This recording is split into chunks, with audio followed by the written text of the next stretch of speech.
What's going on is Anton from AntonDaniels.com. I appreciate you guys for continuing to rock with me, but I just got home off of an early morning flight, right? First thing through the door, I want to see my family. I love my family. You know, I'm a family man. I'm an advocate for families, right? Second thing, I got to get that hot shower because I got to throw the threads on. The threads make me feel like $1,000,000, but the third thing through my mind and all throughout the trip is that I gotta have that Tej pack. Tej makes my life uncomplicated. It's uncomplicated skincare for men. The first way that I started specifically was their level 1 system. It's a daily face wash to get rid of the dirt and grime on your skin. 2 times per week exfoliating scrub to get rid of the dead skin cells. An AM moisturizer with SPF 20 because you should always be protecting your skin from the sun, and a PM moisturizer to help your skin stay hydrated and healthy throughout the night. Here's the thing. My favorite part about Tej Henley is that every box comes with an instruction card that tells you when to use each product, how much to use, and in what order. They really making the process of achieving and maintaining amazing skin for men uncomplicated. In addition to amazing skin, members of Tej Henley get tons of benefits, including at least 20% off the retail price, the ability to customize your box, exclusive monthly deals, you can pause and cancel at any time, and you get free shipping. And because Tej Henley is sponsoring today's video, they're offering my viewers an amazing deal, right? Just click the first link in the description and you get 30% off your first box, plus a free gift. It's an amazing deal. You got to get started today. You're not out here trying to look like a dusty. And if you travel as much as I do, which I'm sure most people don't, but you know me, I'm pushing my bag chasers in order to be in the top 5%, top 10%, top 1%. We got to make our lives uncomplicated, and Tej Henley is no better product. You got to look good. You got to smell good. And you can't be looking like a dusty.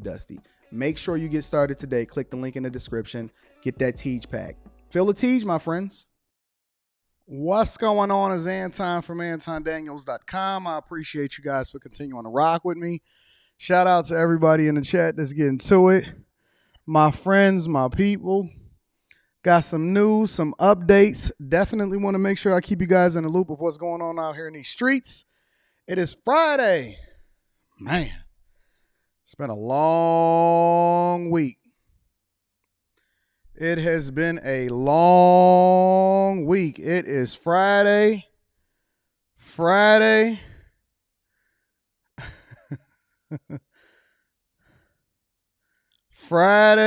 is Friday.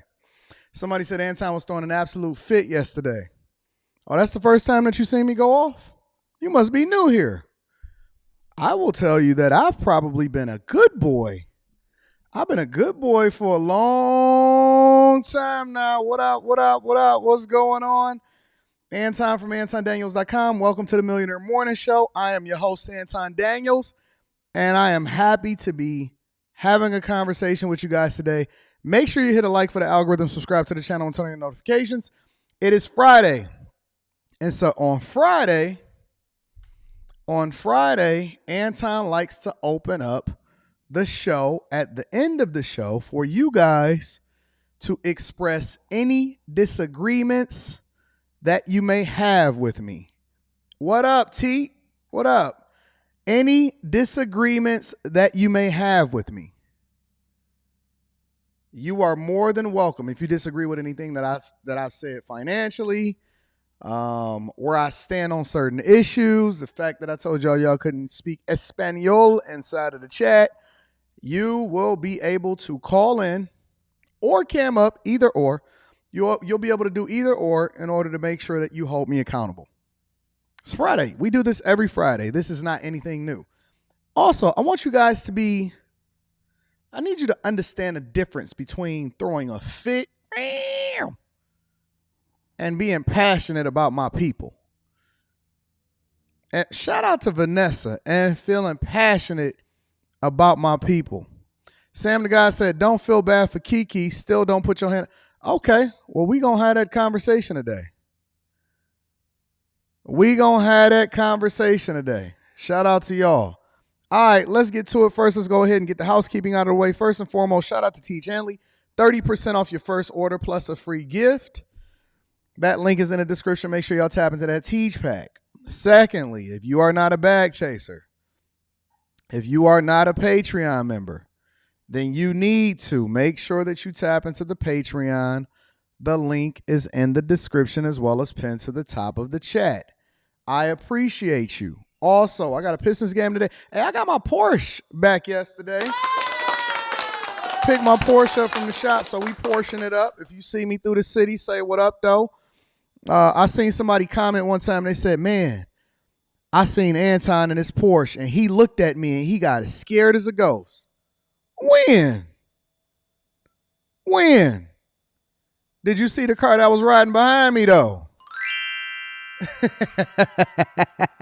Did you see the black truck that was riding behind me, though? When? Yo, when have you ever pulled up on me?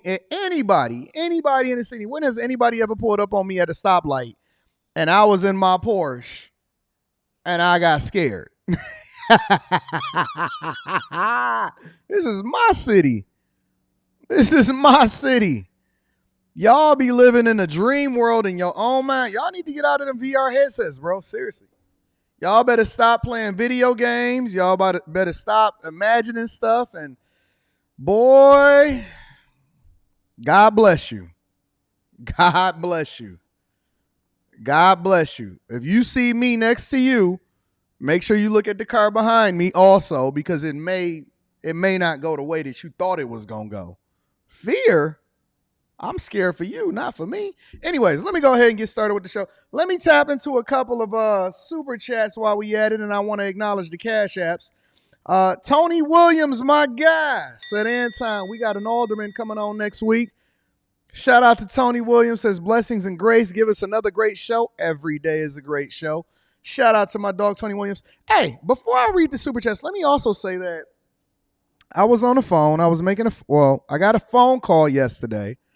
And the phone call was from Tiffany Henyard's people over there in Dalton, outside of Chicago. Now, I'm not going to say what could possibly happen or what I may have dropping on this channel. I got like 4 different interviews that I'm doing this weekend. So make sure that y'all tapping into the Patreon so y'all can get the exclusives. But I was talking to Tiffany's people yesterday. Had to soothe some apprehension so that we can make some adjustments and see and kick it with Tiff. So I'll keep y'all up to date on that. I'm going to keep y'all up to date on that. Shout out to Miss Henyard. She says, I'm not afraid of no smoke, and I want to come kick it with the bag chasers. So shout out to Tiffany Henyard. We love you, baby girl. Also, shout out to, I don't want to get my connects up. Listen, we going to be kicking it. Make sure y'all stay tapped in, subscribe, because we doing it a little bit differently over here on the Millionaire Morning Show. It's not like any other show. It's the greatest show on earth. Make sure you stay subscribed. Make sure you stay a part of the Bag Chasers, and we going to get you there. Link is in the description as well as pinned to the top of the chat. Shout out to my dog, Tony Williams, though. We got some people that's coming on the show next week that I'm going to make some adjustments for. My guy, I appreciate you. Latrell is in the building, says, appreciate you, big bro. I appreciate you, too. Thank you, my friend. Somebody in the chat said, hey, even presidents can be touched. Why y'all so obsessed with touching people? That's how Darius Jackson got in trouble. Why are people, I get there. I'm going to get there. Don't worry about it. We going to get there. Court of Public Opinion says tips at self-checkouts at Walmart is a thing now. I did not know that. Shout out to the Court of Public Opinion. David says, morning, man. Life just started. The more I tune into your show, the more I change. Shout out to the Chasers. Shout out to Lady Life Coach in the building. I see you, baby girl. Moving forward, Prepping says Anton was cooking with avocado oil yesterday because of high smoke points. I appreciate you, my dog. Miss Crow T. Shetty just came through and dropped that 5 in the collection plate. Thank you, Miss Crow T. Shetty. I appreciate you, baby. Next level, Mother Effer, or it may not be Mother Effer, it just say MF. Says, Anton, you are really a life changer, and this is the best morning show. You are appreciated. Hashtag Bag Chasers for life. D4L. You know what I'm saying? Thank you, my friend, Next Level MF. I also want to give a shout out to my guy, Mike That Dude. Also on Cash App. You always making sure that you blessing me, my dog. I appreciate you for holding me down. And then last but not least, I also want to give a shout out to my dog Ken on Cash App. And thank you for the fireball. I appreciate you also. Listen, make sure you tap into the Patreon. I love y'all. I will be reading super chats throughout the show. I don't ask for them, but I do acknowledge the people that support the platform because you guys are absolutely positively the best audience. Part of the reason that the Millionaire Morning Show is because chat lives matter.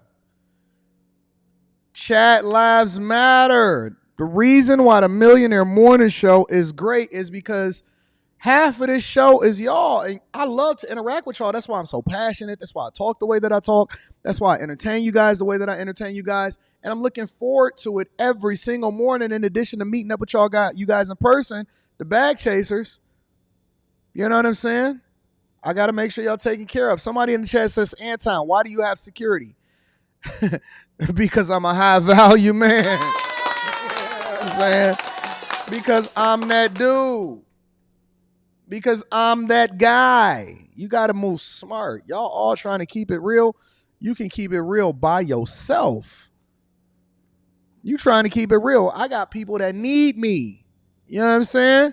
Just because y'all not out here being valuable and assets to your community don't mean that Anton from AntonDaniels.com ain't. We got a construction going on outside of the building.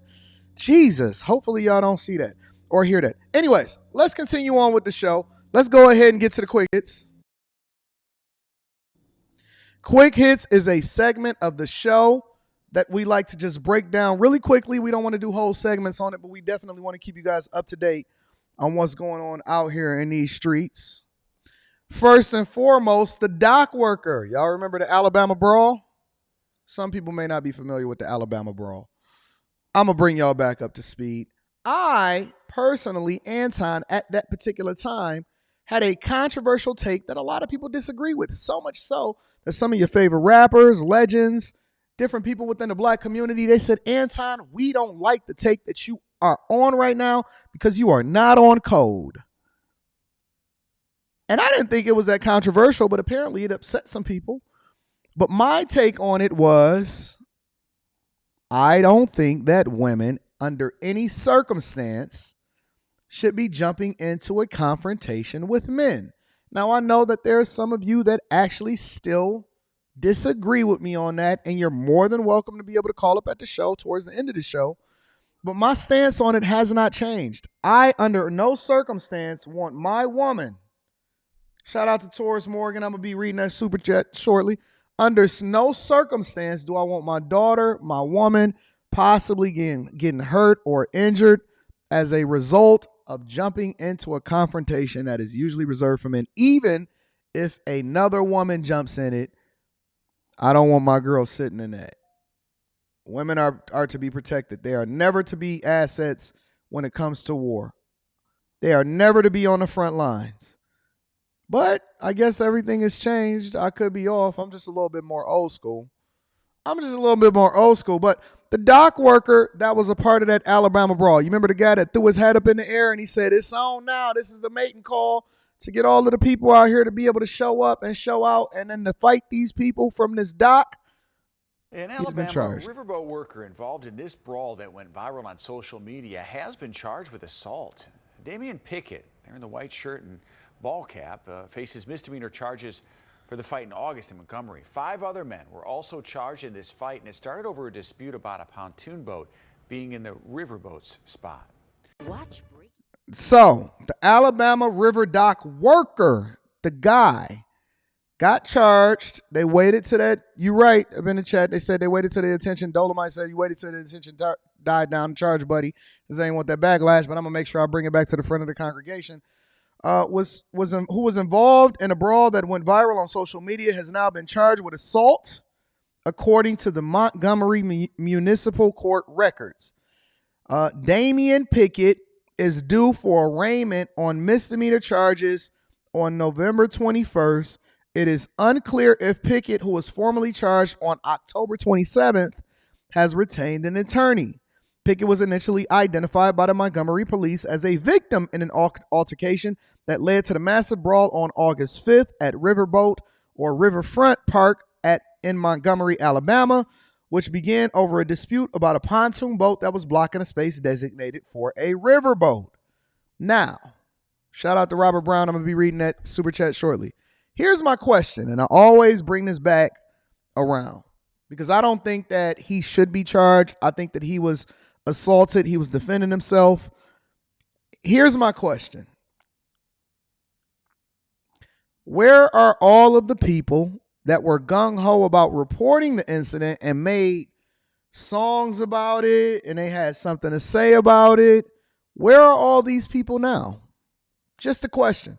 Regardless of how we feel about it, regardless of where you stand on the spectrum, regardless of whether or not you think he's innocent, he shouldn't have been charged. I don't think he should have been charged at all. I think that he was the victim. But here's my question. Where are all of your supporters and all of the people that had your back that was supposed to be monitoring the situation and ensuring that you're good? Where are all those people now? Where they at though? Where they at though?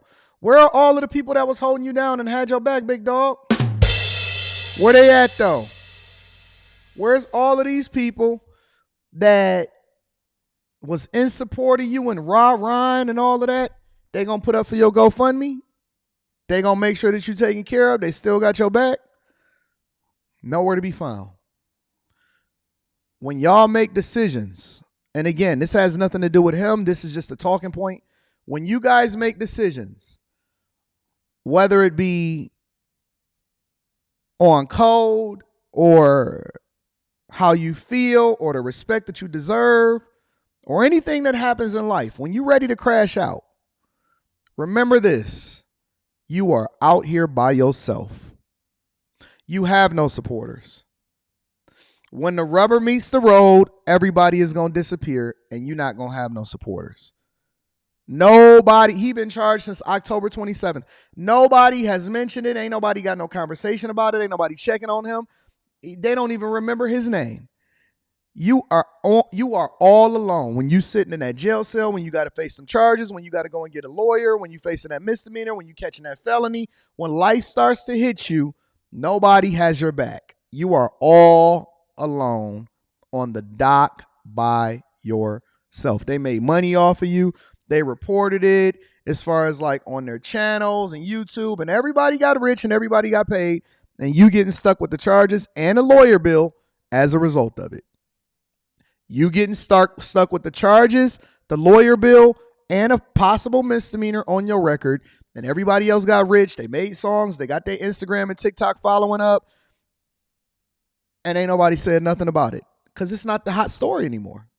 Remember, your friends ain't your friends unless it serves them, and it's all on condition. As long as you crashing out for them and they making money off of you, those are going to be your friends. I want the same people that was holding him down to make sure that y'all get his GoFundMe popping and make sure you get his legal defense fund up and hold Alabama accountable for charging him in order to ensure that he's taken care of the same way that y'all had his back then.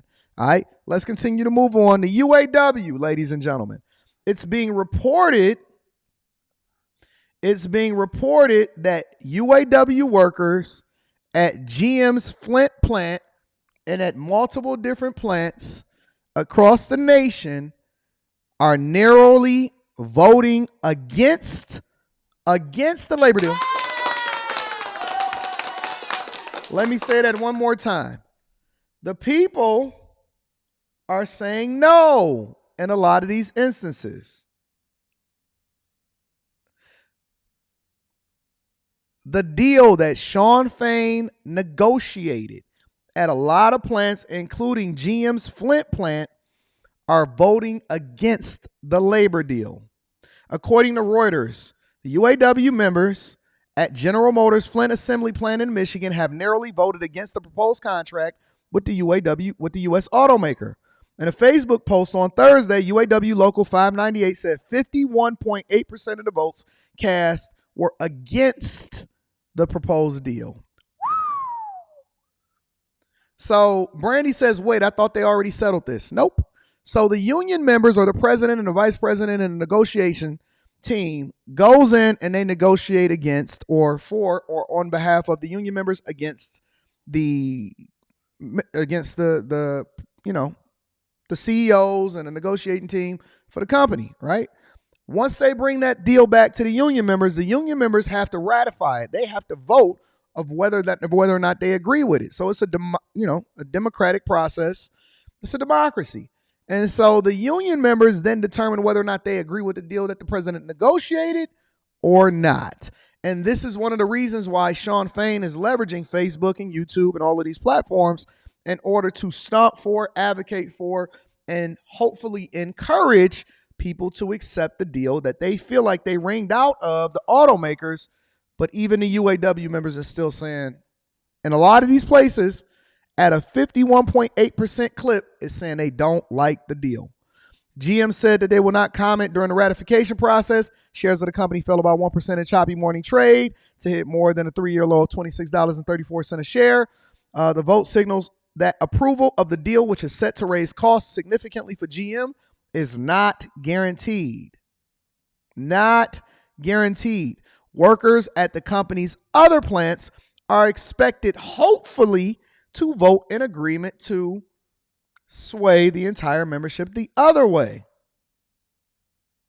Union workers are voting on contracts from each Chrysler-owned Stellantis, General Motors, and Ford after the first coordinated strike against Detroit's 3 automakers. So, again, at certain plants, they are reporting out that there are people that do not agree with the contract, and they are narrowly voting against ratifying this contract. All right. And then last but not least on Quick Hits, the Sphere in Las Vegas. How many people are familiar with the Sphere in Las Vegas? How many people are familiar with this? So the Sphere is a new venue in Las Vegas. I can't wait to get there and check it out. The Sphere in Las Vegas is a new attraction in Las Vegas that has theater, it has shows. The MMA is looking at do a show there. They're saying that they're going to leverage it to do some incredible things there. U2 was the first band to play there, and I've been watching and monitoring it, and they're saying that it's an incredible, incredible show. But they've recently lost $100 million in its first quarter of operating. Jesus. Madison Square Garden Sphere Entertainment opened its latest attraction on the Las Vegas Strip with a bang on September 29th. The new venue was broken in by rock band U2, which began a 36-show run on September 29th. The Sphere's opening in Las Vegas in September represented a significant milestone, generating worldwide attention and marketing and marking the first beginning of the new chapter for the company, James Dolan said. Now, you know that James Dolan also owns Madison Square Garden in New York, right? We are building positive momentum across the Sphere and remain confident that we are well positioned to drive long-term value for shareholders. Reporting earnings for its first fiscal 2024 quarter, the company said that the Sphere reported revenue of $7.8 million. The company additionally reported direct operating expenses of $7.8 million for the quarter, which included venue operating costs and related expenses. In total, the Sphere reported first quarter operating loss of $98.4 million, nearly a 20% increase from a year ago period. But in between the Sphere splashing opening and the release of the first quarter earnings report, their CFO has recently left the company in a position last week after a one-sided shouting match with James Dolan. So we have infighting. And he served in his role for less than a year, effective November 3rd, according to an SEC filing.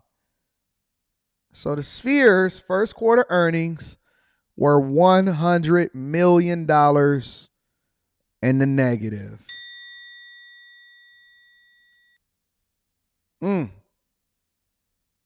So we're going to monitor future quarters to see if, that was just a part of an accounting adjustment and that they wanted to shift it to that particular quarter. But even in that, they're operating, you got to look at the details. Their operating costs were the exact same as their revenue that they generated for the Sphere in Las Vegas. So it's a very expensive venue. I'm wondering when they're going to turn profitable or when they're actually going to make their money back. It is making a splash. I can't wait to go there, so we're going to see it. So that is your news for Quick Hits on Friday, November 10th, 2023. And we're going to go ahead and read super chats and acknowledge the people that continue to support the platform and get into the show. All right, so first and foremost, I want to give a shout out to Torres Morgan with the Cash App. Thank you, my friend, for continuing to hold me down. You are much appreciated. Also, I want to give an acknowledgement to Robert Brown for the 20 ball. Says, what up, though, Anton? I appreciate you, big dog. Says, I surrender. I'm tired of being a tiger, trying to chase things and doing it on my own. I'm turning into the lion that I am and joining the Bag Chasers today. Love your content. You are the best, period. Oh, so you tired of doing it the other way of the people that just told you that you could just be normal. Okay, so welcome to the club. Anybody else that want to tap into the Bag Chasers, make sure you tap in. Link is in the description as well as pinned to the top of the chat. Give a round of applause for my guy Robert Brown for recently joining the Bag Chasers. All of the new chasers, that's a part of the crew. Time's Up says, ever thought about running for mayor of Detroit? I have not. Nor am I interested. I believe that certain people need to be in certain positions. Because of my business interests, I think that it would be a clash. I don't think that the position pays enough. I don't think that it's worth it. I'm not going to move the Millionaire Morning Show for anybody, for any meeting. I'm not going to be chasing around business leaders, and I'm not doing that. It's not worth it. Would I be interested in putting somebody in a position to be mayor and funding that? Absolutely. Pack Gigatainment is in the building, says, good morning. Been in the street since 5 a.m. grinding and working on this new channel. No crybaby TikTokers over here. Pat Gigtainment is in the building. I appreciate you. Christopher Simmons came through with the 20 ball and said, wanted to drop something in a collection plate. Thank you, my friend. I've been unable to finish a live stream this week because it's been crazy with work and meetings. Hopefully today will be different. Keep cooking, Anton. Well, my goal is to make sure that I get y'all through y'all day successfully also. So make sure that y'all tapping into that. And then Martin Meck came through with the 2 ball, so I absolutely appreciate you for that.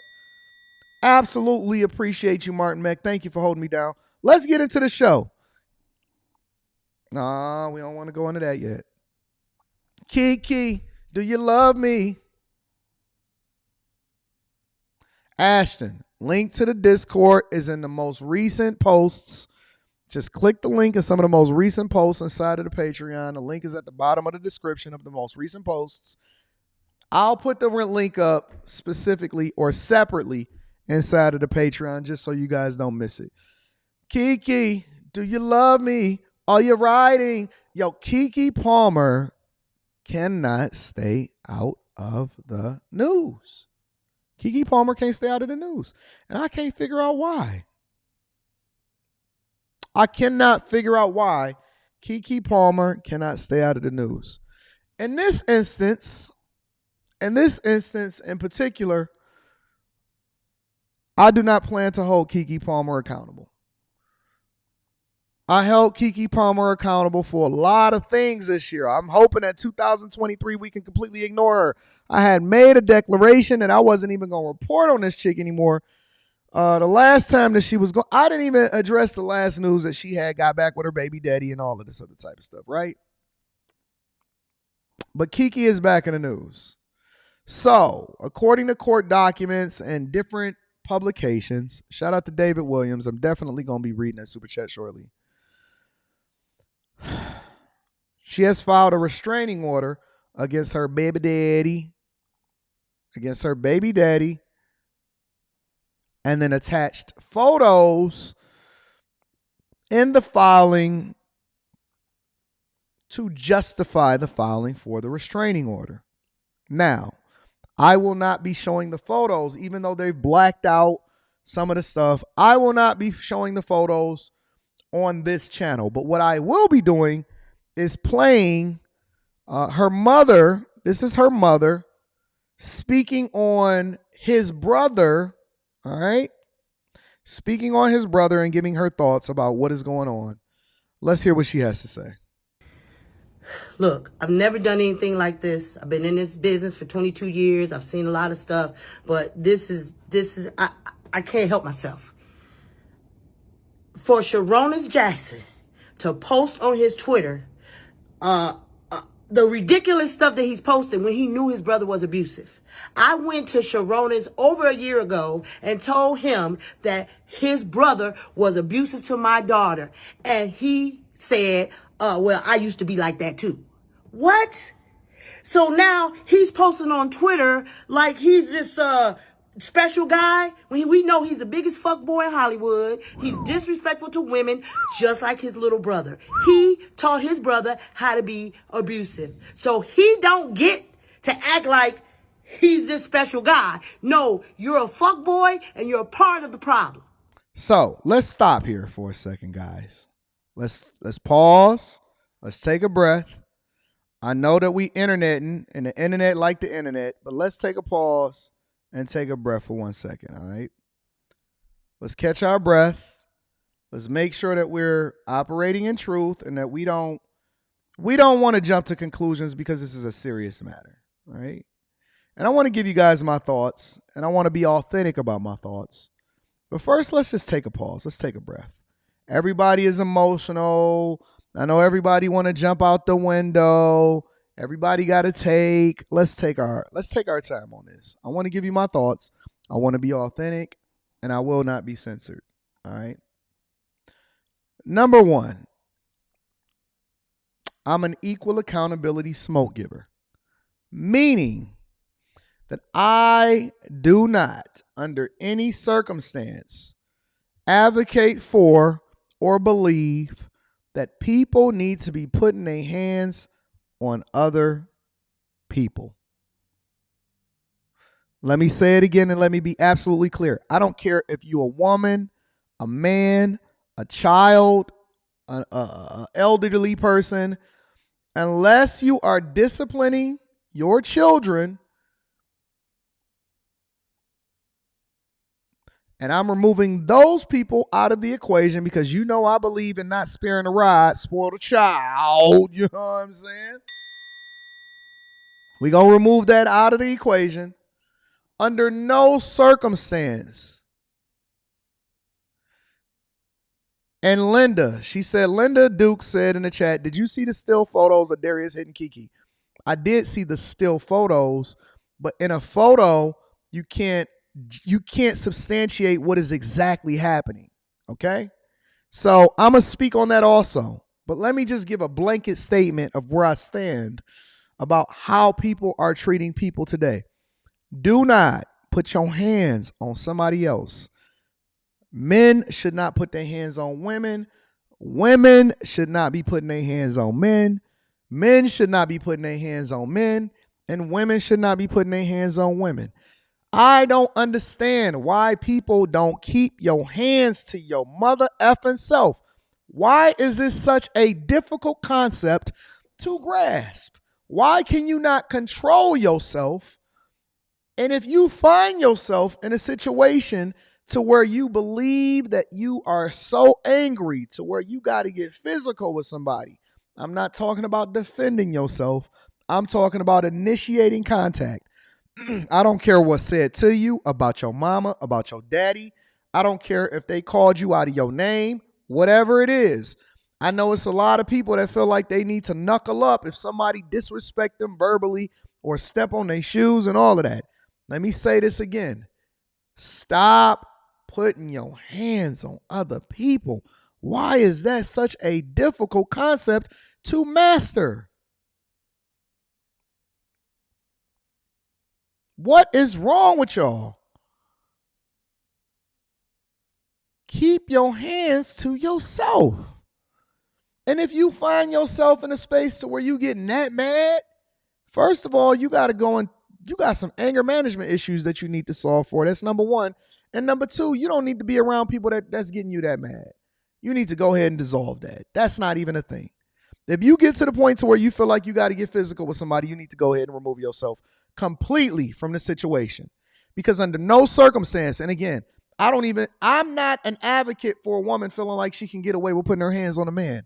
I do not believe in that junk. You better keep your hands to yourself, or that is not cool. Under no circumstances should people, I don't care if y'all think it's cool, hey, let's scrap it out, let's be men. Nah, man, keep your hands to yourself, bro. Don't touch me. Don't even look like you about to flinch at me. Don't do nothing. Stay away from me. That's number one. Number two about this situation, I would encourage people to not jump to conclusions regardless of what the mama is saying. Because first of all, You cannot teach somebody how to be an abuser.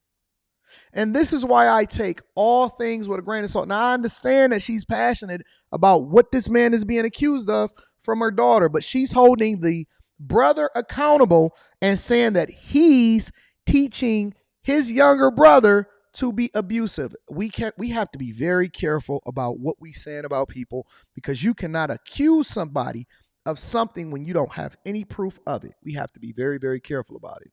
When we look at these still photos, they are photos. They are not video evidence.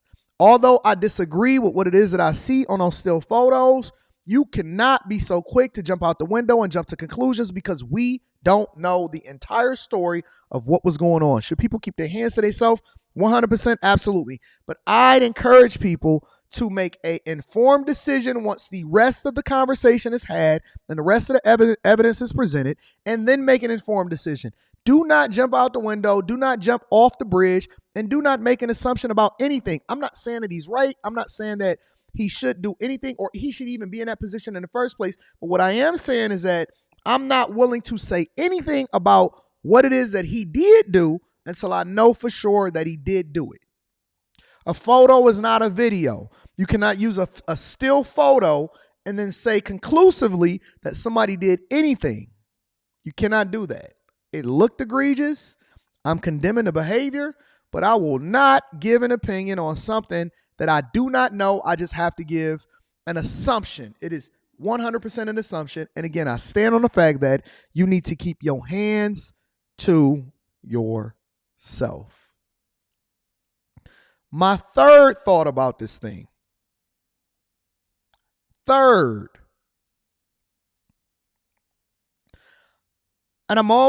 this is an open-ended question, and you guys will be more than welcome to be able to come up on this platform and hold me accountable towards the end of the show. My third question is this: are these people transforming themselves into this after they already get with you, or is this behavior that's already been identified and exhibited when you first get with them or throughout the duration of the relationship? Just a question. 9 times out of 10, it is not the first time that any of this aggression has been shown, whether it be, and I'm not even speaking about their situation. They're just a jump off point for a conversation that I believe needs to be had. Here's my question. How do y'all find yourselves in a space to where you're having children with, in a long-term relationship with, and then participating along with them all through this time, and you're not removing yourself from a situation that is toxic in the first place? I'm just curious. How do y'all continue to choose and then continue to be with people that show you who they are, but you choose to have their children and be in a relationship with them in the first place? The mama said, the mother, let me play it for you again. Anything like this. I've been in this business for 22 years. I've seen a lot of stuff, but this is I can't help myself.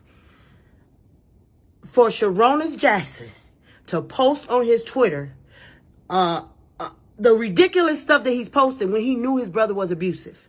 I went to Sharonis over a year ago and told him that his brother was abusive to my daughter. So you went to him over a year ago. This is what the mother is saying. Listen, if she didn't say it, then somebody tell me I didn't hear what I heard. The mother went to the brother over a year ago and said that your brother is abusive to my daughter, which means that this is behavior that allegedly had been going on for an extended period of time, way before we just now having this conversation today. Let me do a little bit of digging. Give me a second.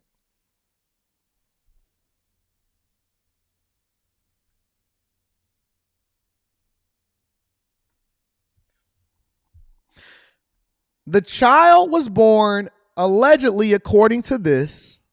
His name is Layoffs Jackson, February 25th, 2023. February 25th is the birthday that Essence is giving for the child that was had between Keke Palmer and Darius Jackson on February 25th. And the mother in this video that was just recorded yesterday said that well over a year ago, she had been having conversations with his brother about the alleged abuse that was taking place inside of a relationship between Keke Palmer and Darius Jackson. So you chose to have a child with him. You chose to stay in a relationship with him. Everybody knew about it. It's just now start coming to the forefront of the congregation. So my question is this. Why do you guys, whether you are a man or a woman, choose to be in a relationship and have children with somebody who you've previously identified as abusive or not suitable to be in a relationship with?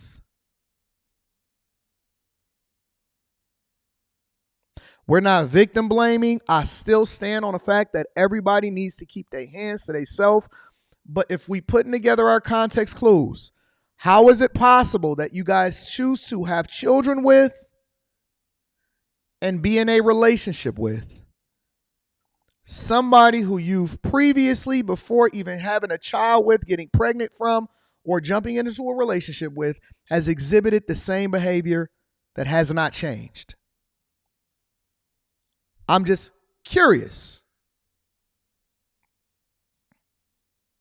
If you find yourself in a space where a woman put her hands on you, never go back to her.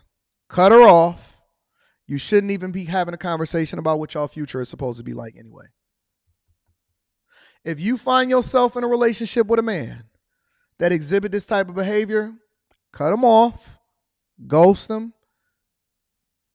and never get yourself and have a conversation with them about having children or continuing to have sex with them. Am I off? Or are we all on the same page here? And again, I'm going to drop the link in the chat towards the end of the show to make sure that we have this conversation in truth. Am I off? Or are we all on the same page here? Alexa says this can't be something that's intellectualized. Anton, people repeat same patterns. What patterns? What patterns? Why are y'all giving... If he's a pookie, because by all means, this is the picture that's being painted of him, then that means he fits into the same 20% of men that we say are having the majority of the children and are aligning themselves, and that women are picking. So if you pick him, if y'all keep picking the men that are the most toxic for you, and they exhibit the behavior, and it's not a surprise, and then you choose to have a child by them, it does not validate their behavior, and they still should not be putting their hands on you. But my question is, can we be proactive and then we make an informed decision to not be with people that are abusive? Mama knew it. Keke apparently knew it. People around him knew it. Brother knew it. And nobody actually made the decision to say, hey, this is not a good situation. You shouldn't be bringing kids into this world until you figure out what your life is like. You shouldn't be talking to that man because obviously you identified him as abusive. Just curious. How do you put yourself into a situation that you know is bad for you, but you choose to embrace it? And I'm just asking why? Because it's something I would never do. Why? I don't even like to be around dudes that like to go out and fight. I'd be like, hey, man, you're going to cause a problem. I don't want to be liable and having to jump into something that you're a part of. I'm not even going out with you. I don't even want to hang with a dude that's looking to fight. I like that. That's why I hang with women. That's why I love being around women. Women, in most instances, follow the direction of whoever it is that's the leader of the group. And if I am going out and I keep a Q, a Rita, and a bunch of other people that's around me, when you see me pull it up to the meetup, you don't see a guy around me. The guys that's there is the guys that I chop it up with. I'm pulling up I like having soft around me. I like beautiful people, great spirits, good energy. I don't even want to be around people that's extra extra aggressive. We going out to have a good time. I'm not going out to be out here scrapping. So you going up to the club to shoot it up, huh? That's weird. That's weird to me. That's weird to me. It's weird to me. So I just wanted to make sure I shared that with y'all in order to start this conversation, because I know it's going to be a wild weekend. And I know that some people probably have some disagreements with me today. So I want to make sure that I get my thoughts off so y'all know exactly where I stand on this issue when I drop the link in the chat for y'all to be able to cam up. Let me read some of the super chats and we're going to go from there. David Williams is in the building, says, you mentioned the other day on your show that Stedman was in a unique situation. When is it ever okay for a man to be in that position? If you Stedman, it's always okay to be in it. Listen, I don't care how much money a woman makes. I don't care how much money a woman makes. You're not going to emasculate me. Now, in the case of Stedman, he's in a very unique situation. I think that Stedman needs to be quiet. Listen, if you choose to be in that situation where a woman is the primary that make all of the money, shh. Don't you be Nicki Minaj's baby daddy. Stop talking. Fade to black. You enjoy her when y'all are together and you let her be doing her thing on that other situation. All right. I think Stedman is a little bit different. He in a whole nother tax bracket. He in a whole nother category. We're not going to compare ourselves to Stedman. David Williams, you trying to tell us something, big dog? You in that situationship? All right. If you found you a sugar mama, then shout out to the Jewel Alchemy Soap Company in the building. I appreciate you for holding me down for the fireball, pouring that into the collection plate. Thank you, my friend. Being a man, that's a heck of a name. Says, hey, Anton, great news. Just started working for the government. Went from $37,000 at FedEx to $70,000 a year. My dream job. Let me tell you something. I know that they keep trying to tell y'all that men, black men specifically, only make $35,000, $40,000, $48,000 a year. And if you hit that, if you get to anywhere above that, then you're supposed to be happy and satisfied because you are comparing yourself against a specific demographic of people. But let me tell you something. Being a man, let's celebrate it. Let's embrace it. Let me give you your flowers for doubling your income practically. But let me tell you this. That's not your dream job, big dog. That's not your dream job. You are not defined by a position. You are not defined by a position. You can go much higher than that, big dog. Let me tell you something. If you can double your salary from $37,000 to back over $70,000 a year, you can double it again from $70,000 to $140,000, big dog. If you can double your salary from $37,000 to $70,000, then now we need to be taking the next step forward. We don't need to get comfortable. We need to be celebrated, appreciative, and we need to perform on the job, but then we need to be having a conversation of what's next. And let me tell you something. It's your time, big dog. It's your time, big dog. It's no reason why you should have to settle for $70,000 being your dream job, big dog. It's your time, bro. Let me tell you something. Don't let nobody try to restrict you from where it is that you're supposed to go. It's your dream job for now. But on November 11th, tomorrow, we're going to have a new job. We're going to have a new dream job that we're working towards. Congratulations. Shout out to the chasers. Shout out to the bag chasers. Good job. Make sure that y'all give some applause. Can we get some claps inside of the chat for being a man? Congratulations, big dog. I'm proud of you. Spaces says, reminds me of Amber Heard and Johnny Depp case. All of the evidence she tries to use were still pictures, and the judge ruled it all circumstantial. That's why I say let's wait for the details to come out. Lady Shan is in the building, says, in general, this isn't a good look. Violence, no bueno. We're going to give her a pass. Shout out to Lady Shan. We're going to let you speak that. David Williams in the building says, I used to date a snow bunny, and she's the closest I ever came to putting my hands on a woman after she claimed that I was sucking.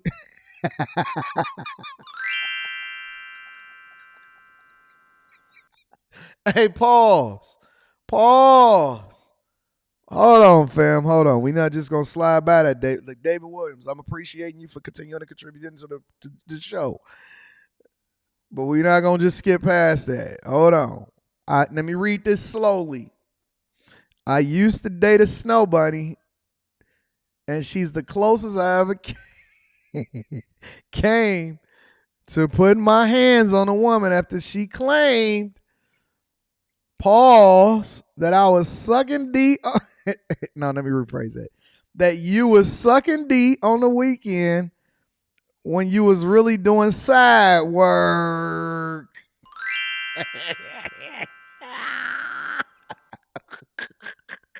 I had to walk away from that situation. Hey, let me get a round of applause for David Williams for walking away.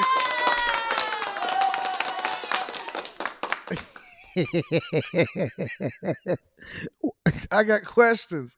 Why did she think that you was sucking D though? Honestly. Why did she think that you was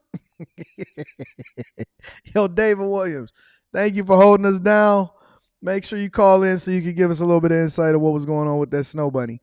It's that sheet stuffer with the fireball. Says just showing love to the big homie. Keep having a conversation. You the example and inspiration. Don't ever stop. Thank you, Stat Sheet Stuffer. I appreciate you. Highly offensive said maybe they trying to get like Ike and Tina roll. I don't know what's going on, but this has been a crazy, crazy week. Make sure y'all stay suited and booted. Hit a like for the algorithm. Subscribe to the channel and turn on your notifications. Five Brown, I'm going to be reading that super chat shortly. Let's continue over with the show. We got a couple of other things that I want to cover. I don't know where I want to go yet. I'm going to go here. Speaking of money, there is a new migrant program in Chicago and spreading to all of your sanctuary cities. Now, earlier in the week, I dropped a video where I broke down or I displayed exactly what was going on in Chicago on the ground from people that had been reporting on it. I showed you guys. It was a migrant that had bought them an Audi, and they had only been over here for 1 month, and they had took it to the shop, and they was paying cash, and they got a place to stay and a job, and they was making over $16 an hour. And so a lot of you guys commented on that video, and you were confused, and you said, what the heck is going on? Well, now we're starting to find out that there's new programs to ensure that you guys can make sure that you're funding and supporting your newest neighbors, especially over in Chicago. Let me show you what's going on out here in these streets. Want to make sure that you guys understand what's happening. Make sure you hit a like for the YouTube algorithm, subscribe to the channel, turn on your notifications. Shout out to my people on Facebook. Let's have a conversation. Meanwhile, getting migrants to work is a topic of discussion today. A new program is designed to help make that process easier. Here's NBC5's Charlie Wojciechowski. At the 18th Police District, a sea of tents and blue tarps. More than 2,500 migrants wait for housing at police stations like this one. Some of the more than 20,000 new arrivals who've been bused to Chicago. Many of them bringing skills that could be put to work here. It's very important because if you're looking for a job, that's the first thing that you're asked if you have a work permit. Anna came to Chicago in September, but is still waiting for a permit. That's one of the main reasons why we immigrated and folks come to the United States, is to be able to work and be able. Before we deep dive into this, ladies and gentlemen, I have a question. This woman got her hair done, nails done, everything did. Hair done, nails done, everything did. Oh, you fancy, huh? Oh, you fancy, huh? Oh, you fancy, huh? Oh, you hair done, nails done, everything did. Hair done, lip gloss, makeup, coat, shoes, new clothes. If I seen this woman walking in the mall, I wouldn't think that she was homeless out here. Well, apparently they not homeless. Oh, y'all want me to put the captions on? Let me see if I can get some captions. Closed captions, English. There we go. Honestly, I just be confused. I am confused. You know, so I drove my Porsche today, and I drove by the casino workers, and they were out there with fire pits and gloves and shoes. And it is one of the more sunnier days here in the Midwest and Metro Detroit. And it's like 55 degrees today, and it's supposedly like a nice day. It's November, it's 55 degrees. It's going to hopefully get up to 60, something like that. And the people were out there protesting. The Detroit casino workers, they were out there protesting. It's a fact, though. It's a fact. They was out there protesting. And It was a ton of them. And they was all standing by the fire, huddled up, and they had their UAW, we will not work, we want a better contract, eat the rich and all of that. And they had all of their garb and their gear on.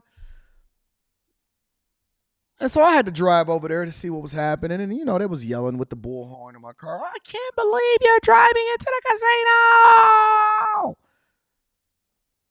And at 55 degrees, it was quite chilly outside. I'm not even going to cap. I said, whoa, y'all out here. Because, it wasn't quite 55 degrees yet. That was like towards the high. It was still early in the morning. And I was like, whoa, it's cold out here.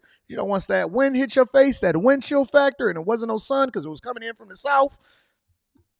And the building was covering up the sun, and it was cold out there. And I said, oh, it's cold out here in these streets.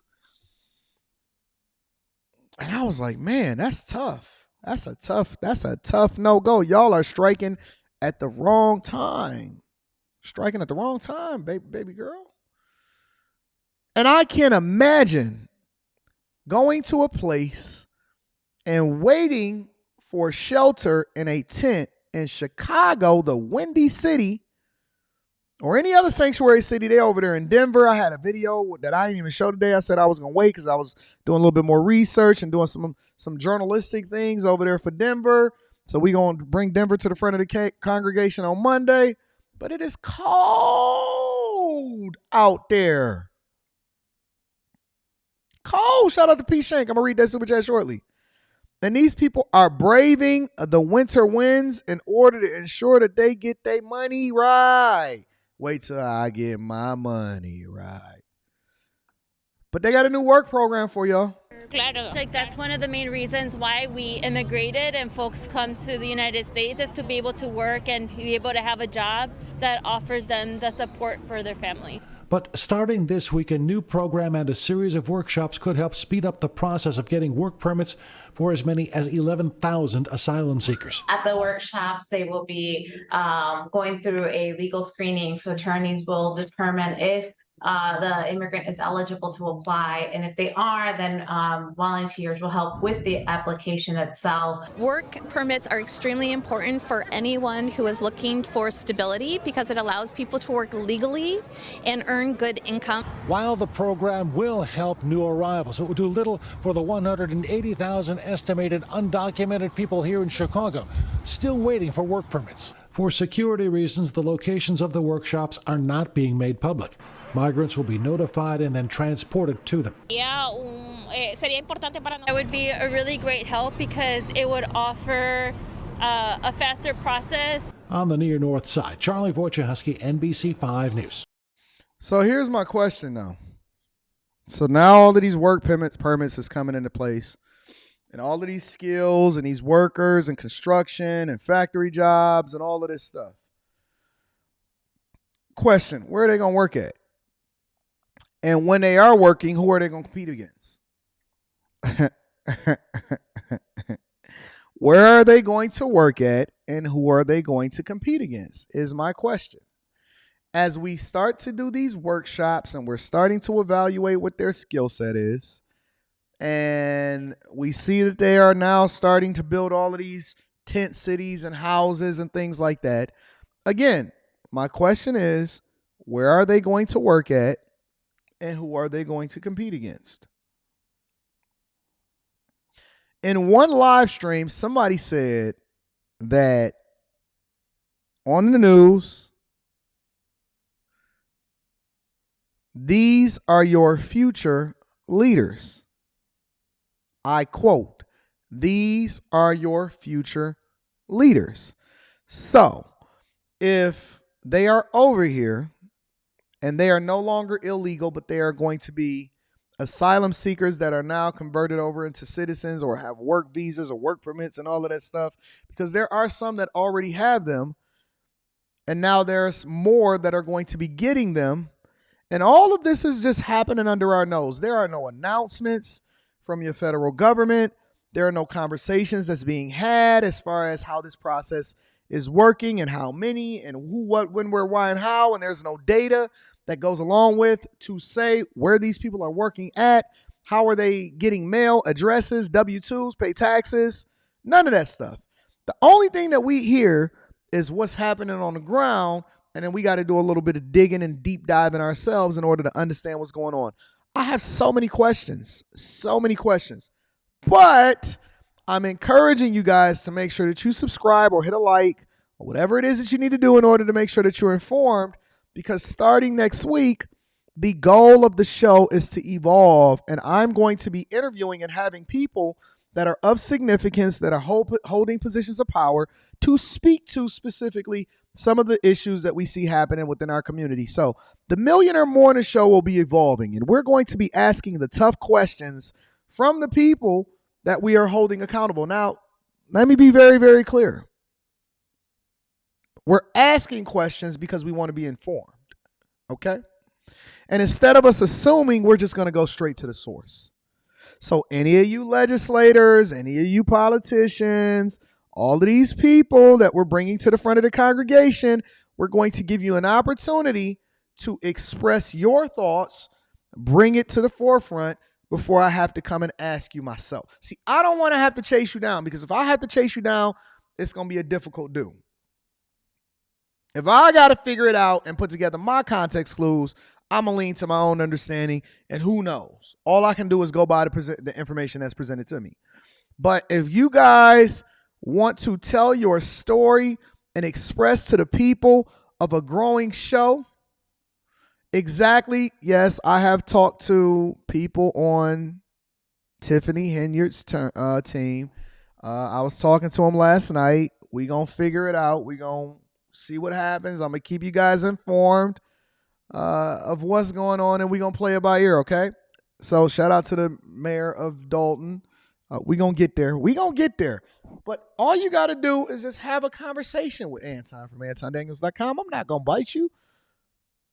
I just want to know what's going on in these streets. I think that the people want to be informed, and that we have to ask the tough questions. And because I'm not a paid plant, I can say what I want to say, and I can talk to who I want to talk to. So make sure y'all stay tapped in. I'm going to keep you informed of what's going on. That is what's happening out here with these new visas, as reported by the news. But we're going to go ahead and tap in, and we're going to find out what's going on for ourselves. Five Brown is in the building, says $47,000 is the new 2023 average salary for black men, up from $41,000 in 2021. Not for my people. Shout out to Five Brown. I appreciate you, big dog. Jamal Fowler says, sliding through on the low. We're going to drop this 2-ball inside of the collection plate. I appreciate you, big dog. Thank you for holding me down. Roy says, you're a breath of fresh air, big homie. I don't have enough conservative black voices in my circle. Appreciate your work. No, I appreciate you. I appreciate you for holding me down. Thank you, my friend. Thank you, Roy. It does not go unnoticed. Brandon Flatbed Gang says, how can I get one of them hats? Make sure y'all go to People Love Good Quality. People Love Good Quality is the name of the brand. It is a bag chaser that sent me a bunch of merch. I got a whole bunch of these joints up here in these streets. Make sure y'all go to People Love Good Quality. I think he has some discounts because he want to make sure he take care of my people. Go to the website, Google it. Look at him on Instagram. They're a good company. It's a good dude. I love him, and I do not make any money as a result of promoting them. Shout out to you, Brandon, and the building.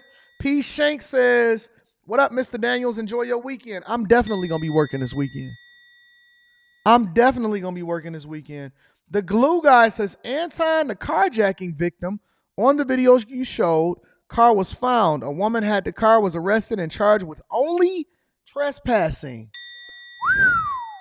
So how are we supposed to help people and hold them accountable if they're not even being held accountable by our federal authorities and our lawmakers?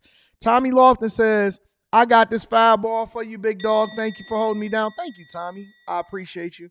187 says, Nick Frites would be a good interview. We going to see what's happening out here in these streets. We working behind the scenes. Thank you, 187. Thank you to everybody that contributed to the platform. Let me continue over with the show. Before we get into it, I want to show y'all what's happening since there's so many jobs that we're getting work visas for. We definitely got to keep you at the forefront of what's happening. There's tech layoffs, and there's changes happening to businesses throughout the community, and it's a reason for that. Make sure you hit a like for the algorithm, subscribe to the channel, turn on your notifications. Let me keep you up to date on what's happening. New at 10 tonight, some major tech companies have announced another round of job cuts. Google, Amazon, and Snap are among the companies continuing to downsize. KTVU South Bay reporter LaMonica Peters live now in Mountain View at Google headquarters with more on this latest round of layoffs. LaMonica. Julie, the analysts I spoke with say these companies are simply evaluating their bottom lines, and the job cuts that they are having right now are simply to shore up their companies and to make sure that they are still making their profits. The data that's come out has shown that the tech industry has been laying off people really pretty aggressively. Google, Amazon, Snap, and Zillow say they're making more cuts to their workforce. Neither Google nor Amazon disclosed how many jobs were being cut this time. Tech reporter and analyst Ian Scher says the cuts are most likely continuing fallout from the pandemic. The way the economy has worked has shifted a lot over those last 4 years. We've seen inflation come up. Now we've seen it start going down. We've seen interest rates going up, all these types of things. So it is somewhat part of the natural cycle to see layoffs in some companies. Amazon's most recent layoffs will affect employees in Europe, Latin America, and North America. This is also the fifth round of job cuts for Google since September and the third round of cuts for its parent company, Alphabet. The 9-county Bay Area lost, almost 17,000 jobs last month, which was the, worst job loss we saw, monthly job loss we saw since Omicron hit in late 2020, early 2021. Both Snap and Zillow are also cutting about 24 jobs from their workforce. Roy says interest rates are at a 22-year high, and companies will continue to make cost-cutting decisions. Still, many companies are making decisions around these high interest rates, which of course keeps the economy growing more slowly, and reduces, companies' need to hire more people or retain people. Now, Scher also said that sometimes these layoffs are not related to economic issues. He says sometimes companies have a division or a project that's no longer viable, so they have to make those job cuts. Julie? Now, let me add a little bit of context to this, is because they're speaking about the company overall, but they're not saying where those job cuts are happening within the company. So it's a couple different things that you mine out from this, and then you'll start to understand exactly what happens. These companies are still hiring. Let me say it again. These companies are still hiring for the right positions. Talent will always triumph when it comes to the job cuts or the growth of a company. They may be shifting responsibilities, but they're definitely hiring. For example, Amazon has multiple different divisions, and in certain spaces within Amazon, they're no longer needing certain types of workers. I remember when the first round of layoffs was happening and it was all big news and stuff. It's not as big news anymore, but it was all big news and stuff. And I remember that Google had laid off 5 masseuse workers. Google had laid off a bunch of masseuse workers. The censorship teams. Amazon didn't need as many logistics workers. They're now powering a lot of things with artificial intelligence and robots, and they're starting to innovate to where they don't need as many workers to do the same monotonous roles that they can then fill with something that may or may not necessarily be necessary for them. I know one specific industry that's laying off, or one specific job role that has been being laid off, is marketing. Marketing departments are starting to cut back, or they're seeing challenges within growth within these particular segments of companies because innovation has allowed for them to be able to move a little bit differently. I'll give you an example. Elon Musk has never had a marketing or department where, questions, inquiries, press releases, any of that. You know what he uses? Twitter. X, formerly known as Twitter. The way that they communicate upcoming product launches, how they address certain issues, they was using X, formerly known as Twitter. And so he was the marketing department. He was the person that everybody followed. That largely came from a Steve Jobs, because Steve Jobs was so worshipped when he did a reveal, or he would do, whatever it is that he would do as far as revealing a new product and stuff like that. He went straight to the consumer. He then bypassed all of this other stuff, the middlemen, that allowed for him to be able to communicate more effectively. He wasn't dependent on the news department anymore. Social media made it easier for you to go direct to consumer with your concerns or anything you know, or anything you needed to say to them as far as in real time addressing whatever it is that it took in order to communicate, right? And so other companies then paid attention to that and they pivoted. Then they said, you know what? We don't really need no marketing department either. Unless we want to say a social media marketing department or a social media influencer or this and that or so on and so forth. But my point is that things are continuing to evolve and companies are going to continue to change, innovate, make things easier for them to be able to operate business-wise. And if you are not continuing to upgrade your skill set, because they are still hiring for specific jobs, but it's just not the jobs that you think make sense for these industries. And you are going to be outdated, you are going to be removed, you are going to be laid off, and it's going to be more difficult for you to be able to survive. Meanwhile, innovation is happening all over the place to where they're paying attention to consumer trends. Let me show you what's happening even within the fast food and restaurant industry. Matter of fact, we're going to go specifically over into the closures that's happening over in Chicago.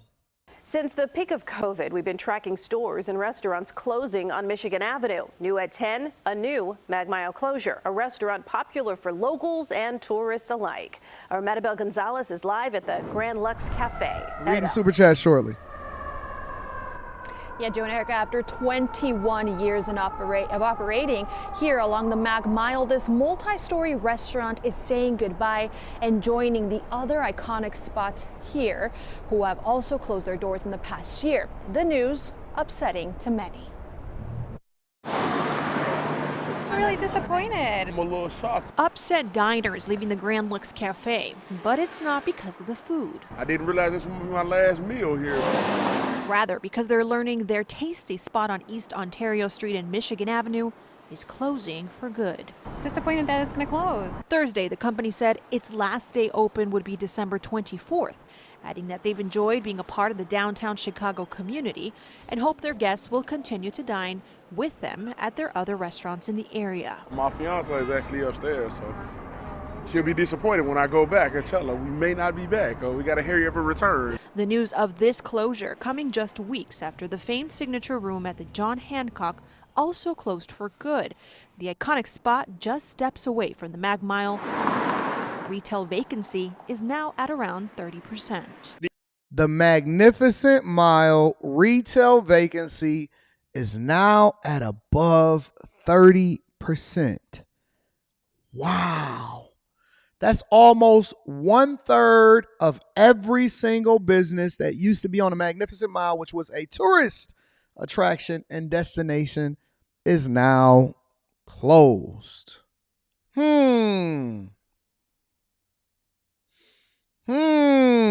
Interesting. So wait a minute. As a politician that has no business experience, a lot of these politicians that are in y'all area, what their job is to do the thing that's in the best interest of the people, which is to bring businesses in, increase tourism, make sure that the infrastructure is good, incentivize businesses to continue to hire people, doing the best thing that's in the interest of the residents. And if you have a 30% vacancy on the Magnificent Mile, wow, that's crazy. The Grand Lux Cafe, which is largely a part of, if I'm not mistaken, the Cheesecake Factory companies, they have the same thing, literally almost the same menu. Grand Lux Cafe, which is basically a cheesecake factory on steroids, right, is closing their doors all of a sudden. I wonder why. Are you telling me that Chicago is going the same way as San Francisco over here in the Midwest, though?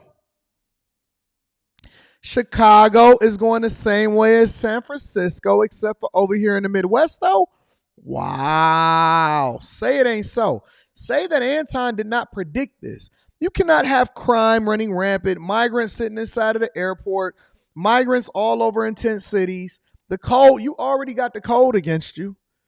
And you telling me that the alderman and the mayor and the Illinois governor is not working on behalf of what's going on down here? King Colin, you're missing it as usual. King Colin, you're missing it as usual. It doesn't matter how you feel about the restaurant. We're talking about it being a representation of what is going on in a lot of these cities, urban communities, and places where businesses are now running away from instead of embracing. When you have so many factors working against you, eventually, because listen, now that we are starting to see an uptick and growth within our city, and a lot of these companies and a lot of these businesses and high-end stores is now opening up businesses downtown Detroit. I think Rihanna's, who is it, Fenty Savage, she opening up a store in downtown Detroit. Lululemon just upgraded. They had a store in downtown, but now they increased their presence here and they expanded their footprint, and so they moved into an even bigger spot down here. I know Gucci just recently opened up a store down here. It's a lot of places that's growing. So when cities grow, or the tourist area is starting to evolve, the Riverwalk just opening up a new expanded space, it's a beautiful sight to see. Growth is good. And when cities start to contract or they start to get smaller, or you see retailers running away from it, it is a sure sign that over in that particular area, there's going to be some form of a depression, and it's not going to be good. It's not going to be good. It's not going to be good. It can't be good for the people. It's not going to be good for the residents. The taxpayers are the ones that's going to suffer as a result of it. And you cannot run the city itself without really looking at it from a business perspective and thinking that everything is going to go well. It's going to go bad. It's going to go bad. A 30% vacancy rate, over 30% vacancy rate, it's going bad. So shout out to all of my people in Chicago. Hold it down. Hold it down. Let me make sure that y'all get y'all love and everything that's going on out here in these streets. Let me make sure I hit the right one. Let me read some of these super chats, and then I'm going to continue over with the show. And then I'm going to be dropping a link inside of the description shortly. Josh DeRuber says, Anton, they're not going to compete to get the first dibs. Shout out to Josh DeRuber. I appreciate you. Thank you, my friend. Aaron White is in the building, says, what you think about Vivek the other night? Honestly, the Republican debate, I think that he controlled the whole debate, and he's head above shoulders better than any of the people that he was debating against. But I don't think that any of them got a chance in hell against Trump. Vivek is going to be 1A if Trump somehow, some way does not end up on the ballot. If Trump somehow, some way does not end up on the ballot, maybe he'll be 1A and maybe people will consider him. But I don't think anybody is going on the Republican side is going to be nominated outside of Trump. There's no way that they can do it. His popularity is out of control regardless of the fact that he's not even a part of the debates. Sister, I appreciate you, says, Mr. Anton, you know, when you call customer service and they ask you to press 1 for Spanish, maybe the migrant is the agent you get after pressing 1. Usually they get people that are bilingual. Dan Stan Yoga says, shout out to the Patreon, to the bag chasers. Appreciate you. Sister says, Mr. AD, I sent you an email this morning about robots in construction. They actually building. Okay. We're going to make that a part of the Monday show. The Cultivator, thank you, sis. The Cultivator says, what up, though, Anton? I had to sign up, just became a chaser. I'm in my bag already. Time to get in the bag and then get that 30 million. Thanks you for the content. Can we get a round of applause for all of the new chasers that's in the building? Let me go over one more story. I appreciate everybody that continues to hold me down. Go over one more thing, and then we're going to open it up for the people, for y'all to be able to come up here and say what you want to say. When I see this guy, when I look at the pictures, maybe all of the pictures that I look at are altered. I don't know. When I look at the pictures of Joe Biden, it seemed like his eyes are completely black. Like there's no, you know what I'm saying? Like when you look at this picture right here at the bottom, right here at the bottom where it says Biden on unions, Tesla, and Toyota. When you look at this picture at the bottom and you look into somebody's eyes and their eyes are really, really dark and they're really, really black, what do y'all think about that?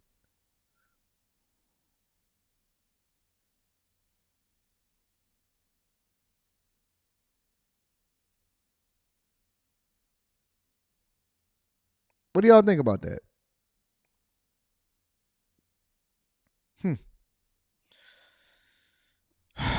You know what? Give me a second. Let me make sure that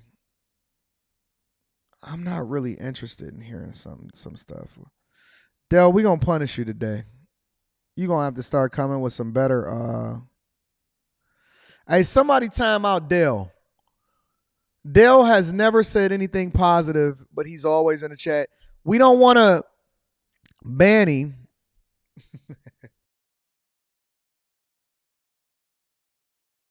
We don't want to ban Dell. We just want to make sure that we time him out to make sure that he understands that you're going to have to give just as much positivity inside of the chat as you give negativity. If the only time that you pop up, Dell, is that you want to say something negative, then we're going to have to make sure that we hold you accountable so that you can contribute just as much positive. You're going to have to be equal on both sides, big dog. Let me share with y'all what Biden got going on out here in these streets. Make sure y'all hit a like for the algorithm, subscribe to the channel, and turn on your notifications. U.S. President Joe Biden on Thursday backed the United Auto Workers' plans to turn their unionization efforts to car makers Tesla and Toyota as he sets out to shore up blue-collar support ahead of next year's election. Wall Street didn't build America. The middle class built America. And unions built the middle class. Speaking in Belvidere, Illinois, Biden congratulated the UAW and its leader, Shawn Fain, on achieving new deals with Detroit's big three automakers that ended a nearly 45-day strike, saying he wants it for all auto workers. These deals are game changers, not only for UAW workers, but for all workers in America. Just ask the folks at Toyota, which last week announced it would significantly finally increase wages for their workers. You had no choice. They had no choice because of what you did. You helped everybody. En route to the event, Biden told reporters that he absolutely supports the UAW's efforts to unionize Tesla and Toyota workers. In response to Biden's remarks, Toyota said it wants to foster positive morale and boost workforce productivity, adding that the decision to unionize is ultimately made by our team members. Tesla did not immediately respond to a request for comment, though what Biden said on Thursday may renew friction between him and CEO Elon Musk, who has made anti-union comments before. Now, the interesting thing about this is, look, let me tell you what pandering does. I'm going to tell you what pandering does, and this is why this is not good. He's so desperate to get a vote of confidence and get an endorsement by UAW members and their families that he's willing to sever the relationship or upset the very person that he begged. Hold on, wait. I want to be very, very clear because we're going to have to call this exactly what it is. He's advocating for the unionization of Tesla and Toyota as though he does the things that's in the best interest of the people. Shout out to you for leaving the borders open. And he's advocating for the unionization of Toyota, Tesla, and other plants, right? But just a few months ago, he was calling, according to reports on the internet, he was calling Elon Musk to beg, not ask, beg for Elon Musk to open up their superchargers so that other companies and other automakers could embrace the Tesla supercharger network that was built without any help from the federal government. Any help from the federal government, calling for and asking Elon Musk to embrace opening up their supercharger network in order to push forth his agenda when it comes to their EV deal and an infrastructure deal and a Build Back Better plan and all of these different things. So the same person that you asked for assistance from is the same person that you're advocating against. And you're so desperate to get the endorsement of UAW members that you're willing to throw them under the bus, throw them as such as the people that you're negotiating with behind the scenes in order to get some kind of endorsement from the union over there.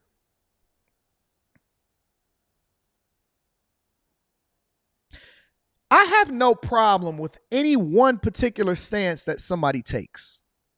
If you are on this side of the aisle, but I'm on this side of the aisle, or if you see this from a business perspective differently than me, I'm okay with that. I believe that conversation is necessary in order for growth. I just like to have the conversation in truth, so I'm cool with that. When I have a difference of opinion from Richard Fain as far as what he think that being educated financially looks like, it's a fundamental disagreement based off of finances, resources, and what we think wealth is supposed to look like. It's a productive discussion that I hope can push forward inside of our communities that inspire people to then start to think about wealth differently. I have no problem with people that have a difference of opinion than me. But what I do have a problem with is people that lie to me. I don't like it when people play both sides of the field. Pick a position, because now that just tells me that A, you a chameleon, and then B, that you may be an op. You may be an op. Remember when they told Cube that they was going to come back and visit him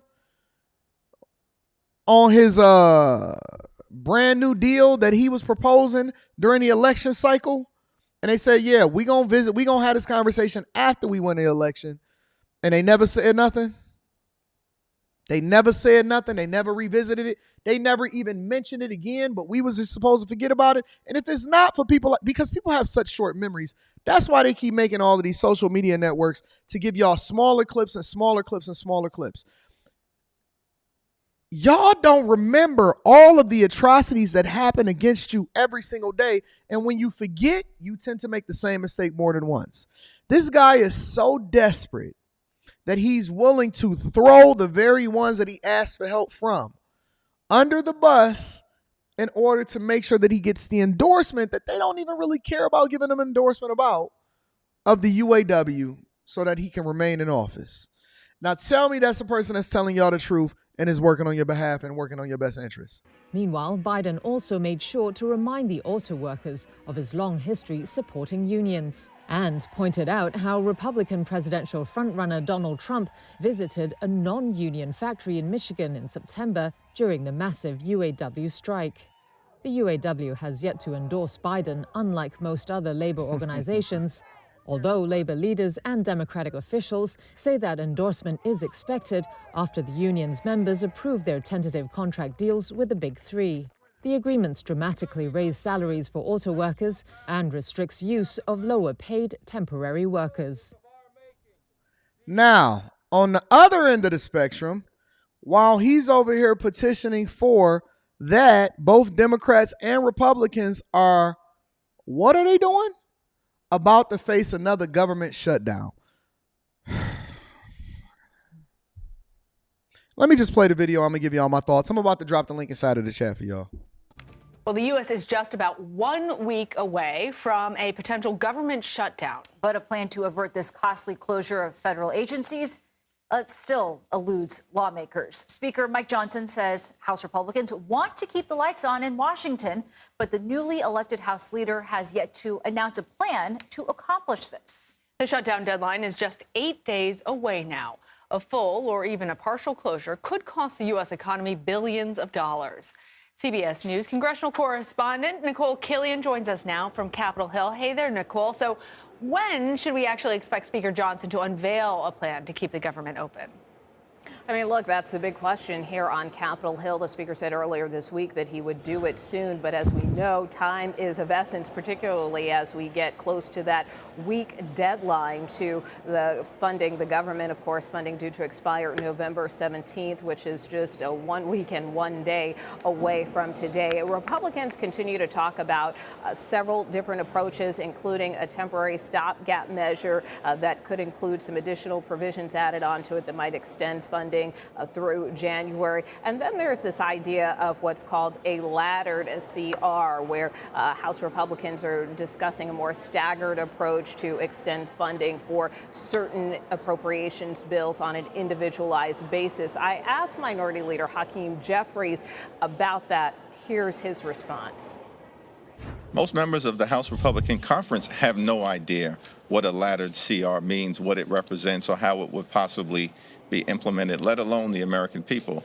The notion of a laddered CR is another extreme right-wing policy joyride that is reckless and would only crash and burn the federal government. The link is in the chat. For anybody that got a question or a disagreement, you are more than welcome to be able to come up to the show and express that. I just dropped the link in the chat, and I pinned it to the top of the chat of YouTube. It's a and you do not have to be on camera. If you do not want to be on camera, you could just call in and we could just have that conversation.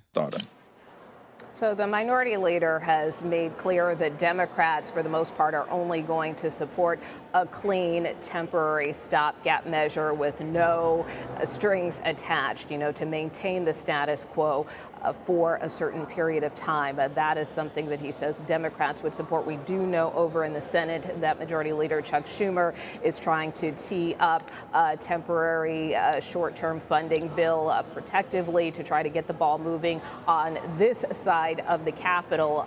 But again, it remains to be seen kind of which course of action Congress goes with. I just had this conversation with y'all a little bit ago, and I told y'all that this was going to happen. Every year, multiple different times of the year, they do a temporary stopgap budget in order to make sure that we keep the government funded for the next month and a half, and then we right back at the same table 7 days, 8 days, 6 days, 5 days, 4 days away. Oh, wait a minute. House speakers, Congress, legislative branches, they all went on vacation because they deserve to be able to spend time with their families too. Furlough workers, oh no, y'all gonna get back pay. Contractors out of a job. Same thing, different day. Same thing, different day. Meanwhile, they campaigning, using Air Force One, flying all over the country, making sure that they get bills, infrastructure deals done, migrants, crisis, no walls being built. Nothing is happening. Shout out to Hot Candy. I appreciate you, baby. Nothing is happening across the board at all. No changes, no updates, no nothing. Just completely fumbling the country. The debt out of control. Wars, they get that junk approved. Funding for wars in the military. They got to make sure that we take care of what's happening over there in Israel and Ukraine and Taiwan for the semiconductor chip shortage. They figure out a way to fund that and take care of business on that. They all come together. They got famous spaces that they over in Washington. I was reading an article. I do a lot of reading when I'm offline. I was reading an article about what was happening over there at special cafes where they come together and get things done behind the scenes and all of that. But we still, same thing. Oh, we may be able to extend it all the way through January. Aren't y'all tired of these geezers that can't figure out how to tell they right from they left? They keep falling up and down the stairs.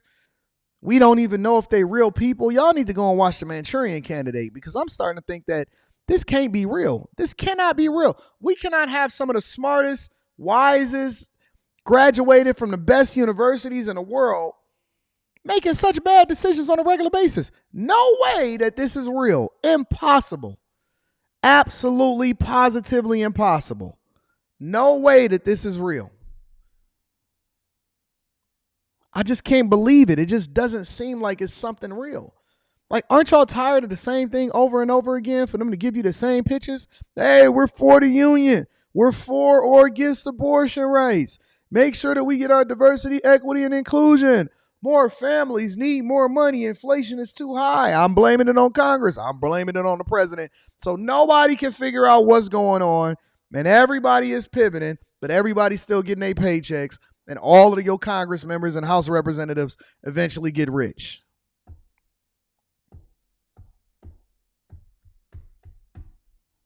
Y'all not tired yet? Y'all not trying to figure it out? Y'all not tired of being misunderstood? Keep voting the same way every single time, every single year, every single election? Nothing changes? Voting the same way no matter what? Interesting. Let me read a couple of the super chats, and then I'm going to see what I can do about getting y'all up here. If y'all got a disagreement, or maybe you got a disagreement, maybe you don't. Maybe you just got a question for me. Maybe you want to hold me accountable. Bernie's Road Book Tour says NYC is blaming the sex workers in Queens on Trump. Thank you, my friend. I appreciate you for holding me down on that front. Let's see. Kahari West says that's not the real Joe Biden. That's a reptilian. I wouldn't be surprised personally. Counselor Mr. G says the Mag Mile is oversaturated. Many places need streamlining. As long as the Palmer House and Ronnie's Steakhouse, Jordan's Fave is there, I'm good. Okay. All right. I hear you. Carolina's own DJ K Smooth is in the building, says, good day, Anton and everyone. Sorry I'm late. Been chasing the bag all morning. Joined the bag chasers yesterday. And let's get it. Shout out to the Carolina's own DJ K Smooth in the building. If you have a question, you do not have to get on camera. If you just want to call in and have a question, or you disagree with anything that I say, you're more than welcome to be able to come up here and give us your thoughts. Let's see what we got here.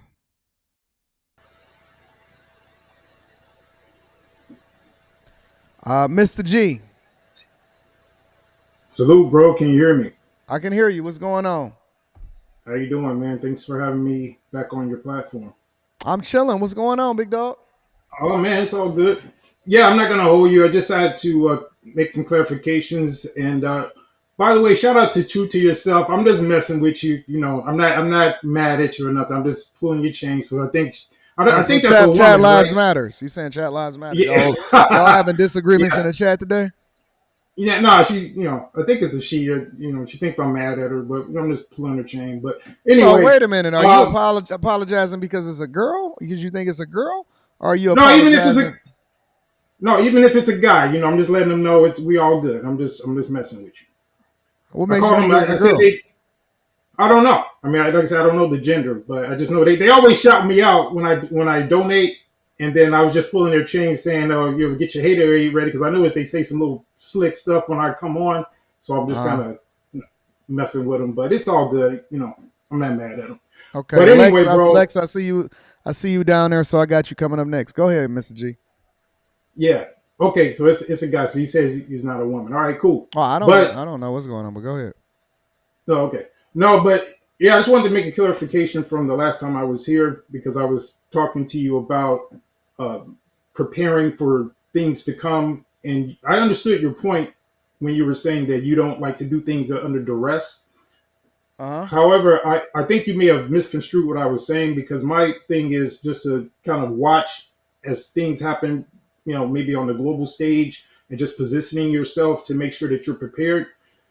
Case in point, I know you've mentioned in the past that you were kind of in a bad situation back in 2008. You're very candid about that. Mm-hmm. And I can respect what you've done since then. But back then, I was doing very well. And the reason for that was I saw what was coming. I saw that the banks were over leveraged. I saw the PE ratios were crazy. DTIs were out of whack. And I was actually advising people at the time. And to give you a quick story, I had a client who wanted to go in on a $5 million deal with some partners to buy a hotel. And I advised them not to do it because I saw where the market was going. And I saw that a lot of those properties were being over leveraged. And I talked them out of it.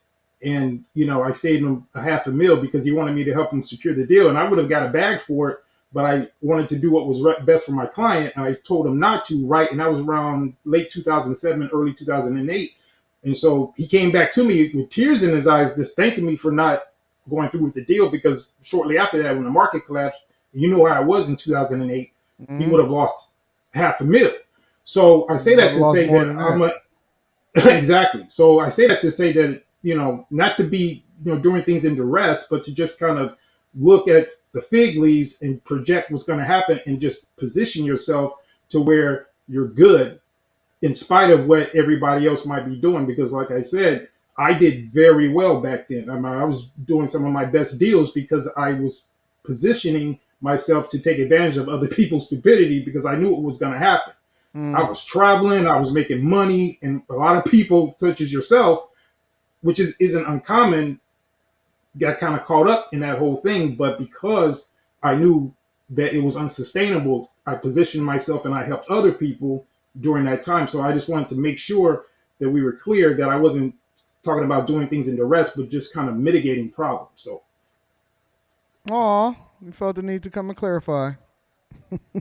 yeah, because I think that's what your take was, and that's what I don't remember. I don't even remember what we were talking about, honestly. It was a couple weeks ago, I think. Yeah, I don't. But I don't we were talking about what the conversation is, so I can't really go in depth about it. But I'm sure you can remind. Yeah, we were talking about inflation. That was the topic, right? You remember that? Okay, I remember. We had a little. Yeah, we had this disagreement about inflation, and the other point that I had was about how did you feel about preparedness, and then your response was, "Oh, well, I don't do things in duress." I said, "Okay." And my whole point, my point was, it's not about doing things in duress. It's about just looking at how the trends are going and positioning yourself so that you don't lose when things go bad. And so that was my question to you, was how do you feel about, or how do you position yourself to prepare for things to come? How do I position myself to be prepared for things to come? Is that the question? Yes. Let me address something in the chat real quick, and I'm gonna answer your question. Yeah. And then Lex, I still got you on the back. I'm gonna be coming to you shortly. The preference panel has a question for me. Now listen. On Fridays, I open it up and it's pinned to the top of the chat for anybody that has any comment or disagrees with me. If you have a question or you disagree with me, you are more than welcome to come on the panel. You do not have to cam up. You can just call in, such as how Mr. G is doing right now, and you can say whatever you want to say to me. If you have a question, you want clarification, or you want to hold me accountable, then do it. Listen, anybody can come up here if they disagree with me, man, woman, child, whatever, and say what they want to say to me. You can hold me accountable. This is what I'm here for. If you want clarification, any of that, you can do so. Okay? So I'm just going to leave that there, and you're more than welcome to do so. Now, okay, Mr. G, you're saying, Jaron, I see you down there also. Mr. G, you're asking me how am I preparing for a possible recession or a collapse within a specific sector of the economy? Yeah, or anything, just, in terms of just things going different from what you might expect. I mean, do you I don't have to get prepared because I'm not in a position where I'm leveraged out of my eyeballs or that I'm overly dependent on any amount of money or anything like that. I don't have any loans with the bank that could be called in. I don't have any mortgages that is financed. Everything that I have is 100% owned. I'm not in the same position that I was in. Back then, I was an employee that was just making a lot of money, but then I had some businesses on the side that were interdependent on other people in order to be successful. As a matter of fact, when things start going bad, I make more money now because I have the opportunity to be able to take advantage of things and buy because I'm liquid. Mm-hmm. Yeah, same here. I'm not preparing for a downturn. I'm preparing if there's a downturn for me to be able to take advantage of it. It's a difference. Right. Yeah, but okay, like for example, if you just look at what's going on in the world with the, the conflicts and things like that, like a lot of people were not prepared for 2008 because they didn't understand the trend. So, for example, I was even in the market during the .com burst around 2001, right? If you remember that. I was actually doing options trading back then. As you know, I don't believe in Chicago's, options trading. Well, I mean, that's what I was doing back then, among other things, right? But I worked in the industry because, you know, Chicago's a very big, it has the CBOE, Chicago Board of Options Exchange, and the Mercantile Exchange and all that. So it's a, you know, very big financial center. So anyway, even during that time, I was doing well because I knew that everything was over leveraged. So my point is, you know, you are positioned in a very good way because you don't have debt and all that. But how do you prepare just for, you know, grid down situations or and all these other things that can happen? Grid down situations? Yeah, do you know what that is? Yeah, I know what grid down. I don't listen. If the grid goes down and we all fucked, we could just all die together. No, not necessarily. Okay, well then survive. I don't want. Listen, I'm not a doomsday prepper. I'm not none of that. Well, I'm not talking about doomsday prepping. I'm just saying, like, I'm being sarcastic. Advocate... I'm being sarcastic. Right. I'm not preparing for a worst case scenario. I'm not preparing for if a war lands on American soil. That's not my space. I don't do that. So you don't think that it's intertwined with regard to some of the things you advocate as far as business and, you know, making money, that the other side of that is to also make sure you guard what you build? Like what? Give me an example. Like, for example, going back to 2008, you know, there was a lot of people who were looking to get the bag, which is good. I was one of them, but I also was looking to protect myself, in which I did, and that's why In what way? Protect yourself and how? Be specific.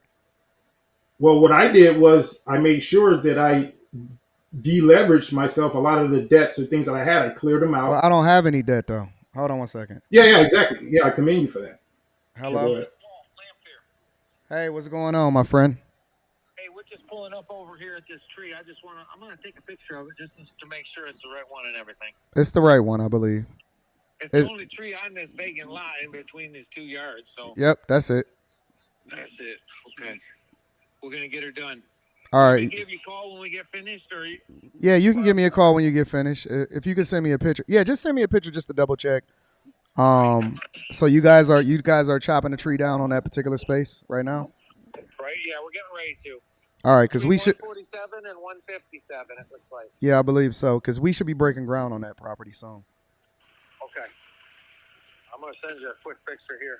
Okay. Hold on a second. Okay. Sorry, give me a second, Mr. G. No, you're good.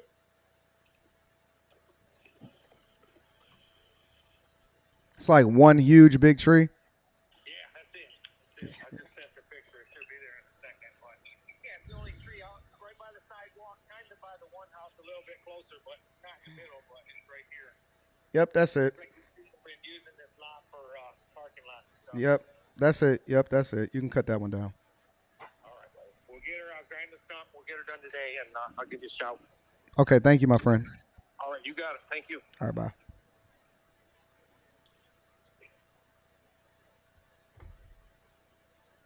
Go ahead, my friend. No, yeah, I did have a question though. It seems like, you know, because, you know, people just be talking in the chat, but is that true? Somebody's saying that you could have 250,000 debt? No, I don't have any debt. Okay, yeah, I'll take your word for it, but yeah, so that's you can look up whatever it is that you want to look up. I don't have any debt. No, I believe I have zero debt at all. That's good, and I definitely recommend that.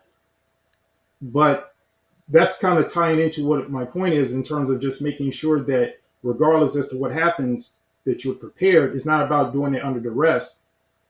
It's about making sure that regardless as to what happens, while we're chasing the bag, that we can secure the bag that we already have. And so I just kind of want to see what your philosophy on that was. That's what it is. I just shared it with you.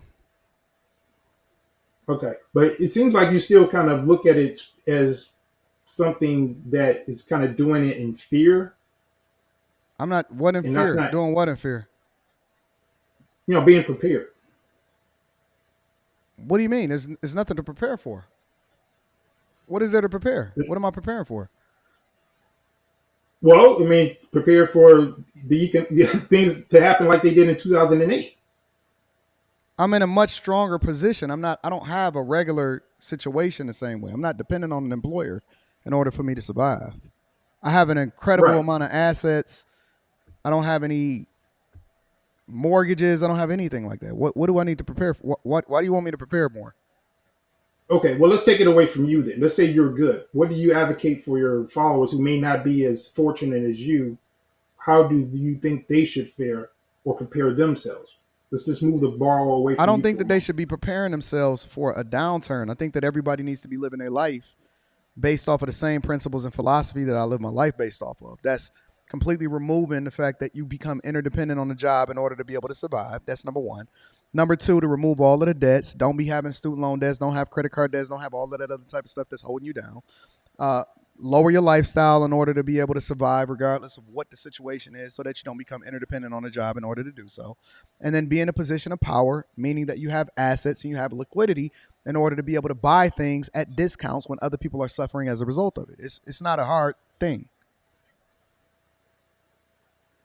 Right. Now, some of the people kind of I do have to move on to other callers, so you got to summarize pretty quickly. Okay, because like I said, I wasn't going to take up too much time, but I did want to just clarify the overall point of what I'm talking about is just preparing for a collapse situation, because as you can tell, I don't advocate for my people to operate based off of opportunity as far as a collapse situation or operating under duress. I advocate for them to always be moving in abundance so that they'd be in a position to be able to take advantage of if a situation ever occurred like that in the first place. Like if I'm a buy, I'm buying regardless. Like it's almost like when people say, well, I'm waiting for a stock to go down to a specific price. No, I study to understand whether or not it's a great company or not. And then I evaluate whether or not the stock price is reflective of the value that I think that the company truly is. If so, then I'm buying. If it's a downturn, then I'm going to buy more. So I'm buying regardless. I'm not waiting for something to happen in order for me to continue to take advantage of it. I'll just take more advantage of it when it does. Does that make sense? Okay. Yeah, I see what you're saying. So I guess the point that I'm making is that, yeah, I agree with you. You definitely buy for abundance, but I guess the things that you buy would reflect, your outlook in terms of what you think is going to happen. Like, for example, you'll be buying things that will tend to go up in a bad market as opposed to buying everything I buy. Now, I'm not buying things that'll go up in a bad market. You only lose if you sell. I don't plan on ever selling any one of my real estate properties ever. So what am I worried about? I don't even count the numbers no more. Like, I'm not trying to evaluate what my net worth is anymore, because once you get to a certain point, it doesn't matter. The only thing you're doing is executing on a process. So I don't care at this point how much cash flow my properties are generating. I'm focused on the fact that I don't want any vacancies, that I have the right people inside of the properties. I don't really care about whether or not the property dips in value as a result of the recession. It's highs and lows. It's going to go back up anyway. I'm never going to sell the property. What do I care? What do I care how long it took for a property to get back up to a certain level? Okay, well, I guess I wasn't talking about real estate per se. I was just using it as an example. Market investment. Yeah, but my example was more towards maybe stocks, for example. Like if you're talking about certain companies that you feel might go down or up based on whatever the economy is doing. I don't buy stocks based off of whether or not a company goes down or up. I buy stocks, or I buy and invest into a company based off of whether or not I think it's a great business model, whether or not they got great management. What are they competing against as far as competition? How affected are they going to be by the semiconductor chip shortage, right? There's other factors to help me determine whether or not it's a good company or not. I'll give you an example, all right? And then I got to move on. People invested in Peloton when the pandemic hit because everybody was working from home. It was still fundamentally a bad company. They still were not a profitable company, but the stock skyrocketed at that particular time because of the market conditions and because of the circumstances surrounding the pandemic. I did not buy into Peloton, and I advise my people to actually not buy into it. I never tell people to short a stock, but I told my people that I am not buying into it. You need to figure out what it is that you want to do, but I think that it's a bad company. The company itself, stock price collapsed. It was a trash company still. It's still not a profitable company. The fundamentals of the business is bad. And so it's something that somebody could have capitalized short term if they just wanted to run up on a stock, but you couldn't miss at that particular time anyway. It was no company that you could really miss on stock-wise because everything was exploding and you couldn't miss a stock if you picked one. But we needed to identify the ones that weren't fundamentally good companies because everybody was buying into everything because there was a lot of money that was flooded into the market. Money was cheap. And then more importantly, a lot of these work from home stocks such as Zoom, Peloton, all of this stuff was continuing to go up, up, and up because everybody was speculating. The fundamentals of a good company is going to be great no matter what, regardless of what happens. And so when I make an investment, I'm making an investment based off of a 10 to 15-year view, not based off of the short-term circumstances of what the economy is doing, because everything is cyclical anyway.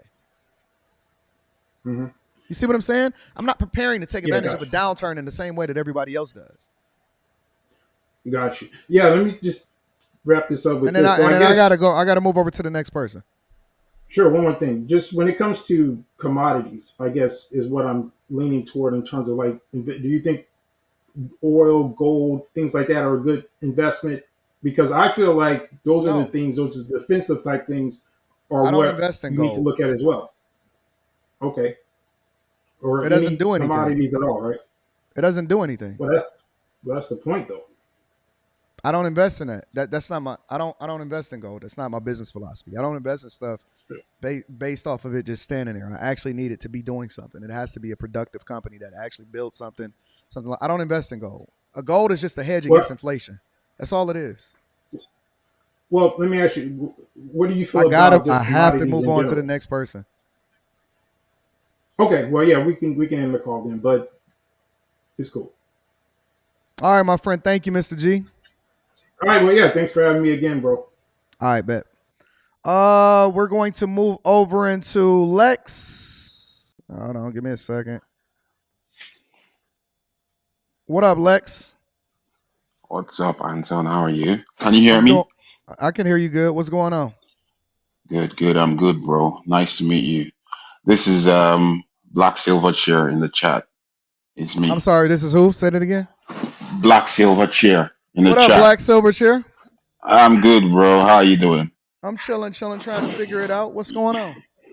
Yeah, I'm good. I appreciate your show. I just want to let you know that. Thank you. Your show it's wonderful.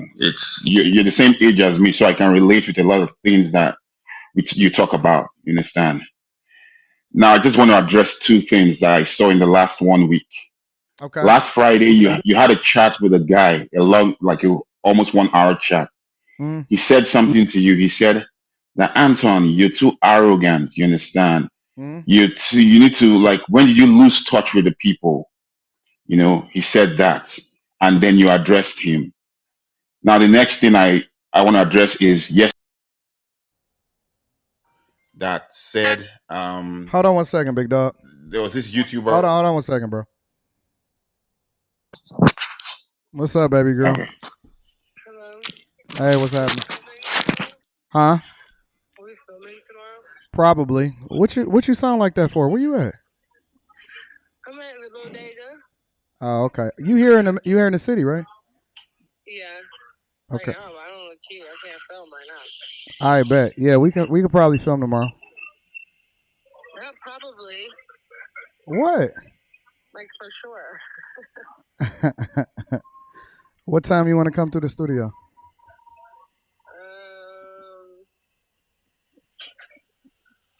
Like 4? Is that early? 4 in the morning? No, 4 p.m. Why we can't do it in the morning? Oh, we can. What time in the morning? I know, you tell me. Like the actual morning, like before noon? Yeah. Are you gonna be up? Yeah, I can get up. Don't party so hard tonight. I have to work, but I won't party. Oh, you gotta work? Maybe like 11? All right, we'll figure it out. Let me look at my calendar. We'll figure it out. Because if you got to work tonight, then we'll figure it out. Text me a time. No, I can wake up. It's so fine. All right, bet. Okay. Bye. All right, bye. Go ahead. I'm sorry, my friend. Okay, yeah. So the second one is about the YouTuber of yesterday that said you don't have to make 10 million to be comfortable in your life. and he was like replying you, Yeah, right? Richard Fang. Yeah, those two things. I want to address it. Listen, I'm talking to black people now. I'm Nigerian, came here 11 years ago. I'm making a bag. I know. Like I am making a bag. Now, I've noticed something about over here. They tell people to reduce their shine, reduce your dull your light. Please, black people, stop doing that. Black people, listen to Anton. Anton, please do not dull your light for anybody. You know I'm not pivoting. I'm not moving off of where I stand. Don't. We have dulled our lights for too long. We have seen, we look around us, everybody's living good. Every other race is living good. What about us? Don't we deserve good things? I agree. So that is the exactly. We deserve good things. We built this country. It is time for us to rise up. Do not dull, Anton, do not dull your light for anybody. Black people, do not dull your light for anybody. Those places that you see people going into, you can go into those places too. I have gone into those places. I still go into those places. And I lift my head high. Black people, stop letting people tell you to dull yourself, to dim your light, or to calm down. No, don't. Shine. Raise your head high. You understand? I hear people complaining every day on the internet, oh, the cost of groceries, the cost of this, the cost of that. I've noticed that many of these problems that people have are self-inflicted. These are self-inflicted injuries. A whole majority of people, the poverty they are currently in is self-inflicted. You look at the choices that they make in life, and no offense to single moms, but many of them are single moms. You understand? No, for real. Let's say the other day I was watching one of the ones that you put, I think yesterday. She said, "Oh, it's just me and my daughter." I'm like, that's why you're struggling. Who was you watching yesterday? Your show, like the part where you, maybe it was yesterday or the day before yesterday, when you show people complaining about the economy. Oh yeah. There was this white lady wearing a kind of light brown shirt in her car. She was like, "Oh, it's just me and my daughter." Oh, you talking about on the end of the show? Yeah, I got what you're saying. Yeah, I was like, yeah, that's why it's hard for you. It's hard for you because of that. You're struggling alone. I mean, I'm married. You understand? 12 years married. I came from nothing. I came from Anton, we got this from the mud. You got to summarize it in 30 seconds. I got to get some more people. Yeah, so that's what I'm saying. Jaren, I'm coming to black you people, next. Black people, stop dimming your light. Shine. Do what you need to do. Work hard. You understand? Grind. But do not allow anybody tell you or anyone dim your light. Oh, don't be arrogant. No, be arrogant. I appreciate you, big dog. Thank you, my Thank friend. you, Anton. Thank you All for right, coming through. care, man. Good words of encouragement. You're welcome. Let's see what we got here. Jaren, what up though? Yo, what up? Can you hear me, man? I can hear you, big dog. It look like you at work. Illinois Bank. I'm coming to you next. I was trying to get in touch with you while I was on lunch, but it's all good. I'm sorry about that, my friend. You got to start holding your friends accountable for being long-winded. Hey, I gotta hold them. I got you. Yeah, man. I agree with you on most things you be saying, bro. You like a coach or somebody that know what I'm saying. So you go hard, and I like how you go hard. Thank you, my friend. Yeah, there's certain topics they kind of contradict. Like what? Go against each other. What part don't like you? The what one part don't you agree with? I agree. I disagree with the company you work for doesn't have to support your lifestyle. Doesn't have to support. Well, how did you say it? Depend on the company to support your lifestyle, basically. Yeah, don't depend on the company to support your lifestyle. I say that. Yep. But you support tipping culture. No. I don't say that everybody has to tip. I support tipping. I personally tip because I think that it gives me a leg up and it gives me better treatment and better insight from people that are on the inside that can help me in certain places. I don't think that y'all have to do. You don't have to do nothing that you don't want to do. I'm going to over tip and I take care of people that are in my sphere, because they make sure that they go over and above to give me way more value than I could ever give them from a financial perspective. That's not a requirement. That's my preference. So I can't. I mean, you go to Buffalo Wild Wings or anywhere to eat. I guess you can support me. I mean, I don't know. I can't really see you any restaurant you go to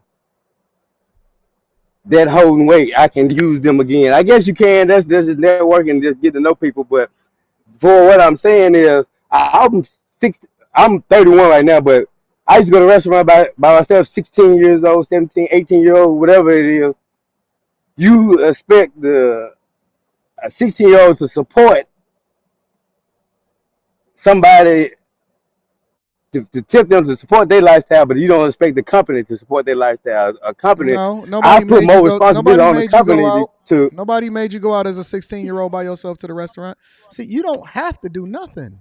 Well, no, I'm not saying I'm not putting on a 16-year-old to tip, but what you say is that those are little kids out, somebody working at McDonald's or somebody working at No, it's a wherever. job that You need traditionally you need people to in high upgrade yourself. school or people that was over the summer or somebody that needed a job. Typically, it was a job that helps you get some experience. It's not supposed to be a job that you're supposed to stay at forever. I understand it, but how can you then say I tip somebody if you supposed to upgrade your job and do and go further, no I'm not matter telling what. you I that you mean, have to tip. and I'm saying that that's why I I feel like like to it tip kind of people. contradicts you. So it's contradictory for me to want to tip people because What? I'm just the person that like to tip people No, versus no, I'm no, not telling no. you that you have to tip a It's McDonald's not. worker. It's not the tipper per se. It's the fact that I have a job and I have to get to work. But if the job cannot, if I can't afford to get, Breaking up, sir.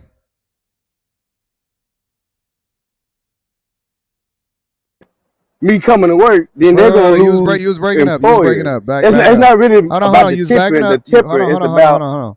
You were breaking up. you He saying said that you have a companies don't job. have to support you, but yet Hold on. Listen. you You tip. saying So that if you you have a rely. I job, can't rely on the company to support my life, but you rely on random strangers to come in to support my life. I would never. I hate sales. I'm not finna. Somebody can emotions be. Oh, I want a car. Not today. Well, I gotta rely on him to tip me and do that. Cause that's hard. That's hard. It's hard to put that in your mind, really, just to be like, oh, I gotta worry about random people to pay me instead of a job. My company paying me substantial enough wage to live my life. no, I it's dropped not my the earpiece. I company. don't know if you can hear me. If you It's heard not the it, company's responsibility to support your lifestyle. It's your responsibility. damn, If can you you, hear me? I can hear you, but can you hear Damn, I me? didn't. He can't hear me. All right. Well, listen. Just call back in, big dog, because he can't hear me. Hello. Illinois Banks. Let me get you up here real quick. Then I'm gonna go to Dave after that. Illinois Banks. What up, though? Hey, what's going on, man? Chilling, my friend. What's the word? Likewise. I shot you an email probably like 2 weeks ago. Mm, In a response to what you had said the one night when you was like between 40 and 41. You can do a drastic 180 with your life, correct. Do you and want to be on feel like camera or no? I forgot to ask you that. it You don't don't matter. have to be. You don't have to Yeah. be. But Go ahead. So the 40 to 41, you can make a change and you can do a complete 180. Absolutely. I'm following. and I feel like I'm doing that like right now. I'm 41, Okay. and like man, a year ago, like it's been over a year. I stopped smoking weed, you Nice. know, put more into my job, working 60 hours a week, Nice. they actually gave me a raise. So with that 60 hours, I'm touching six figures now, Yeah, you know. okay. But So okay, so you implement all of the things that I talked about then. Yeah, no, and that's why like I said, email because it's like, man, I love to try to book like a coaching session with you because this is a new area of my life. You know what I'm Okay. saying? Like I came from the streets, so all this is new to me. You know what I'm saying? Mm-hmm. I kind of like, and I'm at the stage where I'm purging, everything out of my life that don't serve me a purpose. I just like walked away from a 10-year relationship because I felt like, my chick wasn't really like pulling her weight in a relationship. Mm-hmm. Like, I mean, I Y'all don't was need together for her. 10 years? Yeah, yeah. Y'all got kids together? Yeah, we got kids. So wait. Let's back up for a minute. So y'all was together for 10 years. How many Yes, kids y'all got? we got two, How old are your kids? 8 and 4. And you said so why'd you leave again? Like, she wasn't contributing. You know what I'm saying? I felt stagnated, in the relationship. And like, don't get me wrong, I didn't need her to contribute. Ain't like, we'd struggle if she didn't pay, but it's like, if you're making decent money, but you don't want to put nothing in, and I'm putting in all the work, you kind of look at somebody different, especially when like, you know, the money going like to the dispensary. You know what I'm saying? And like Your just money going to the what? like her money will be going to the dispensary. You know what I'm saying? Just like random stuff. And I think somebody said another fatherless home. My kids live with me, so that ain't the issue. So Um, wait. Y'all broke up because who broke up with who? well, I mean, like we kind of we came to a head, and it was just like I was telling her, like, man, if you want this to work, I feel like, you should be putting in What with did me. y'all get into it Like, about though? Did somebody I mean, cheat? Did somebody what happened? well, with the whole cheating thing, like in the beginning of the relationship, it was established, man. Since I was paying all the bills, I was gonna do me, you know, and So you was like, playing captain. I You was mean, playing not Captain really, Save 'em. You came into the no, relationship the same way no. that I tell guys all the time and say, stop trying to do so much. Stop trying to run with the speed of an Olympic sprinter. You told her, hey, I'm paying all the bills and all of this other type of stuff. Go ahead. Well, no, that wasn't really the case. Like, see, It is. again, when she That was the met case with me, your actions. well, no, when she met me in the beginning, like I said, I was living a different life. I mean, when she met me, I had So, other women, and she knew this. You know what I'm so, saying? And then like, stuff kind of went a different direction with me. When she kind of held me down when I went away, I came oh, back and so it you was went to, like, hey, hold on, wait. You yeah, went to jail or you went to prison? I ain't never been in prison. So I you went to went to jail. jail. How long was you in Like jail? I didn't have a bond. I had to fight a fucked up Okay. case, a messed up case. You No, it know, wasn't messed up. You so went to jail because you was doing some stuff you wasn't supposed to do. How long was you locked up for? I was gone about 6 7 months. She was And gone for like in that 7 months. She held you and down. and yeah, I mean, and in that time, like all the other chicks, they kind of like split. Like she So ain't held all of me the other down like like I had. No, stop. Let's go one Okay. thing at a time. You met her. You was in the streets. You was living Yes. his lifestyle. You was taking care of everything. You was spending money. You was doing all of that. You had Yeah. multiple different women, including her. When you went to Yes. jail, she held you down. When everybody else abandoned you, she was still there for you, right? Off of money I had saved, No, but no, yeah, no, no, she no, she, no, she no. kept she kept Nah, she kept some of it. Let's just be. Hold on. Just answer. She held you Yes. down, right? Yes. Yes. Okay, go. Okay, so once you got out of jail, go. Yeah. So once I got out of jail, I started to change. It was just like, hey, let me get my stuff together. Let me, get a regular job. Let me take some of this money Hmm. and invest in something. But I wound up getting a job in a good field, and that So field you paid so me you good. leveled up. So you changed your Yeah, life. yeah, She was still with you, shooting in the gym with you when you wanted to make that transition. You left that lifestyle alone. Obviously, you beat the case in some way, shape, or form to where you didn't go to jail or prison as a result of it. Then you made the transition into being a different guy, and she was still with you throughout that transition, right? yeah. Okay, go ahead. Keep going. So yeah, you know, it was just like I didn't necessarily mind, you know, like her like working and, you know, like not putting anything in, but as like, you know, time went on and it's like, okay, we're both like, you know, coming up, we're getting raises at work, getting So she promotions was and things working. like that. So she Yeah. working too, right? When I was in jail, she wasn't working. She started But she working was after I working. got. But she Yeah. made the transition too with you.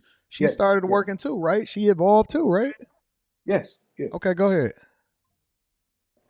So yeah, you know, it was just like I came to her just like on the strength of like, you know, hey, we could be living this much better, you know, if, you know, we both were putting in, you know, because I feel like, you know, if I'm paying all the bills, even if like, you know, you're not paying nothing, maybe you just stack your money, you know, rainy day, maybe you want to buy a property or something, but to take like to just be like shopping and buying unnecessary stuff, I just felt like we wasn't making any process. And we've had this conversation numerous of times, and it was just like I felt like we got stagnated, and I'm So at a point she where I'm had your trying to grow. children. She had your Yes, children. yes. Okay. And then how long ago did y'all break up? Um, this been about a month, if that. You So know, y'all only been broke. So y'all only been broke up for a month.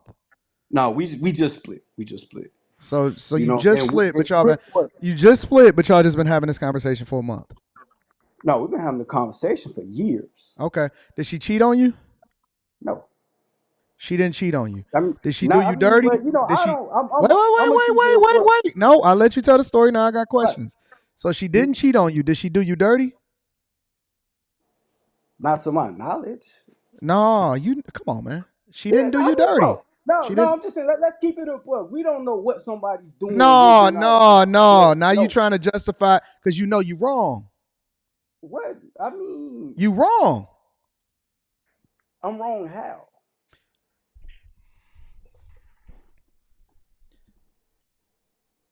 You want to evolve, right? Yes. Cool. But you've been evolving this whole time, and as long as it suited your needs and she was holding you down, she was cool. But now you continuing to evolve and you growing, but you don't want to bring her along with you, and you want to give I her an would love. ultimatum. No, wait. No, no, no, no, no, no, I no, no, would no, no, no, love, bro. bro. No, no, no. Let's just be.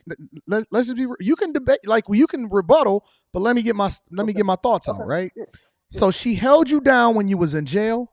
She was good enough for you to have children with. She held you down and she started to work. She never cheated on you. She never snaked you out. She never did you dirty. But now all of a sudden, because you want to level up, you want to move faster than she's ready to go. And let me tell you something. You've been with her for a long time, for over 10 years. You groomed her for what she is. You want to stop smoking and stuff now, and now you telling her why you spending all your money at the dispensary. This is the environment that you created. The only thing she did was operate within your vision. You gave her the vision. You met her under a certain lifestyle. You groomed her and you conditioned her to be a certain type of way. But now you're not satisfied with the progress of the product that you created. You are the king of your own household. You made it this way. You groomed her to be this way. And now you want to say ultimatum when you got kids? Listen, if you wasn't gonna be with her, you shouldn't have been with her before you went to jail and she showed her loyalty to you when she was with you. That's not how it moved. See, now if she would have left you, like you ain't holding all of the rest of the chicks that's accountable that left you when you was down and out, but she held you down. She never did you dirty. She never snaked you. She never cheated on you. And she had your children. And you telling me that you ready to walk away over a disagreement over the fact that you leveling up and she not ready to go as fast as you going, then that's your responsibility to bring her along with you. Listen.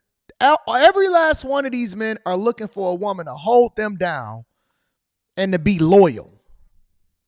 You have a woman that is the mother of your children. Don't tell me now that you making six figures that you trying to level up. Level up past who? That's the one that roll with you. And if she not ready to go, then you stick with her and you continue to condition her based off of changing her from the thing that you've already made her out to be.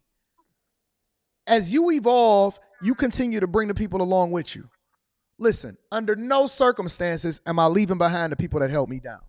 The people that has been loyal to me and they ain't did nothing dirty to me, yeah, we may have some different disagreements. Yeah, I may be evolving a little bit faster than they have now at this point, but they was pulling me along and they was holding me accountable the whole time and they was holding me down, bro. Like, if she ain't did nothing egregious to you, you can't justify it in your mind. Listen, I'm curious. I'm going to be honest with you. I'm genuinely curious, and I need you to be absolutely honest with me. Have you fucked another chick? Since we've been separated? Yes. No. Have you bust down another chick since when you was with her? She knew about it, yeah. So that's a yes. So while you was with her and while she had your kids, you fucked another chick. How many of them? One. So you only bust down one chick. Yeah. How many times? How many times? One. So you only cheated on her once with one other chick and you ain't bust her down more than one time. Yeah, I'm not like I ain't never. Come on, fam. You not on camera, so bro, you not on camera. Don't nobody know your name. You might as well keep it 100 with me, bro. Wait. You could No. We go. I'm gonna give you. I'm gonna give you the floor. See, God has blessed me with this innate ability to be able to see through things. Right. I know people. I know the sentiment of a person before they even start talking to me. I know who y'all are, and I know exactly what's really going on. So if you're going to keep it 100 with me, bro, just keep it 100. Nobody know your name. You're not on camera, so it don't really matter. So just keep it 100 with me. What's really going on? I mean, like, and this going to go back to something you said, because I've watched you a lot. I watched the interviews and all that, and you said this. You was like, man, your woman need to operate from a position knowing that there's competition out there. She's not on her shit. No, you not on your shit. But I'm not on my shit. If everything in this house is taken care of, she don't pay nan bill. Every bill in this house is paid. Nobody, because that's the standard that you set. You gonna have to bring her along. No. You gonna have to recondition her and bring her along slowly. Okay, you can't just wake up one day and say, "But you don't pay no fucking bills." That's the standard that you set for the last 10 years. What you think she just supposed to change because you woke up yesterday? You're going to have to condition her. That's the thing. When you're training people, when you're a groom, and I'm trying to figure out why you ain't married, but that's a whole nother conversation. But when you're grooming people, you're bringing them along and you're conditioning them for the job that they're supposed to have. They're continuously evolving. But you can't do her dirty. You can't have kids with her. You can't saddle her with a bunch of expectations now that you done woke up and said that I don't want to smoke, I don't want to fuck other chicks no more, I don't want to do nothing. Hey, I'm trying to question whether or not you the woman for me. That's fucked up, bro. I'm going to be real with you, and I'm an equal accountability smoke giver. When I see women that do shit that's egregious, I hold them accountable. But I'm not going to let you get away with this, bro. Congratulations on the fact that you leveled up. Congratulations that you've evolved. Congratulations on the fact that you've changed your life. But you wrong. You are wrong as two left shoes. And for you to say anything about her before first looking in the mirror is wrong. People follow people. You gave her a vision. She operated under your precedence. And now you're going to have to evolve and bring her along with you. But you're not going to abandon her, especially when you got two kids that's then dependent on you, because the kids is going to pay attention to what it is that you doing, not necessarily what you saying. You going to have to hold it down. You can't break up your family and she ain't never cheated on you. She ain't never did nothing wrong to you. You're going to have to train her how to be different. But that's your chick. You made her your chick. She held you down. She was loyal to you. And you're going to have to be loyal back, bro. That's what life is about. That's what life is about. It's about doing the right thing when it's time. When you get money, and this is the reason why I keep telling people about character, is because character is the thing that keeps you when you start to become successful. See, it's easy to be with somebody when you broke. It's easy to be with somebody when they holding you down. It's easy to rock out with a chick that's loyal to you when all of the other chicks is leaving you. But when you get bread, when you get bags, when you get the money, when you get the fame, when you get all of the women that's in your DMs, what you gonna do? What you gonna do? That part is easy. I'm not even holding you accountable for fucking around. I'm saying that's under the bridge. What you gonna do going forward? You got to be loyal, man. This is honestly, I'm gonna just be real with you.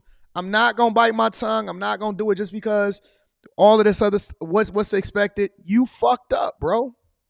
You gonna have to fix it. Fix you. She'll follow you. She been doing it the whole time. She been following your lead. When you see her, you see a reflection of you.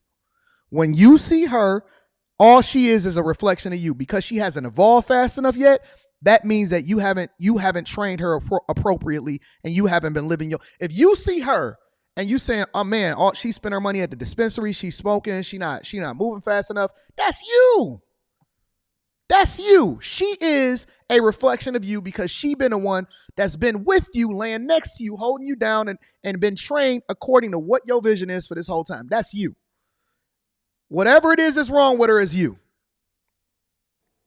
And so listen, don't fuck up your family and break up your household now.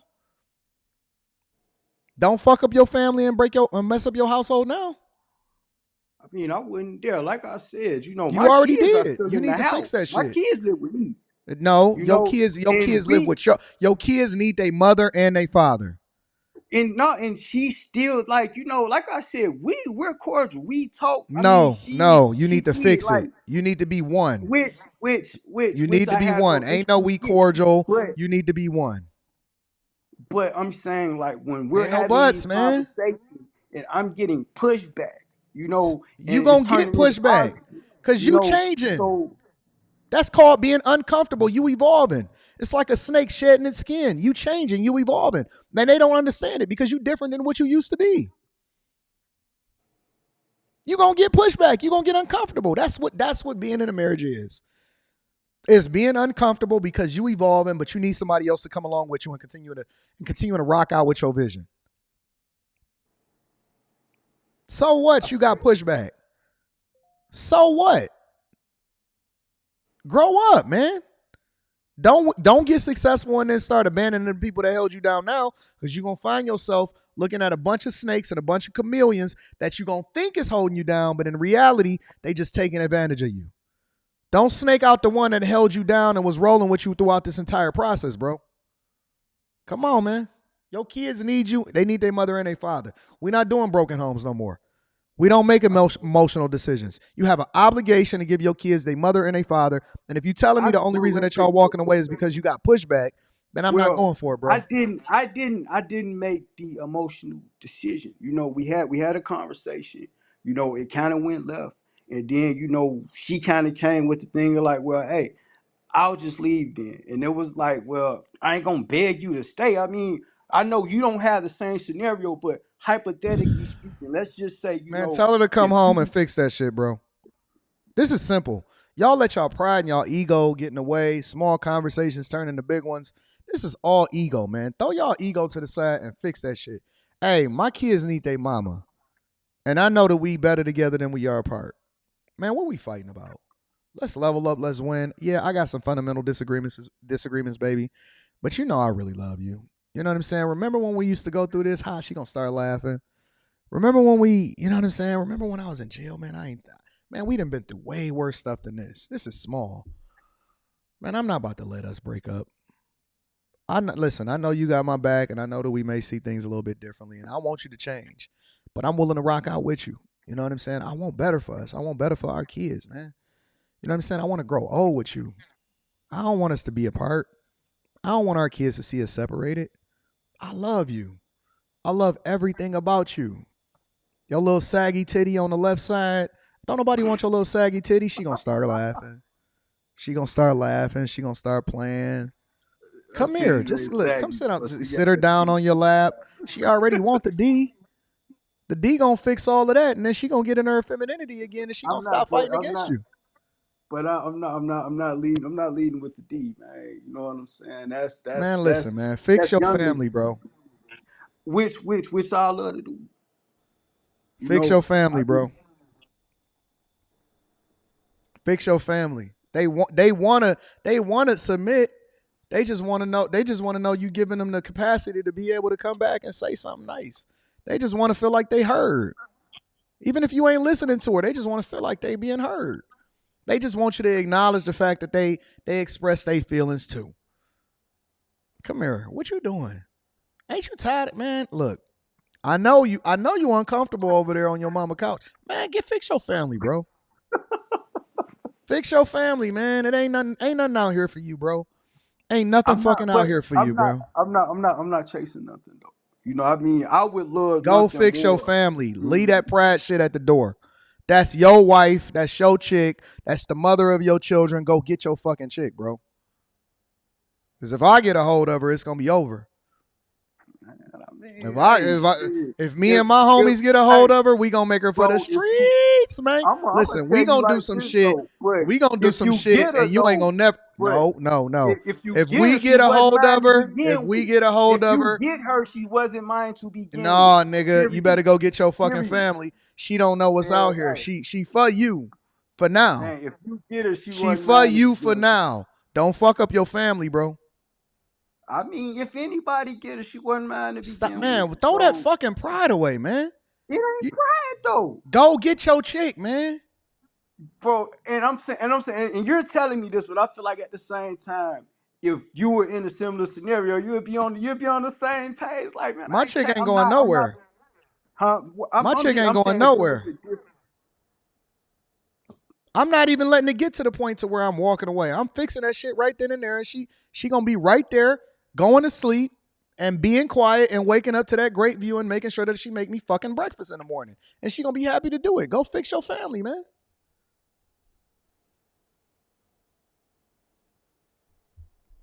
Hey, did you go somewhere? There you go. No, fix I'm your right family, here. man. I'm right here. Fix your family, bro.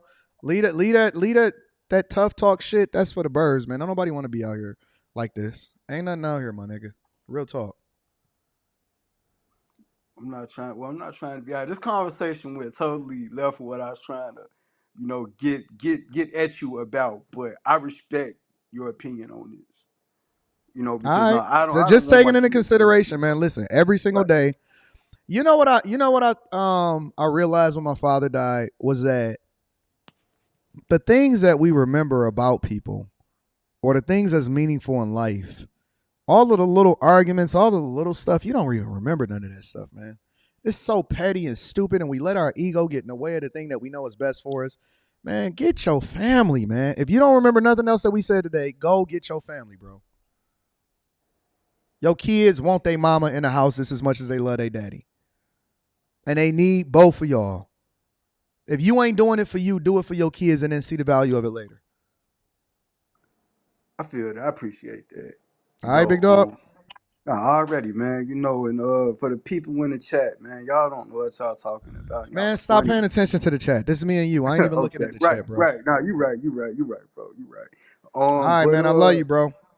Hey, likewise, man. But before I get off, again, like I said, I'd love to have some type of consultation with you just on just progressing, in that. Send me another email, bro. Send me another email, and I'm gonna make sure it's at the top of the list. I'm gonna look out for it. All right, I appreciate that. All right, big dog. Love you, bro. Dave, let me get you up here, Dave. I'm gonna read the super chat shortly, y'all. Let me get Dave up here. Hold on one second.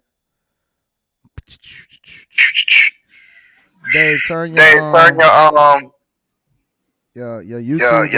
or whatever it is that you got going on your computer. I'm hearing myself. Dave. You hearing yourself? Turn on echo cancellation, and turn all of that off. Oh, hold on. Testing. 1, 2. Yeah, I can still hear. Yeah, I can still hear myself, bro. You say yourself? Yeah, turn on echo cancellation and then turn down the YouTube and all of that.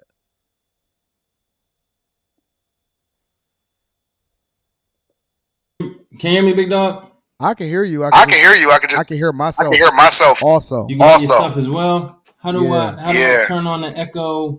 Echo cancellation. Yeah, can you hear it? You good now? Hold on 1 second. You good now? You good now? Oh no, I can hear myself again. I can hear myself again, bro. You can hear yourself again? Yeah. Can you still hear yourself? Testing. Nope. You good now? What's going on, Dave? What's the word? How about now? No, I can't. I mean, I can hear myself a teeny bit, but I'm good. So what's the word? I was the one that sent the super chat earlier about the white chick, the snow bunny. You said you wanted me to call. You wanted me to cam up. So wait a minute. Yeah, I can hear myself again, Dave. You ain't got no headphones? Nah, I'm on speakerphone. Nah, you got to take it off speakerphone. Speakerphone, bro. I don't know how to. Testing 1 2. Testing 1 2. Testing 1 2. Yeah, I can hear myself. Yeah, I can hear myself. Computer or something You got a computer or something that you can talk to? Let me go to default. Let me go to default. Did that work for you? Testing 1 2. Testing 1 2. I can still hear myself, Dave. Still hear yourself. Ah, man, come on. All right, here, call back, Dave. Call back. Let me see if I can get some more people in here. ABJ Wise. Strong. Let me see if I can get you up here. Can you hear me, big dog? ABJ, you there?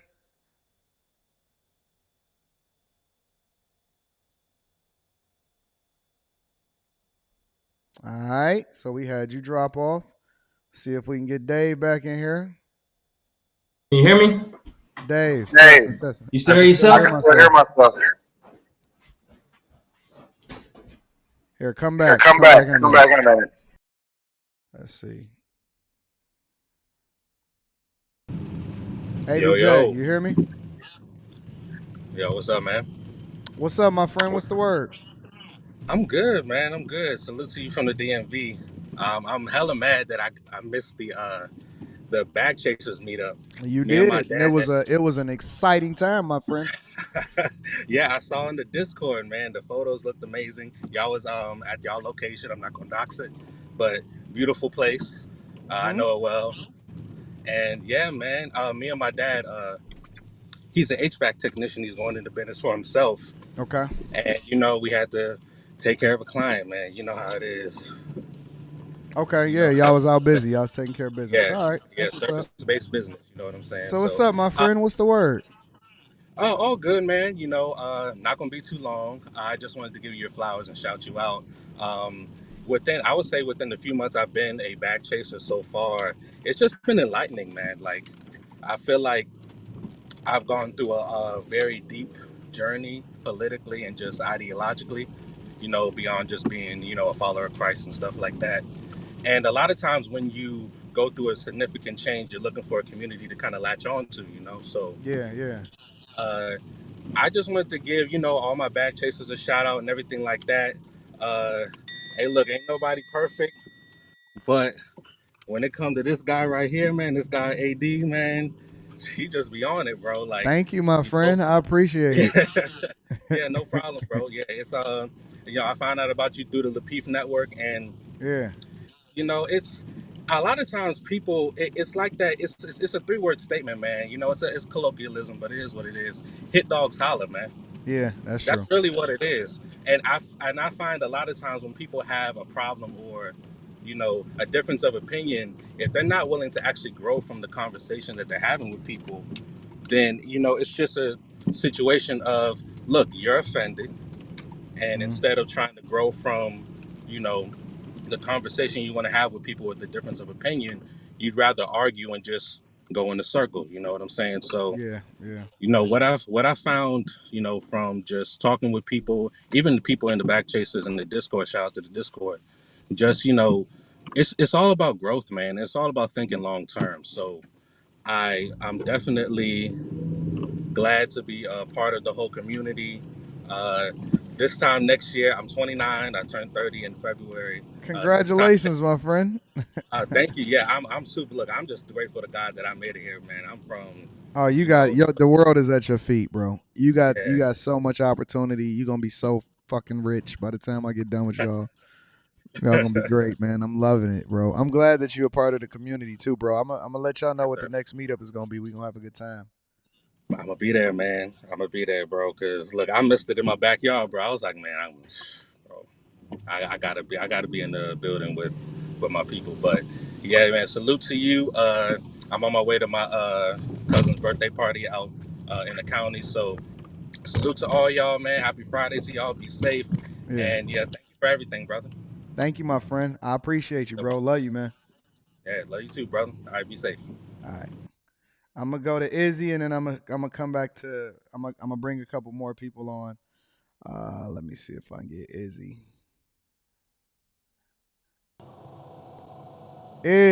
What's the word? Hey, what's going on, Anton? Slow motion, my friend. How you doing? Pretty good. Just at work here. Real quick, yeah, I'm from Canada, but long time supporter of you. Been rocking with you for like 2 years. Hmm. I'm from Congo originally, though. Okay. So yeah, so I just had like a disagreement on the Richard Bain thing yesterday. Okay. Okay.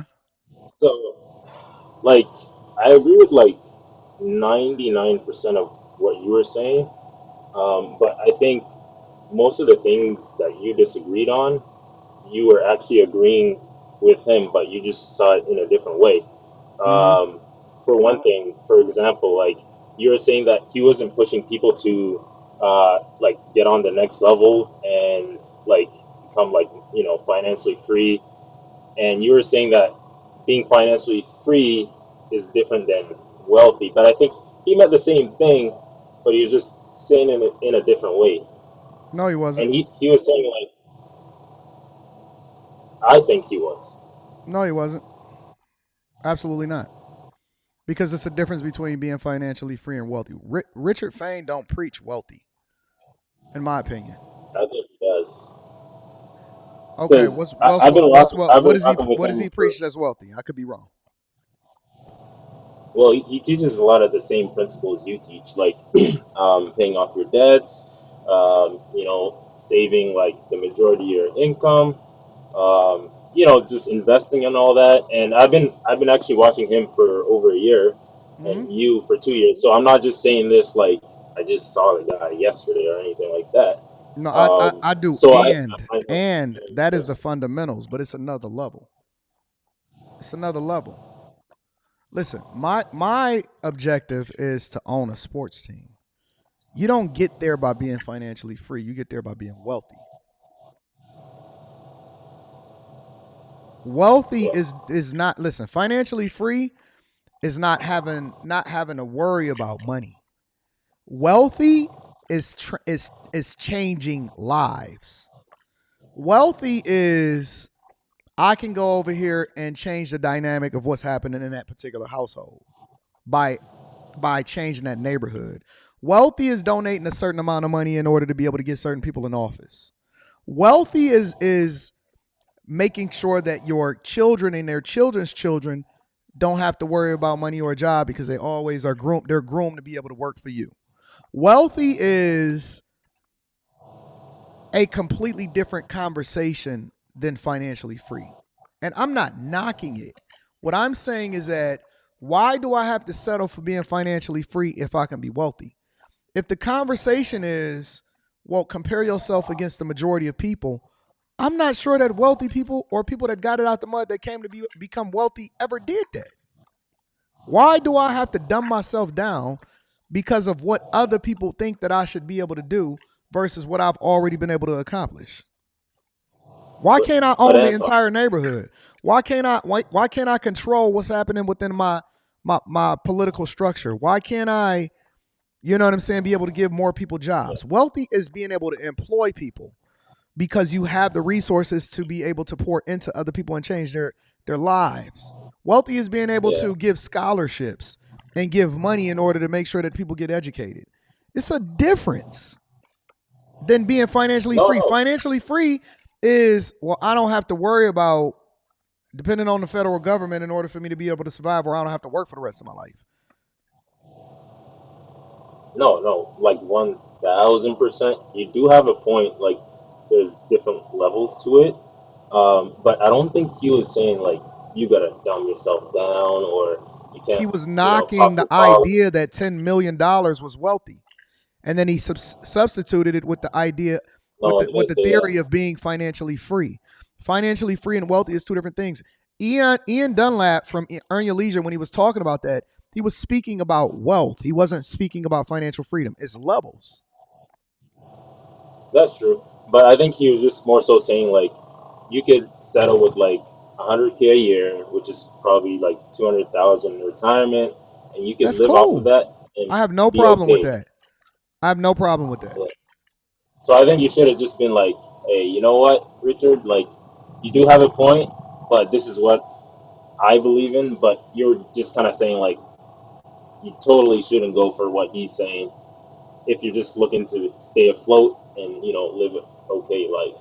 And I think like let's say 2 million, like, and you get 10% a year, I think you could live off of that pretty comfortably, even with But what is inflation comfortable going for up over you? years. Well, I'm Because I'm on the same I level spend as you. over $100,000 a month. Yeah, but that's kind of overboard. Like But for see, that's most the people, thing. That's overboard for yeah. people that ain't never spent $100,000 a month. No, I know, and I want to be like And on that's your level and one my day. point That's is why I'm that you trying to don't know start what a you bad don't case. know until you can start to have conversations about what that looks like. When you ain't never experienced it, it's hard for people to speak about it. So I don't expect for everybody to get it, but what I am saying is that it's different. It's different in certain spaces. I spend over $100,000 a month. Sometimes Yeah, it be that's insane. $200,000 a month. Yeah, no, that's insane. I mean, I'm a part of the bag chasers. I'm trying to be on your level one So day you've and seen things some like of that. you've seen some of my deposits and stuff then. Unless Yeah, you I'm a didn't part watch of the some of those Patreon. videos. I'm part of the Patreon. Okay, so what we talking about then? No, I'm saying that most people don't have the same type of drive or goals that we do in the bag chasers. Shout out the bag chasers, but like, and that's okay. And I think they could still survive. But that's all I'm saying. I hope that makes sense. I don't know. I But don't yeah, know what I y'all don't want. shoot. I Okay, don't so what are you shooting for? What are you shooting for? What do you want? And like it's no wrong ideally like answer. It's no wrong answer. I'm just curious. yeah. What do y'all want? I mean, for me personally, like the older I get, the more like I'm 26, but the older I get, the bigger the number becomes. Like me, hopefully it's gonna be like 20 million by the time I retire. Which is insane, but I How think I how could do many it. how But many days into this month is it so far? it's like the 10th today. So this is the 10th, right? Yes, sir. How much money you think I spent last month? I just pulled up my personal account. Well, we typically say about 100K a month. Jesus Christ! Oh my God! Hold on. Let me Damn. break it down for me. I want to show you what life is. See, we can have I don't want to be. That's the month. Oh God. I don't know why Apple always adjusts your. How do you set this to where it doesn't adjust your? So that is what October 2023, right?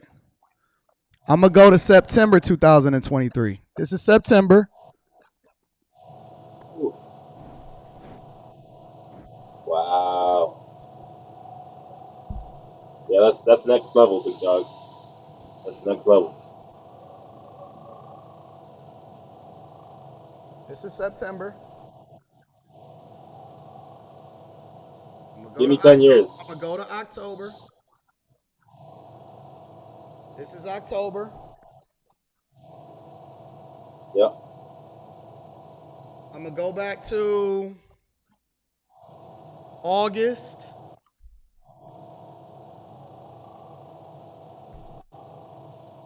Yeah, that's insane. So my point is this.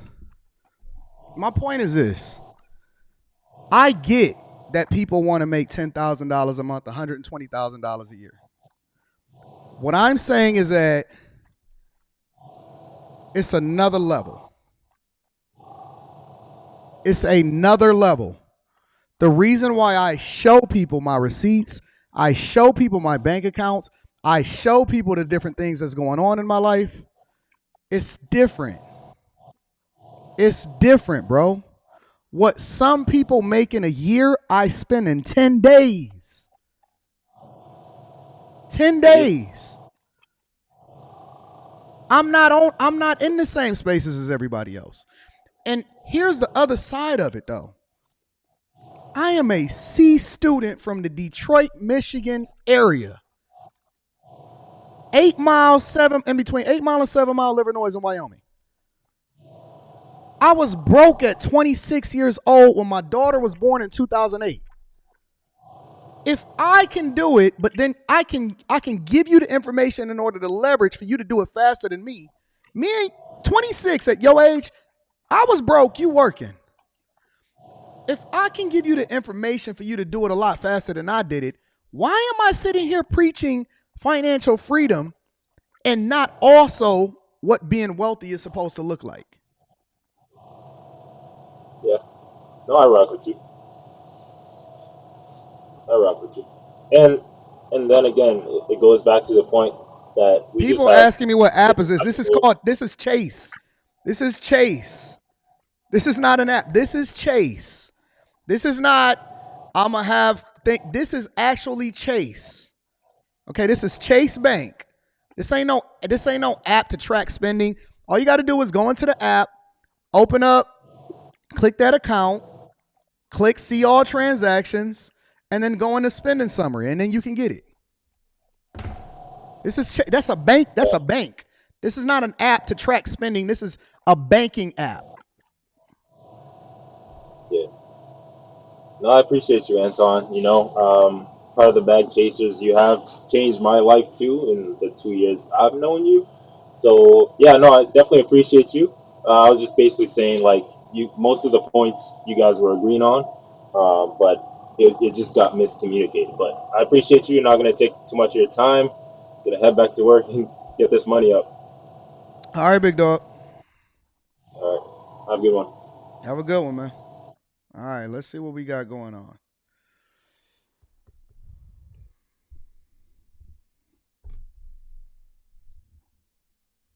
Y'all said y'all want me to do screen share? Sure, I can do screen share.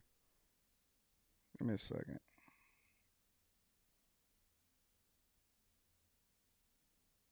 I think I got to plug it in. I need to get my I need a plug-in to be able to share it for this particular software. I'll get it in a minute. Dave. Let me see if I can get Dave up here. Hold on one second.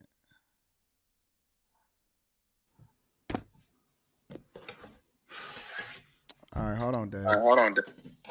Dave, I still hear myself, bro. Dave. Can you hear me? I still hear me.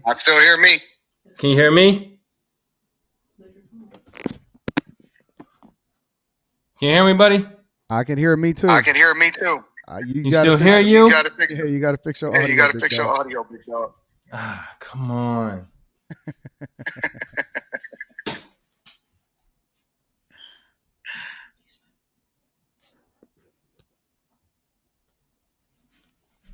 What the fuck am I supposed to do? I don't know, Dave. You got to figure it out, bro.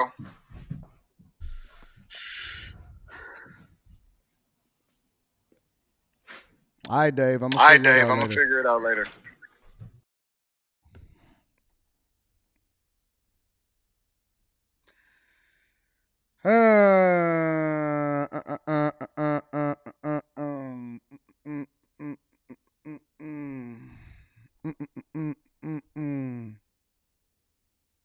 Does anybody else have any questions that y'all want to share with us? Just curious. You know, I'll let y'all come in and say what y'all want to say. I'll let y'all come up and say whatever y'all want to say. Does anybody else have any questions? Does anybody else have any questions? All right, let's see. We got Cliff here. Let me see if I can get my dog Cliff up in here in these buildings. Oh, wait. Let me get Cliff popping. Cliff, what up, though? How's it going, bro? Can you hear me? Chilling, my friend. What's the word? I'm here, man. Hey, I got a question for you. What's happening? I super chatted it, but I'd rather ask you in person. Okay. Do you think that this exodus of all these quote unquote asylum seekers is an act of God? No, not necessarily. No, but think about all the people who just want a new life and opportunities and access to all the resources I don't blame that you them for guys doing have. what they do. We still gotta. I blame our legislators. I blame our politicians, and I blame the people that run the country, Because just because somebody else wants something don't mean that you have to necessarily make it available to them, right? There's still a way that people are supposed to go about doing things in order. We're not just supposed to just let people do whatever it is that they want to do just because they want to do it, right? It's a lot of people that want a lot of things. I'm sure there's a lot of people that want to ride on a private jet just because they want to have the experience. Does it mean that they deserve it? No, you have to earn it. And so I believe in legal. You have to do everything according to the rules of the land. I don't believe in doing things based off of doing it illegally. And if somebody gets into the country illegally, I don't agree with that. But if you legally migrate over into the country and you do things accordingly, I'm okay with that. Fair enough. So a lot of these construction workers gonna be having some work in Detroit when they get legal. I hope not. No, you ain't giving none of these asylum seekers no work. No. Suppose they're really good carpenters, Anton. Nope. I'll work with the companies that I already have a relationship with. I don't even mind paying more money and spending more money with the people that I have a relationship with. I work with people based off of character and loyalty, and I roll with people, and I spend money with my people that I'm used to spending money with. I don't just do things based off of price. All right, which leads into my next question. When you getting into commercial construction, man? I want to move to Detroit. Oh, I'm not ready for that. I don't understand it. I don't understand the No? business and the industry yet as much as I should. Yeah, I need to do a little bit more work and a little bit more research before I dive into that. I'm not comfortable From a- yet, and I just because you got to remember, I just started building houses from scratch. You know what I'm saying? So I'm still mastering that because I haven't even finished building my first property yet. Okay. So I'm still in the process. Within the next 3 to 4 months, that one will be done. But I'm starting construction on the second and the third ones already, though. And that's why the guy was calling about the tree service, because he was, grinding the stumps down and cutting the tree down and all of that. So, I'm Nice. trying to Nice, figure man. it out. Yeah, I'm figuring it out, and I'm learning as I go. And then the more I learn, the more I'll expand. But I'm not comfortable getting in a commercial real estate or the commercial property building yet. It's too volatile, and I don't understand it as much as I should yet. But the minute that I do, I'll take you guys along my journey. You know that. Man, I'm there, but anything you want to build, I'll fuck it up for you, man, right away. That's what's up. Thanks, Cliff. All right, man. Yeah, have a good day, bro. All right, big dog. Let me see. C Neil, C.A. Neil. I don't know. I don't know if I'm pronouncing your name correctly. I don't want to continue to butcher it, big dog. Hold on 1 second. Yo, what up, big bro? Hey, you hear me? Yeah, I can hear you. What's going on, bro? Nothing much. I just had something to say about your philosophy. I disagreed with at first, as far as like saving and leaving money around. Mm-hmm. And I actually started putting 15% of my check inside a brokerage account. Mm-hmm. And I've been seeing my net worth, because I know you're all about net worth, being not just having money sitting around. And I've been seeing my net worth grow like a little small at a time. And I just wanted to know any motivation for me to start like putting 50% or even like 90% of my income. You gotta lower your lifestyle. Listen, one of the things that I then did was that's what inspired me to get a second job or start a business, because I was so inspired by the growth that I seen. I knew that the more that I got in there, the more it would compound, right? And then that's when you start to get into different businesses and different things that you want to use the money for, right? And so what I learned to do was never to depend on the income that I made from my regular job to support my lifestyle. After I paid into my 401k and I maxed that out every year in order to get all of that money, every single dime that I got went back into investing in my businesses and my brokerage account. And then I used my side hustles or my businesses to support my lifestyle, which it didn't cost me that much because I went living for free. I made sure that I did whatever it is that I could do in order to prevent myself from having to spend money until I got to a certain net worth or a certain space in my life. Okay. See, with me, I'm I'm still in that mindset of saving and saving, and I'm trying to get out of it. So it's kind of hard. I'm trying to reach to that level of putting up more than 15%, but it's like that saving mindset keeps You on can set calling. it. I don't know what brokerage account you're using, but you can up it a little bit, a little bit every single month or every single time that you get paid, right? Okay. So you can increase the percentage, and most of the time, if you increase it like 1 or 2% of the time, you won't see the difference. You won't be able to tell. Okay. And one more question. I know you say OG told you to always put up 25%. Of everything You that I know, made when I first started working at the plant. yeah. And I'm putting 5% of my income inside my 401k, and then 15% inside the brokerage account. So should I just put the other 5%, just boost it up to 20%, so to even on out to 25%? Well, do you get a match at your job for your 401k? Yeah, I think it's like 3%. No, it's 5%. So the match, they're already giving it to me up to 5%. Yeah, you want to make sure you get the free money. You just got to remember, okay, it get a lot more complicated when you're talking about matching up and what you should put into your 401k and all of that, right? The number one thing that you want to make sure that you do is you want to pay off all of your debt, your personal debt. Any consumer debt you have, credit cards, car loans, any of that stuff, you want to get rid of it, because that's one of the biggest things that drains your resources, that stop you from making as much money as you can.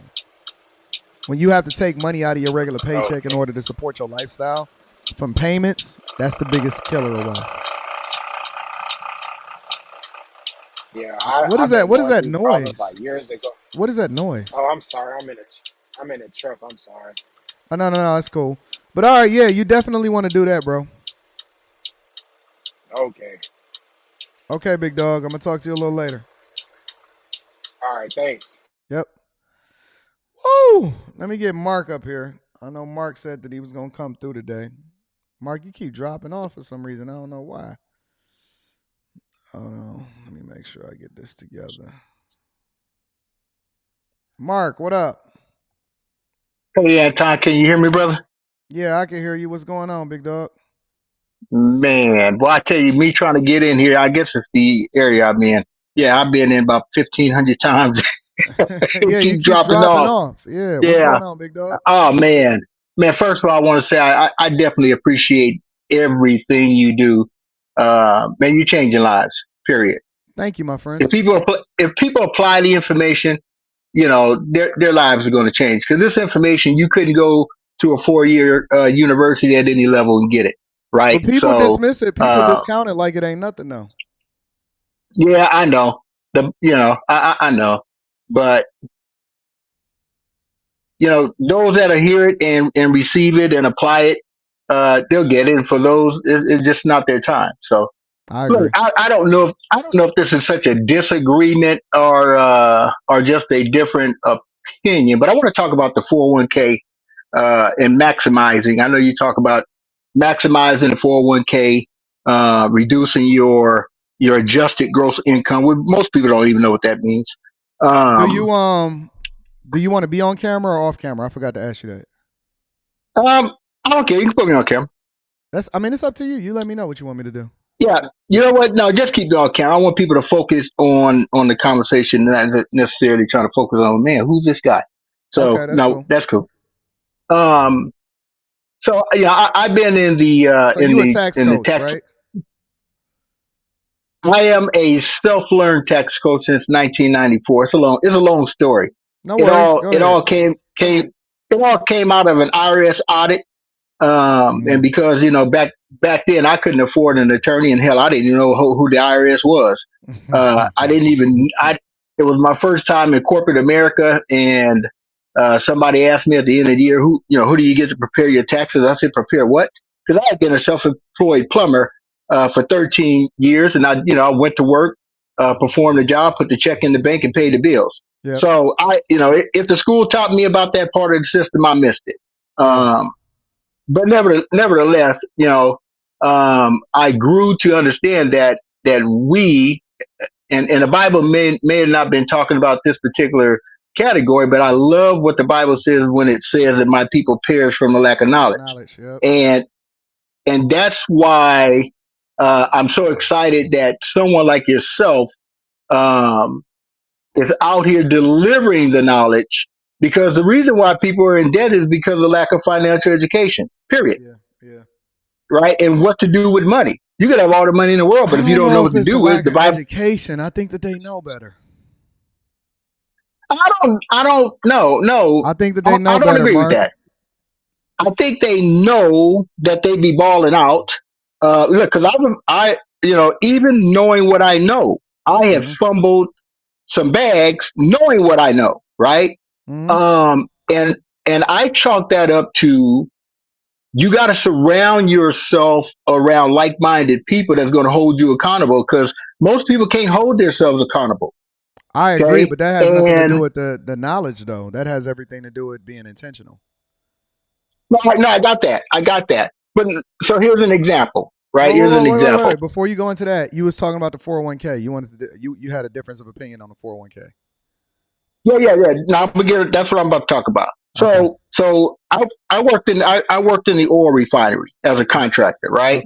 Okay. And in 1994, the company I worked for started a 401k, but they didn't have a match. Okay. Nor was I educated on a 401k. Which was some of the beginning years where they were transitioning away from pensions, and they were incentivizing people, and they were starting to get into 401ks. That's correct.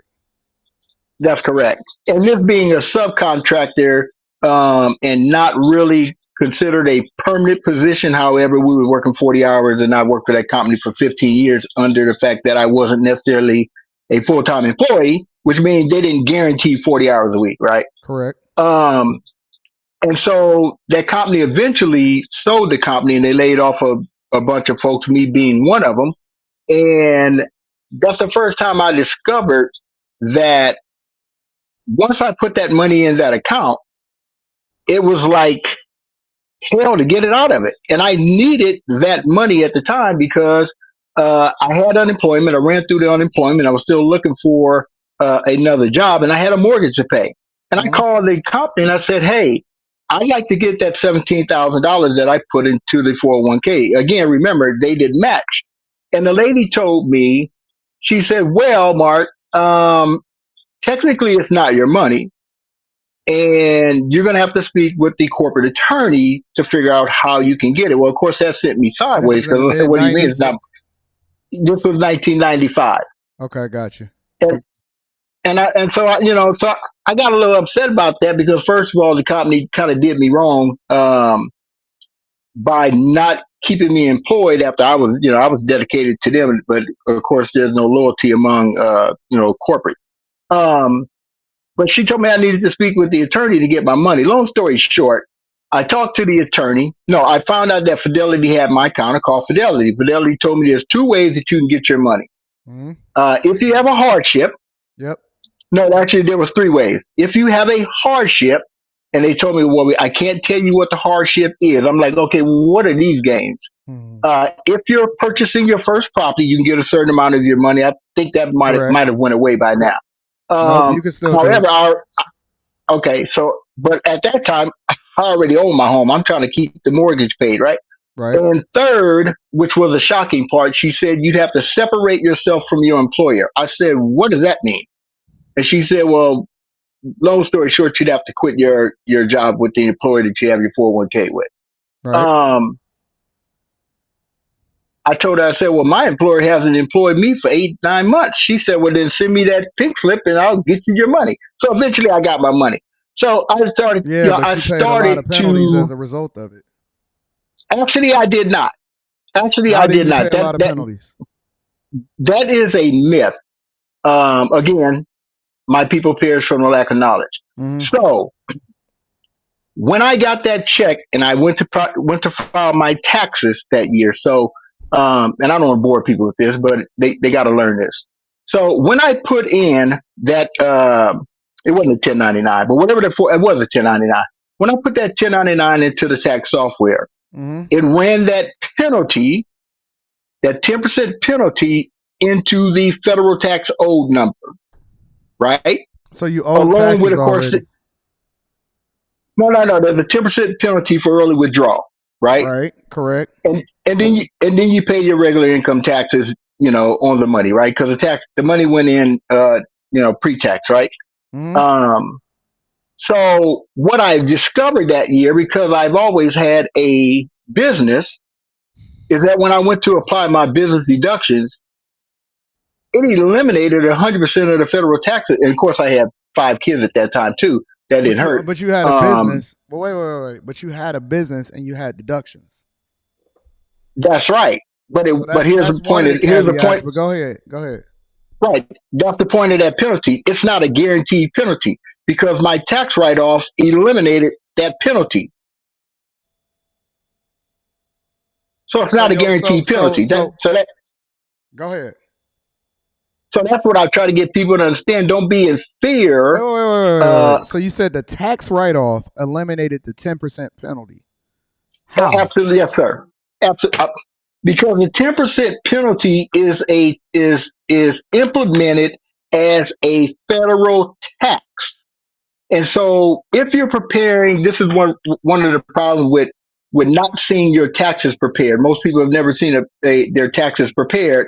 And so therefore they don't know how to ask the right questions because you don't know what you don't know. So what you saying is that, so hold on, let me just understand this from a business perspective, from a C student's perspective. Okay. So what you're saying is that you paid the penalty when you made the withdrawal, but you got it back once you had enough write-offs to be able to justify getting it back financially because of the thresholds that you were at as far as your adjusted gross income. No.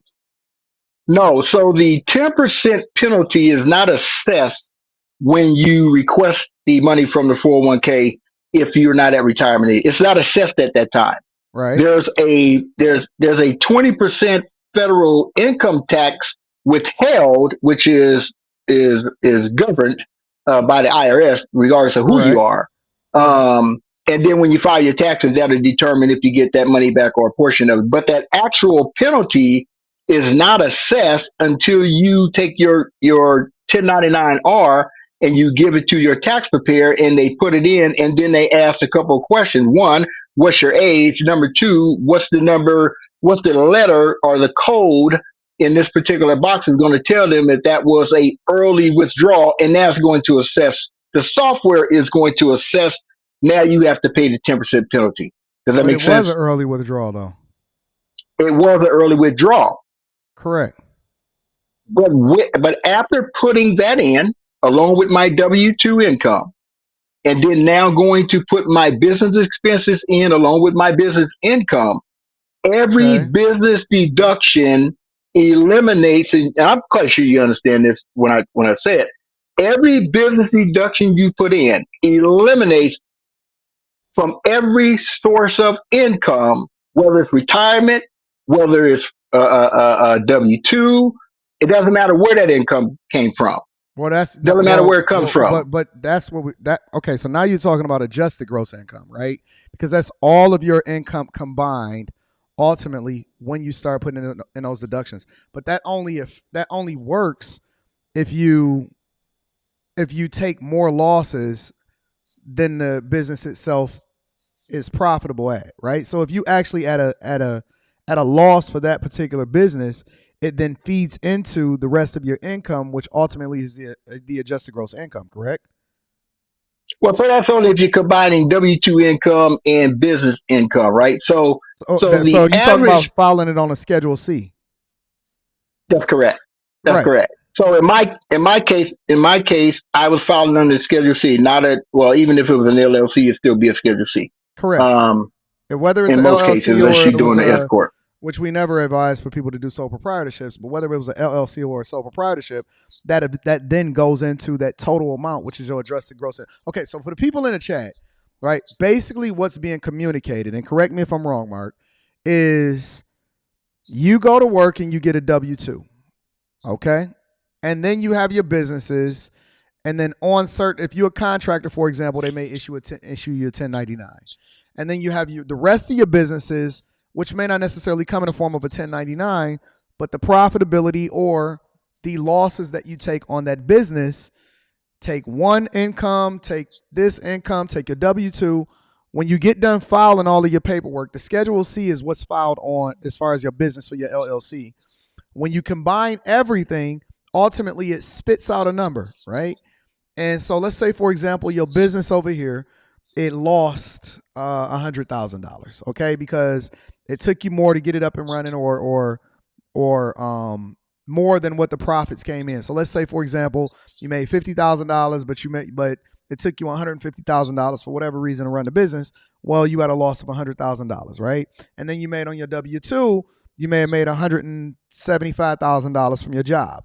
Well, when you combine both of those together, that $100,000 loss along with this $175,000 income for your W-2 for your regular job, your adjusted gross income is $75,000 now.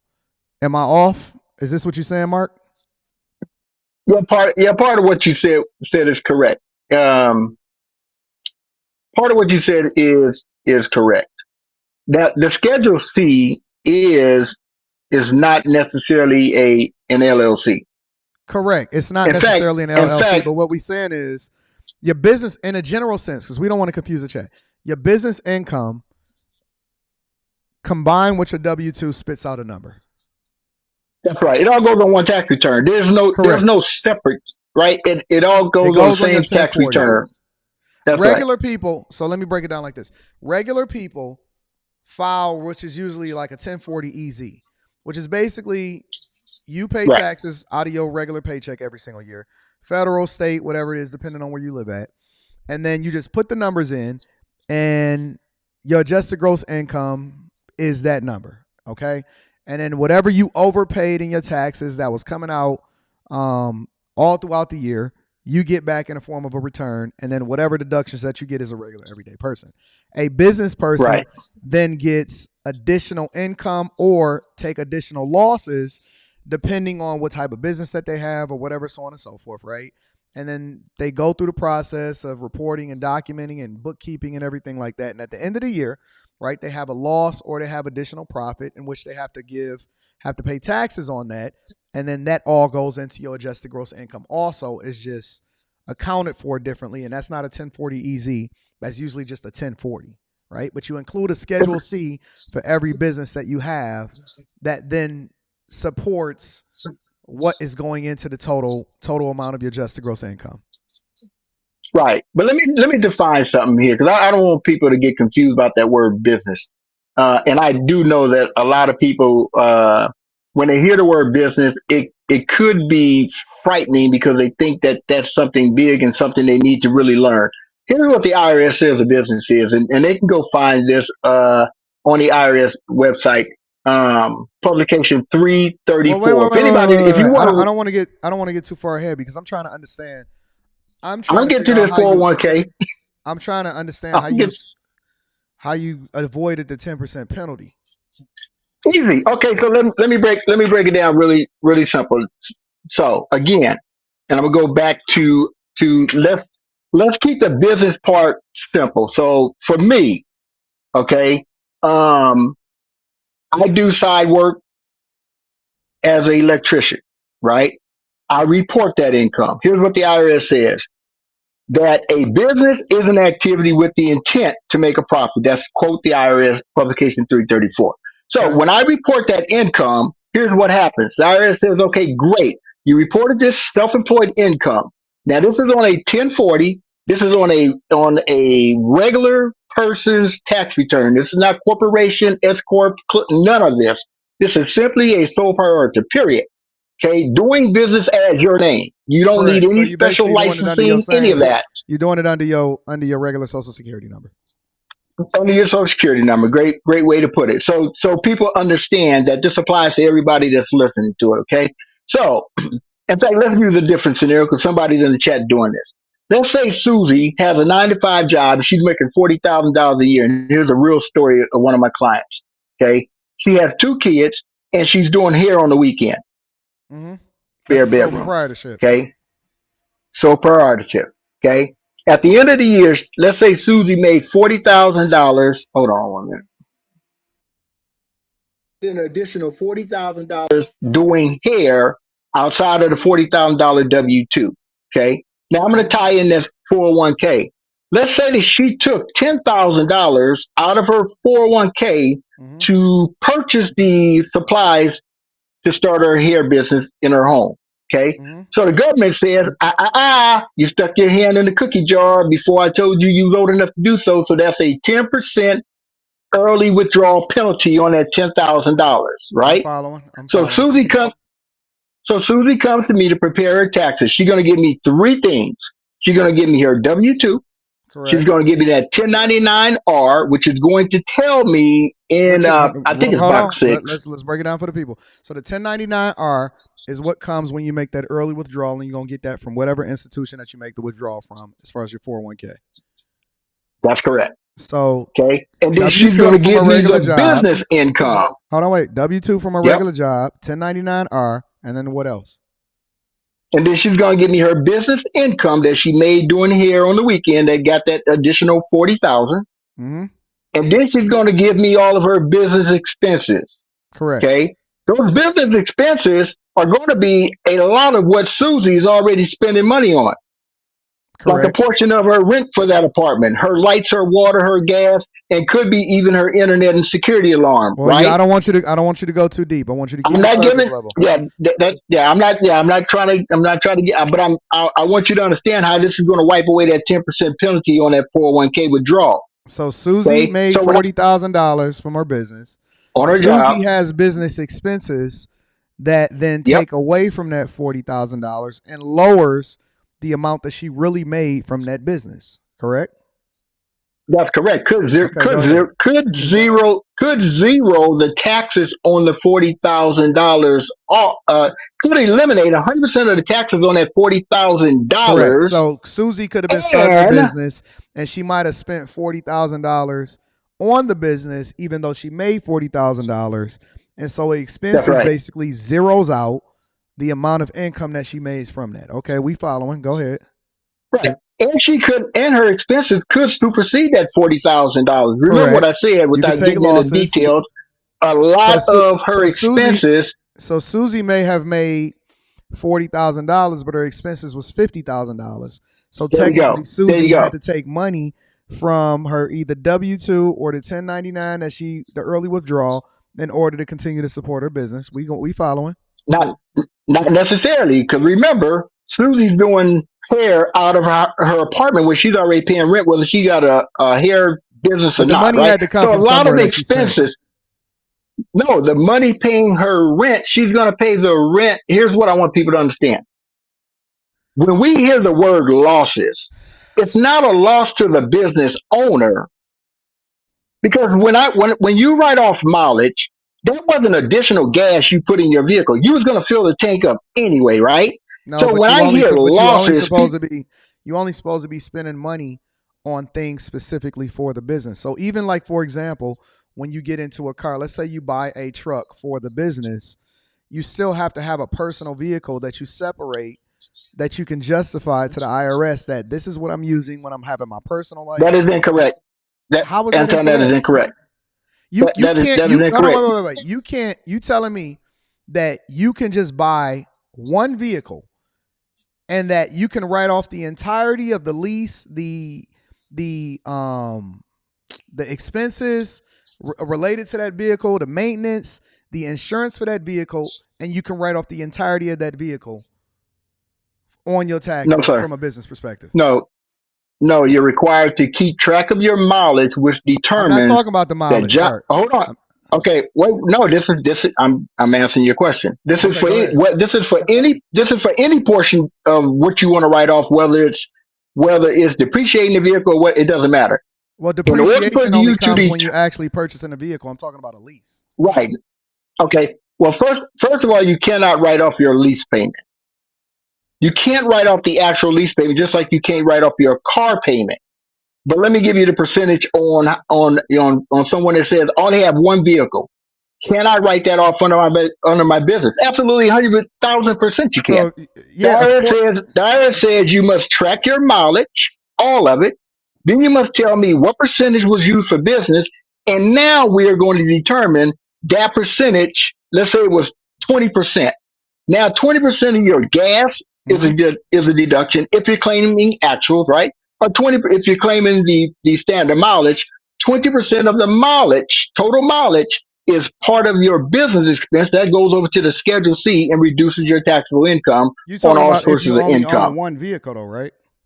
Right. If you only own one vehicle. If you have multiple vehicles, it's the same calculation. The percentages are just different. So, but anyway, let me get back to the 401k, So maximizing the wait. But the 401k IRS part. also requires you to separate when you're personally using a vehicle.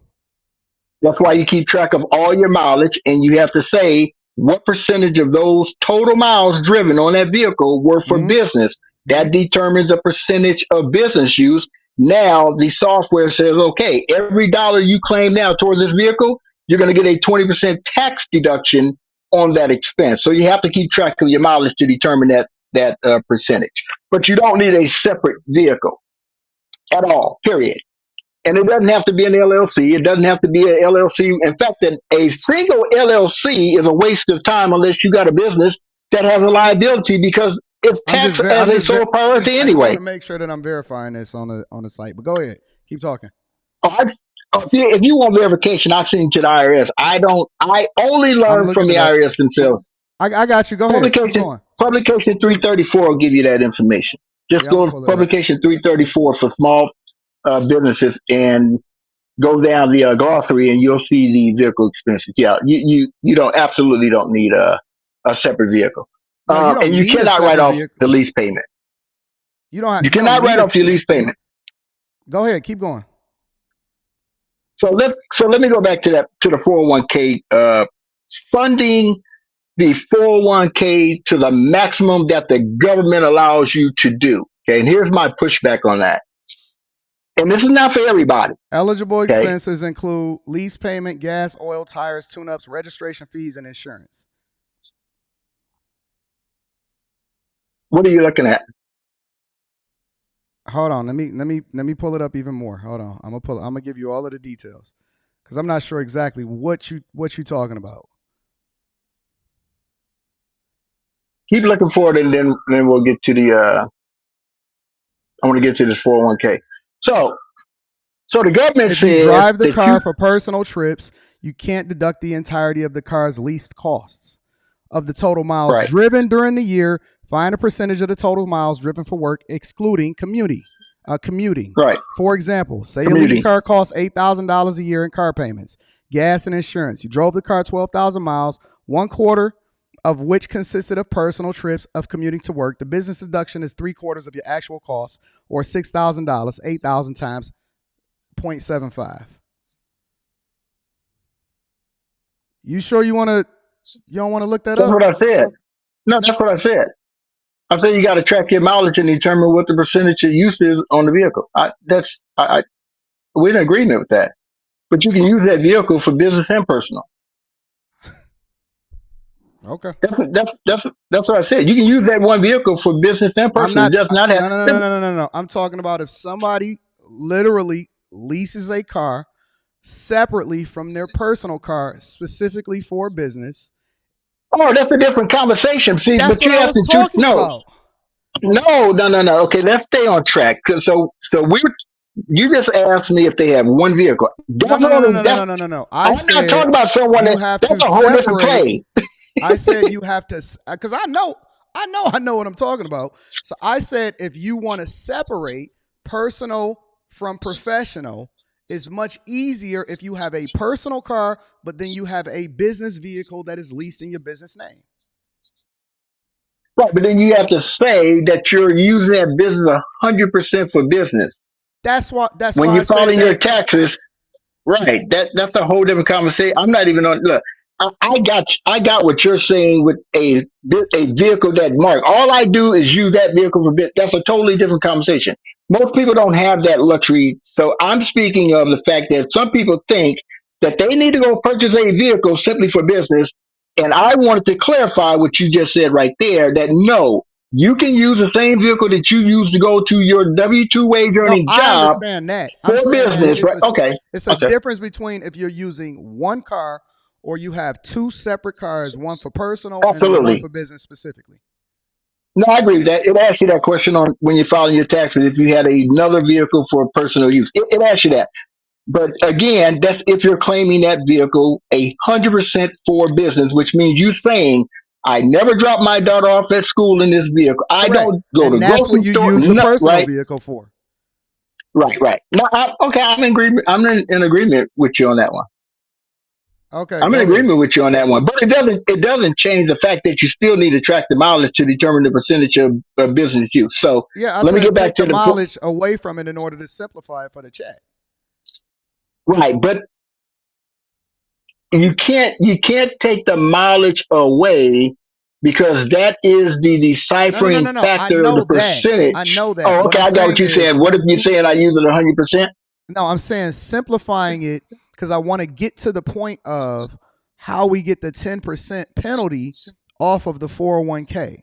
I don't want to go too deep into how you get certain deductions. I want to get to the gist of how are you able to avoid the penalty that's associated with the early withdrawal.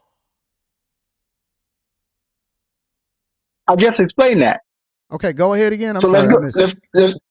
Let's go back to this. This was the illustration of Susie with the business, right? She makes 40,000 on her job. She took $10,000 early withdrawal from the 401k, which she's told is going to have a 10% penalty assessed to that, right? And then she Okay. made $40,000 in her business, right? Now the $40,000 in her business is just the number we're using for this example, okay? When she goes to file her taxes, her tax person is going to ask for her W-2. They're going to ask for the 1099-R she received for the $10,000 withdrawal, okay?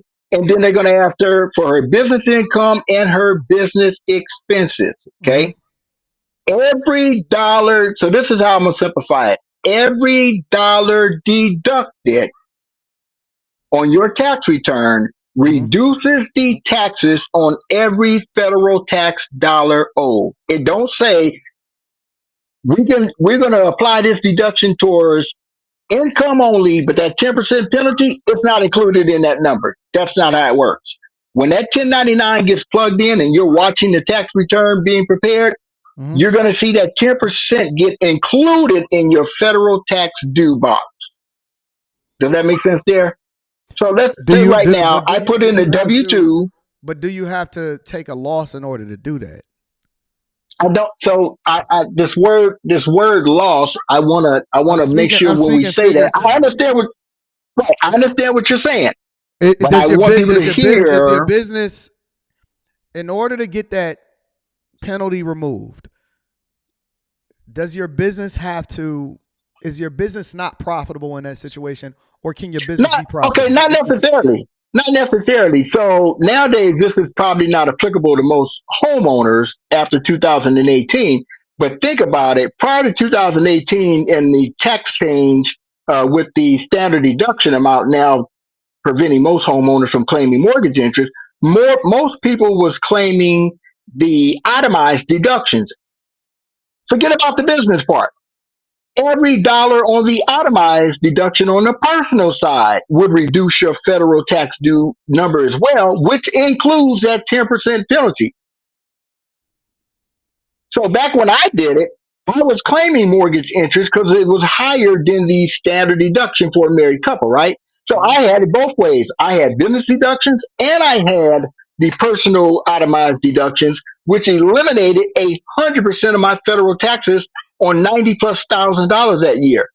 That included that 10% penalty. That's when it hit me. I said, whoa, wait a minute. And you still owned the business during that time? Yeah. And I said, wait a minute. So did you What carry happened to forward? that penalty? And I carry my loss, the amount of losses. I've been carrying the home office losses right now for 18 years. I've got over $30,000+ in carryovers just from my home office, waiting for me to make $500,000 in my business, and then I can apply that $30,000. I've been rolling over every year because my deduction supersede needing it. A lot of people say, "What the hell did he just say?" No, I know what you're saying. My point. Here's what I'm wondering. Go ahead. Because a lot of people don't even know what a carryover is. So, okay, listen. Right. So what you're saying is, and I'm trying to break this down from a C student's perspective. is that Yeah, I like to try to keep it as simple without trying to use words that most people don't understand. But if you've never seen this before, it will be a little confusing. But go ahead. okay, so your business, I know you don't like using the word, but your business basically operated in a negative, right? But the write-offs that you had outside of that 100% covered the amount that you would have owed to the federal government in taxes, correct? On that business income, right? Correct. So can I tell you why the word business losses it to me, I think it's deceptive and I think it's misleading, even though I understand the terminology that's used inside of the business world. Here's why. And again, let's take Susie, for example, right? Susie's going to pay rent at that apartment. She didn't get the apartment to do hair. She's going to pay the rent on the apartment regardless, right? Can we agree on that? So that's not an additional expense because of the business for her. So if she's paying $1,500 a month and she's using 20% of the apartment to do hair, 20% of her $1,500 a month is a business expense against her business income. But let me add a Schedule caveat C, to that. it says loss. Let me add a Go ahead. caveat to that though. Go ahead. Chat. We not giving y'all tax advice. Yes, we're sir. just speaking in general. That's A. Also, on top of that, make sure that you consult your tax professional so that you're doing things right. Third, be very, very careful to make sure that your bookkeeping is up to date and you are documenting things properly, because what I found for a lot of people is one of the fastest ways to get audited is to have an intersection between personal and business. So for example, if you're writing off a percentage of whatever it is that you're paying on your home expenses for your business, make sure that you have that stuff up to date, because I've seen people get audited faster than you can say stop when they start to highlight that as deductions on their tax returns or highlight that as expenses on their Schedule T for their tax returns. I hate when people say that. At times, All I said was I hate hold when on, people say that. I hate when a CPA says that, and I'm gonna prove it. Wait. Let me say this. I'm saying to people, make sure you have your ducks in a row. Documentation beats conversation. You must have your documentation. Other than that, conversation is never going to work in the midst of an audit. Audited or not, because if you write, you right. Okay. So you don't have to hate why I said it. Only thing I'm telling people is don't think that you writing off 80% of your rent just because you own a business. No, you have to actually legally be able to do that, and you have to be leveraging it for that particular purpose at that particular time. If you are not doing the thing that you're supposed to do, but you think you're just going to get a bunch of write-offs as a result of it, that is not legal. I am not advocating that you go about doing it. I'm telling you that check with your tax professional and make sure that you are properly deducting whatever it is that you're supposed to deduct, and you're properly documenting the expenses as they're outlined by irs.gov, so that you do not find yourself in a negative situation, because I don't want y'all coming back here talking about Anton had people on there and they was telling us to do this and this is the reason why I did it. No, I did not. I am not telling you to do anything. I'm telling you to check with your tax professional, make sure you do things the right way, cover your butt, so that if you get audited, because it's a possibility that you will get audited, you have to make sure that you did it the right way. I don't know why you would be mad at that, but go ahead, Mark. No, so no, I'm saying what I'm saying is when I talk about the home office and I hear CPA said it, and I've been doing this since 1994. Okay, and again, anything I tell you, I'll send you directly to the IRS. Not you personally, but anybody. I don't send you to some book I read. Okay, the IRS has already protected the system against people claiming the home office, and here's how they did it. Because they know that that's a place that they cannot audit, because in order for them to come and see your home office, they gotta schedule an appointment with you. Well, what do you think they're gonna find when they come to your house? The whole house gonna look like an office, right? So the home office it is the only deduction in the entire tax code that does this. And the reason it does it is because of what you just said.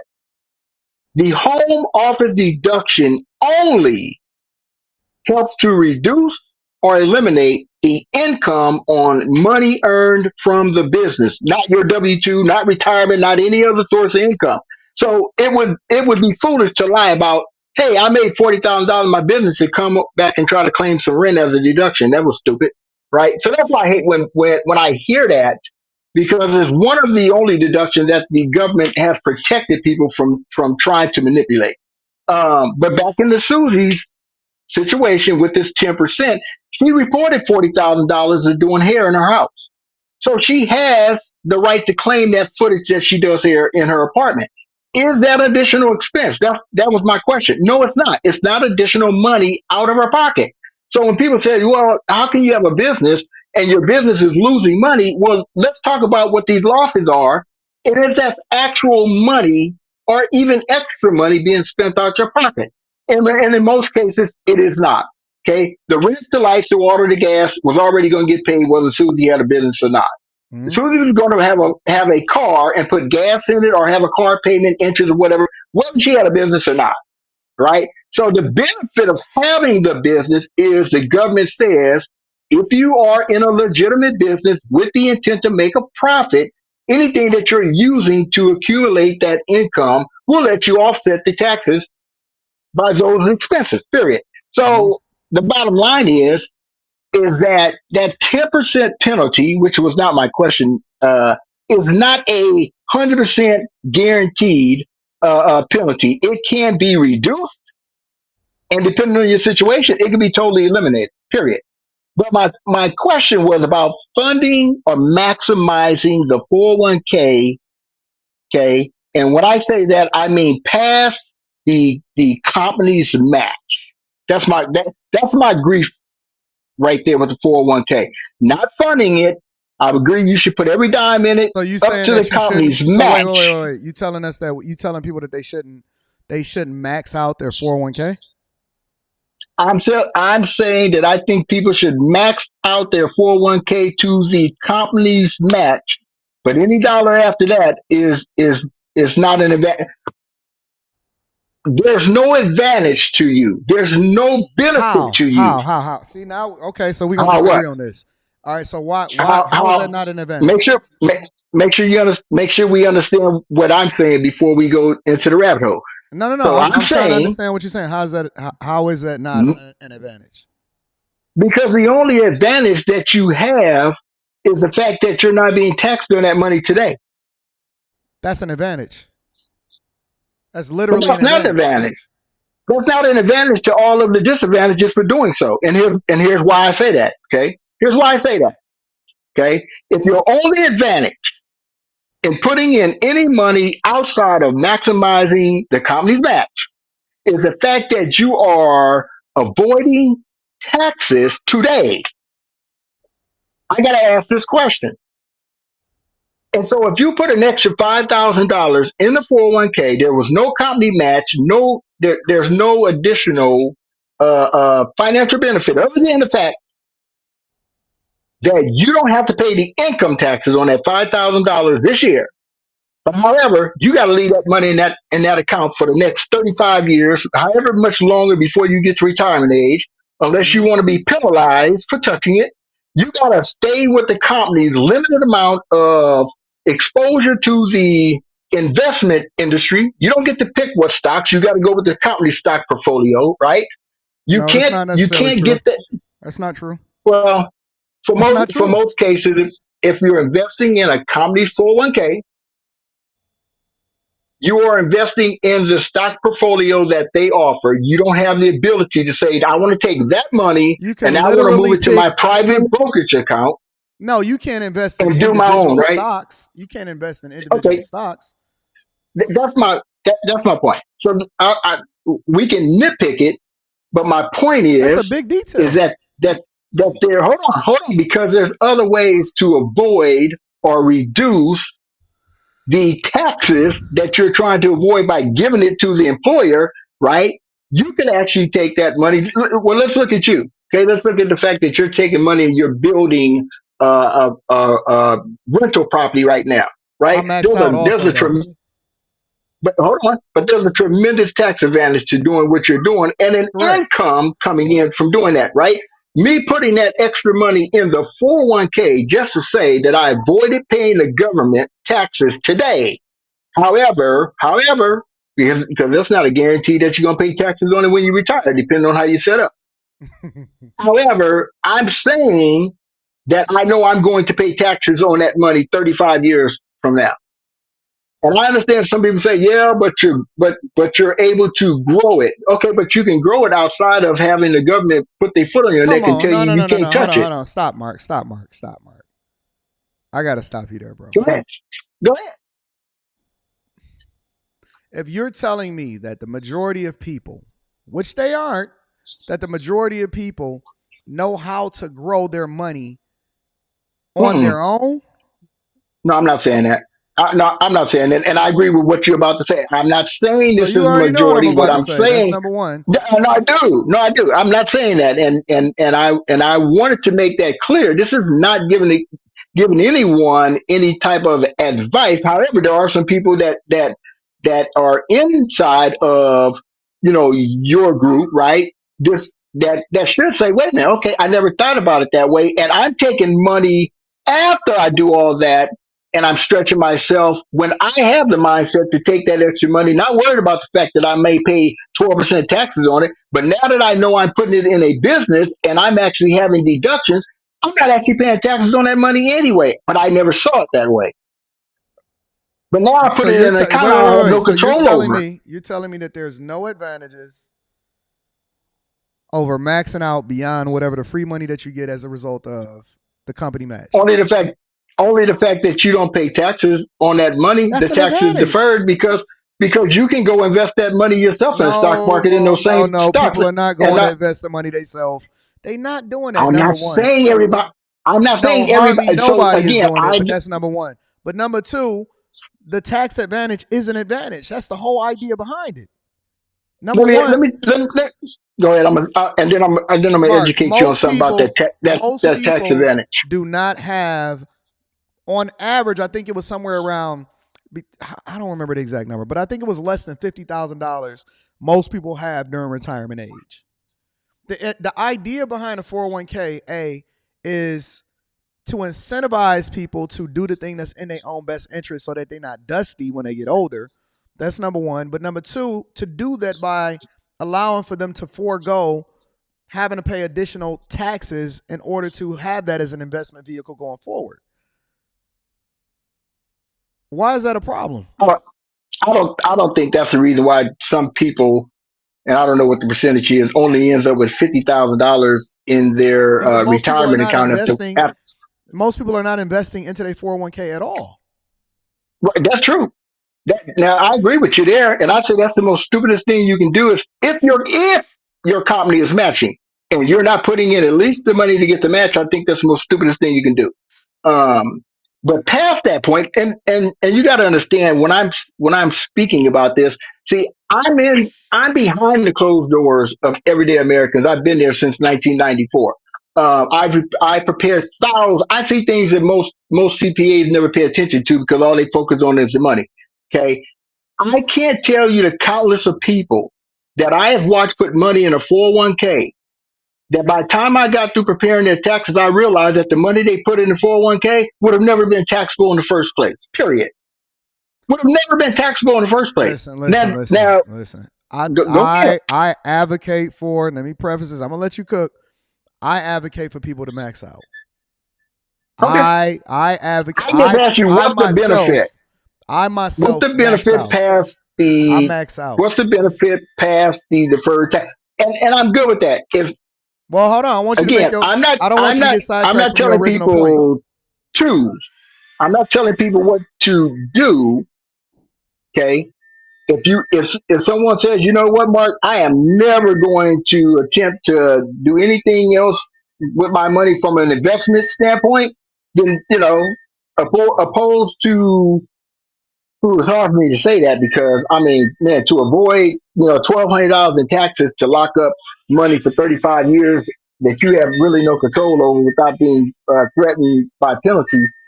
But let me also say that I'm not maxing out. I'm not maxing out to avoid taxes either. Because I put in a Roth 401k anyway, so. Well, I love that. I love the Roth 401k. But if I'm going to do Because a it Roth grows tax free. 401k, It right? grows to where, regardless of how big the amount is, it's already pre-taxed. Yep.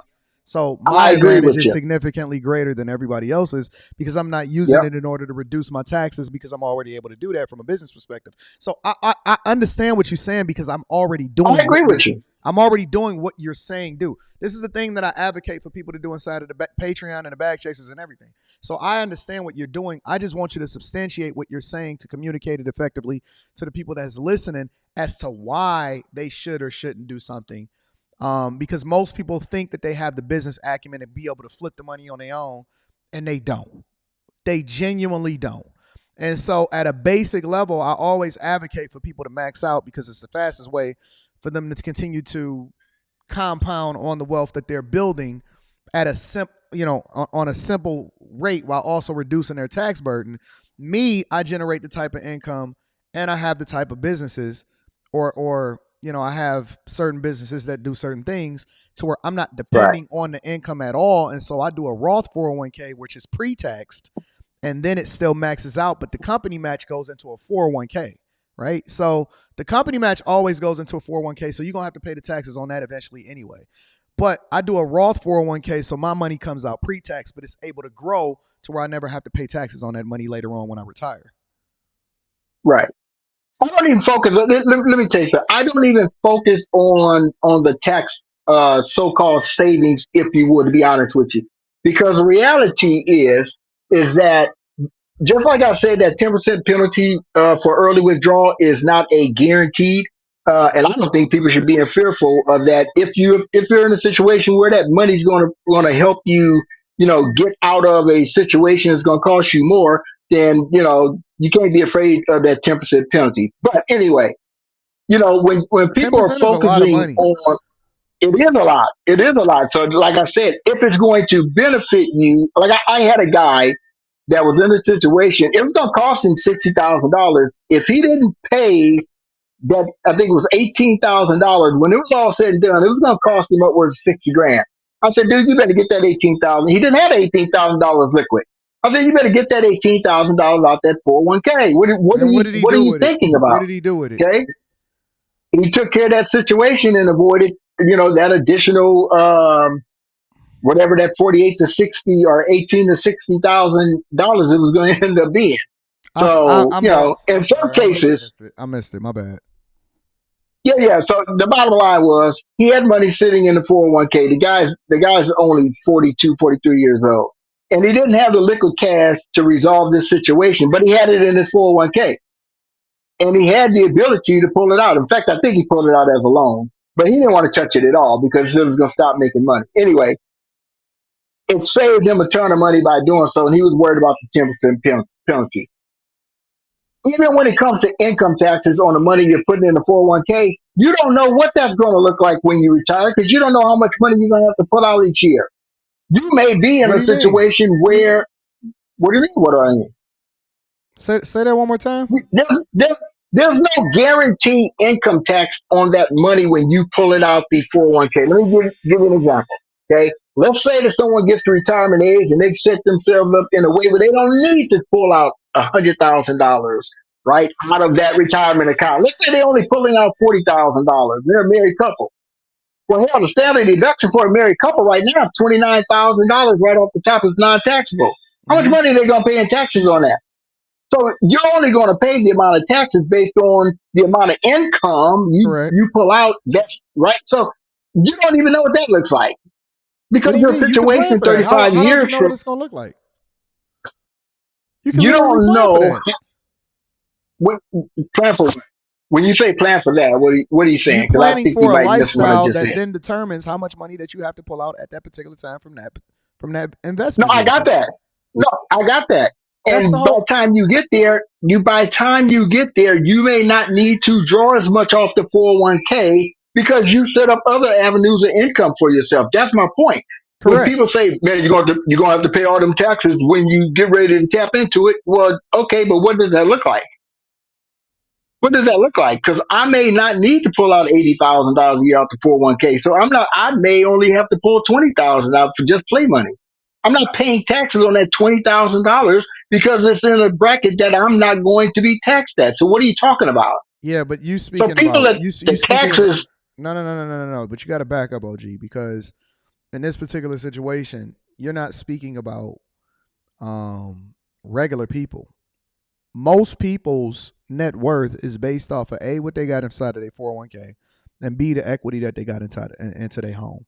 And then they may have something like a military benefit or whatever like that. And then other people are probably drawn off of Social Security or whatever like that. But most people do not have passive income that they just living off of that's separate from whatever it is that they got tied up into their 401k once they hit retirement age.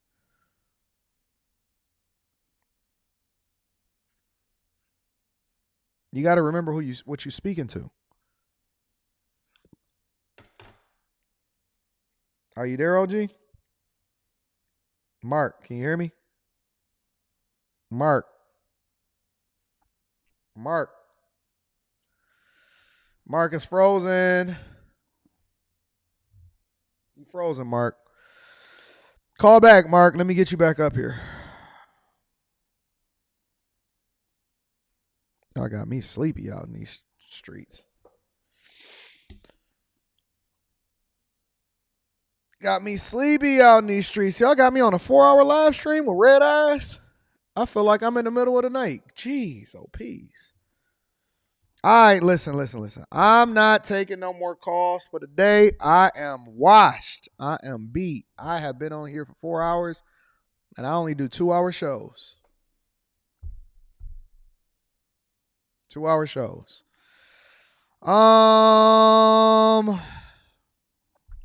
What am I going to do with this? What am I going to do with this live stream? What am I going to do with this live stream, y'all? What am I going to do with this live stream? All right, so listen. Again, I am not a... All I can do is give you the information. You guys take it and do with it what you will. I am not... Make sure you consult your tax professional. To make sure that you guys are doing things the right way. Oh, I got to read super chats. Thank you, Yakar. Thank you. Let me read the super chats, and then I'm going to get y'all out of here for the day. Thank y'all for enduring long enough. Cartez Cookie says, great show. Happy Friday, Anton. Hold on. Before I read the super chats, let me say this. I hope y'all got the sauce. I think one of the most important conversations that we need to have from a cultural perspective, and when I say culture, I'm not talking about black people, white people, or anything. I'm just talking about, people that are interested in growing and that have similar like minds or interests. One of the things that we need to do from a cultural perspective is we need to have conversations, or I love having debates or deep diving or asking questions and trading back and forth information that's actually going to be beneficial to us. All right. This is gold. You're not going to get this on CNBC. You're not going to get this on panels where people are arguing about, and I love panels when people argue about relationships. I participate in them. You're not going to get this when people will keep talking about, you know what I'm saying, the only thing they talk about is Keke Palmer. The reason why this is the greatest show on earth, and make sure you join the Patreon, link is in the description as well as pinned to the top of the chat. The reason that this is the greatest show on earth is because we're open to growth in ways that we may or may not have understood prior to watching the show. If you don't watch every single show and you get something out of it, maybe it's a way that you think differently. Maybe it's some sauce on how you can approach your business differently. Maybe it's a deduction that you can take. Maybe it's, trying to figure out whether or not you want to max out or not. If you're not taking the information and then taking it back within yourself and then looking at your own personal circumstance and saying, should or shouldn't I, or did I leverage this information as best as I could, then you're doing yourself a disservice, okay? So you never know what we're going to talk about here on the Millionaire Morning Show, but I guarantee you this is going to be fruitful. It may be some furniture moving up in this joint. We may be, having some discomfort or get uncomfortable, but we definitely going to get to the sauce. We're going to have fun. We're going to make it entertaining. We're going to talk about money. We're going to talk about politicians, but it all comes back down to the money. This is the greatest show on earth, and there is nothing, and I mean nothing like it. I love interacting with the chat. Chat lives matters. I love you guys. I'm going to read the super chat shortly. I love meeting up with you guys in person for the meetups, and I love talking to y'all on Fridays. I love talking to you guys on Fridays and throughout the shows because this is what we need. This is what we need. We need uncomfortable conversations that ultimately pushes us forward. And there's some people that don't like it. I see I got over 12 dislikes today. I don't know how. I tell y'all what, let me just say this last thing, and then I'm going to read the super chats. You tell me how I can make this better for you. I don't know how I get any dislikes. You tell me how I can make this better for you. If you don't like something specifically, feel free to email me at antondaniels413@gmail.com.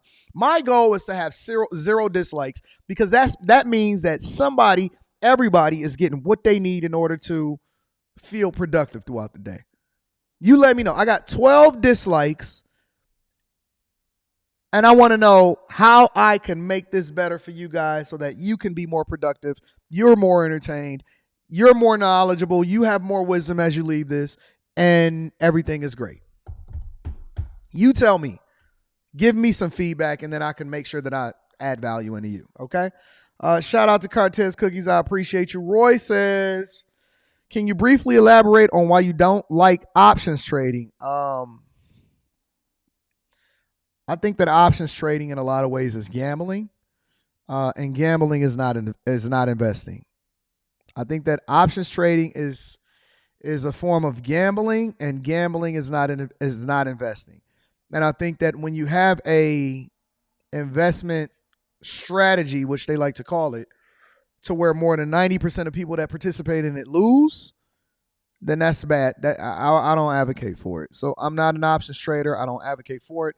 I will admit that I don't know enough about it and that I haven't participated in it to be able to deep dive into it. But I do not advocate for options trading. When the majority of the people lose at it, it's not a good thing for me. So let me see. 187 says, Wagwan, big bro, Wall Machine wants to come to Detroit and we want to work with Mr. Daniels. Best quality control, efficiency, and customer service. Shout out to my dog 187 in the building. Enos Luby is up in here, said this super chat is for the caller.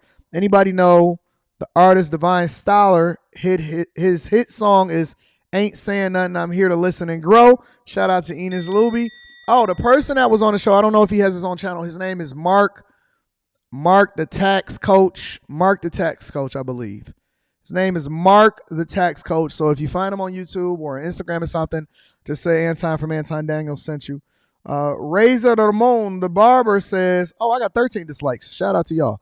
Says, Maine, I joined in the Patreon next week. I want to learn how to push my beard company forward and level up my barbering and marketing areas. Shout out to my dog, Razor Ramon. I appreciate you. Messi Mathematician says, great show, best content on YouTube. Thank you, my love. I appreciate you too. Antoine Gist says, Anton is one of the best new favorite social media follows. Love your stock investing strategy. I got to sign up to the Patreon, aka Bag Chaser. Shout out to Philly. Philly in the building. Shout out to y'all. 187 says, do you think this exodus of immigrants is an act of God? They want a new life. You need all these properties developed. Win-win. Shout out to my dog. I appreciate you, 187. We had that conversation. Prince Elian is in the building, says, good day, Mr. Daniels. Thank you for sharing your knowledge, mindset, and grind. It challenges me to stay focused. And happy Veterans Day to all of my vets. Shout out to my dog, Prince Elian. Thank you for holding me down. K. James in the building says, Anton, you hit it right on the head with that. We just want to be heard. If all men responded like you, then relationships would not be complicated. I agree. Thank you, my love. Cheyenne Tanner is in the building. Hey, baby girl, says, you have the best show. Appreciate the content. Thank you, Cheyenne. Self-Made Forever says, Bag Chasers Fridays, money in the pot. Thank you, my dog. Self-Made Forever also says, 80, what's the bank account balance men should have before they should even considering having a wife in your perspective? It depends on how old you are. I think that if you're young and you get married, you're supposed to be broke, but that's the best opportunity for y'all to build with each other. And you don't even need a prenup in that situation because y'all ain't got nothing. I don't think it's a problem. Being broke is not a problem. I know people that had a lot of money at 30, went broke at 40 because they made a big investment or a business or something happened, life circumstances happened, and then they got rich again at 50. So it depends. It just depends on your circumstance. Depends on where you are in your life, where you are in your journey. I know some people that go broke because they put everything into a business and then it pay off for them, right? So it just depends. Gangster Love says, what app is you using to tracking your spending? I use Chase. So I use Chase Bank to do all of my my summaries for hold on. So if you go into, I use Chase. I hate to give these people I hate giving them my business. So I use Chase and then I'm gonna sign in.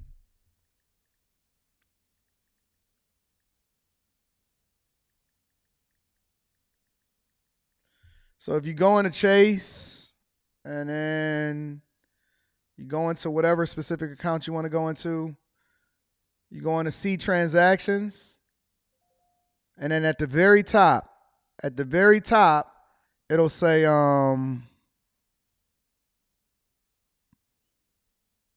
spending summary. It says all transactions and then spending summary. If you go into spending summary, you'll be able to go by month, every single month that you've ever had.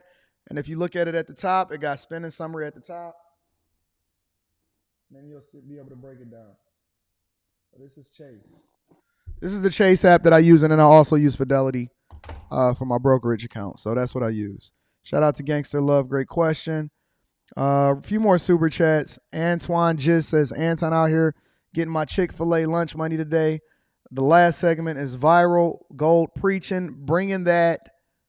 Oh, your phone battery died. Okay, I got you, Mark. So his name is Mark Pyers, tax coach. All right, bringing that to the front of the congregation. There ain't nothing in these streets but saggy BBLs. Shout out to my dog.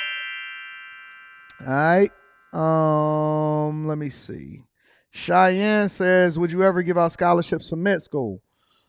Maybe when I get to a certain point. Maybe when I get to a certain point in my business journey, I might. Shout out to you, Cheyenne. Omar says, Anton, thanks for all of the great game you gave me on Wednesday. The coaching session was great. And keep on producing on the show. Roy says, I don't tie up any money in my 401k beyond my employer's match. I make 12% minimum running the wheel strategy in my brokerage account. So, okay, well, if you're getting 12% back, then that's pretty interesting. Hot Candy says, enjoy the live. As always, you have a blessed day. Thank you, Hot Candy. I appreciate you. Dope. Make sure y'all go and subscribe to Mark Pyers. Josh the Roofer says, Anton, I'm a business owner. Since I've been watching your show, I've been more interested in investing the money I've been saving, but not sure what to invest in other than my roofing business. Suggestions. Yeah, send me an email, antondaniels413@gmail.com, because there's a different investment strategy for everybody, depending on who you are and what your style is. Send me an email, antondaniels413@gmail.com, and we're going to get you popping. B Humbug says, the greatest show on earth. I agree with that. And then Mark Pyers is in the building. Can we get a round of applause for Mark? Doing the Lord's work. And remember, that's not tax advice. This is just us having a discussion based off of life circumstances. You know what I'm saying? Shout out to Mark. Mark, you invited back anytime. We just got to make sure that your reception is good. Just Bill says, keep doing the Lord's work. Thank you, my friend. I appreciate you. Listen, I love you guys. I appreciate you. Thank you for continuing to pour into me. Y'all got me doing these lead attorney style live streams at 4 hours and 8 minutes plus. Woo! Woo! Woo! Shout out to y'all sticking around. We doing the Lord's work over here. Listen, I love you guys. I appreciate y'all. Make sure that y'all take care of each other and get to that bag and no fumbling on the Fridays, all right? I need y'all to do me one more favor before we get up out of here, though. Make sure you share this with your family and friends. We don't want to be rich by ourselves. I love you guys. I appreciate y'all. Thank y'all for continuing to rock out with me. Hopefully you see value in what we're doing. Make sure you tap into the Patreon. Link is in the description as well as pinned to the top of the chat. And then Teach Hanley, 30% off your first order plus a free gift. I love you guys. I'm going to talk to y'all later. Peace.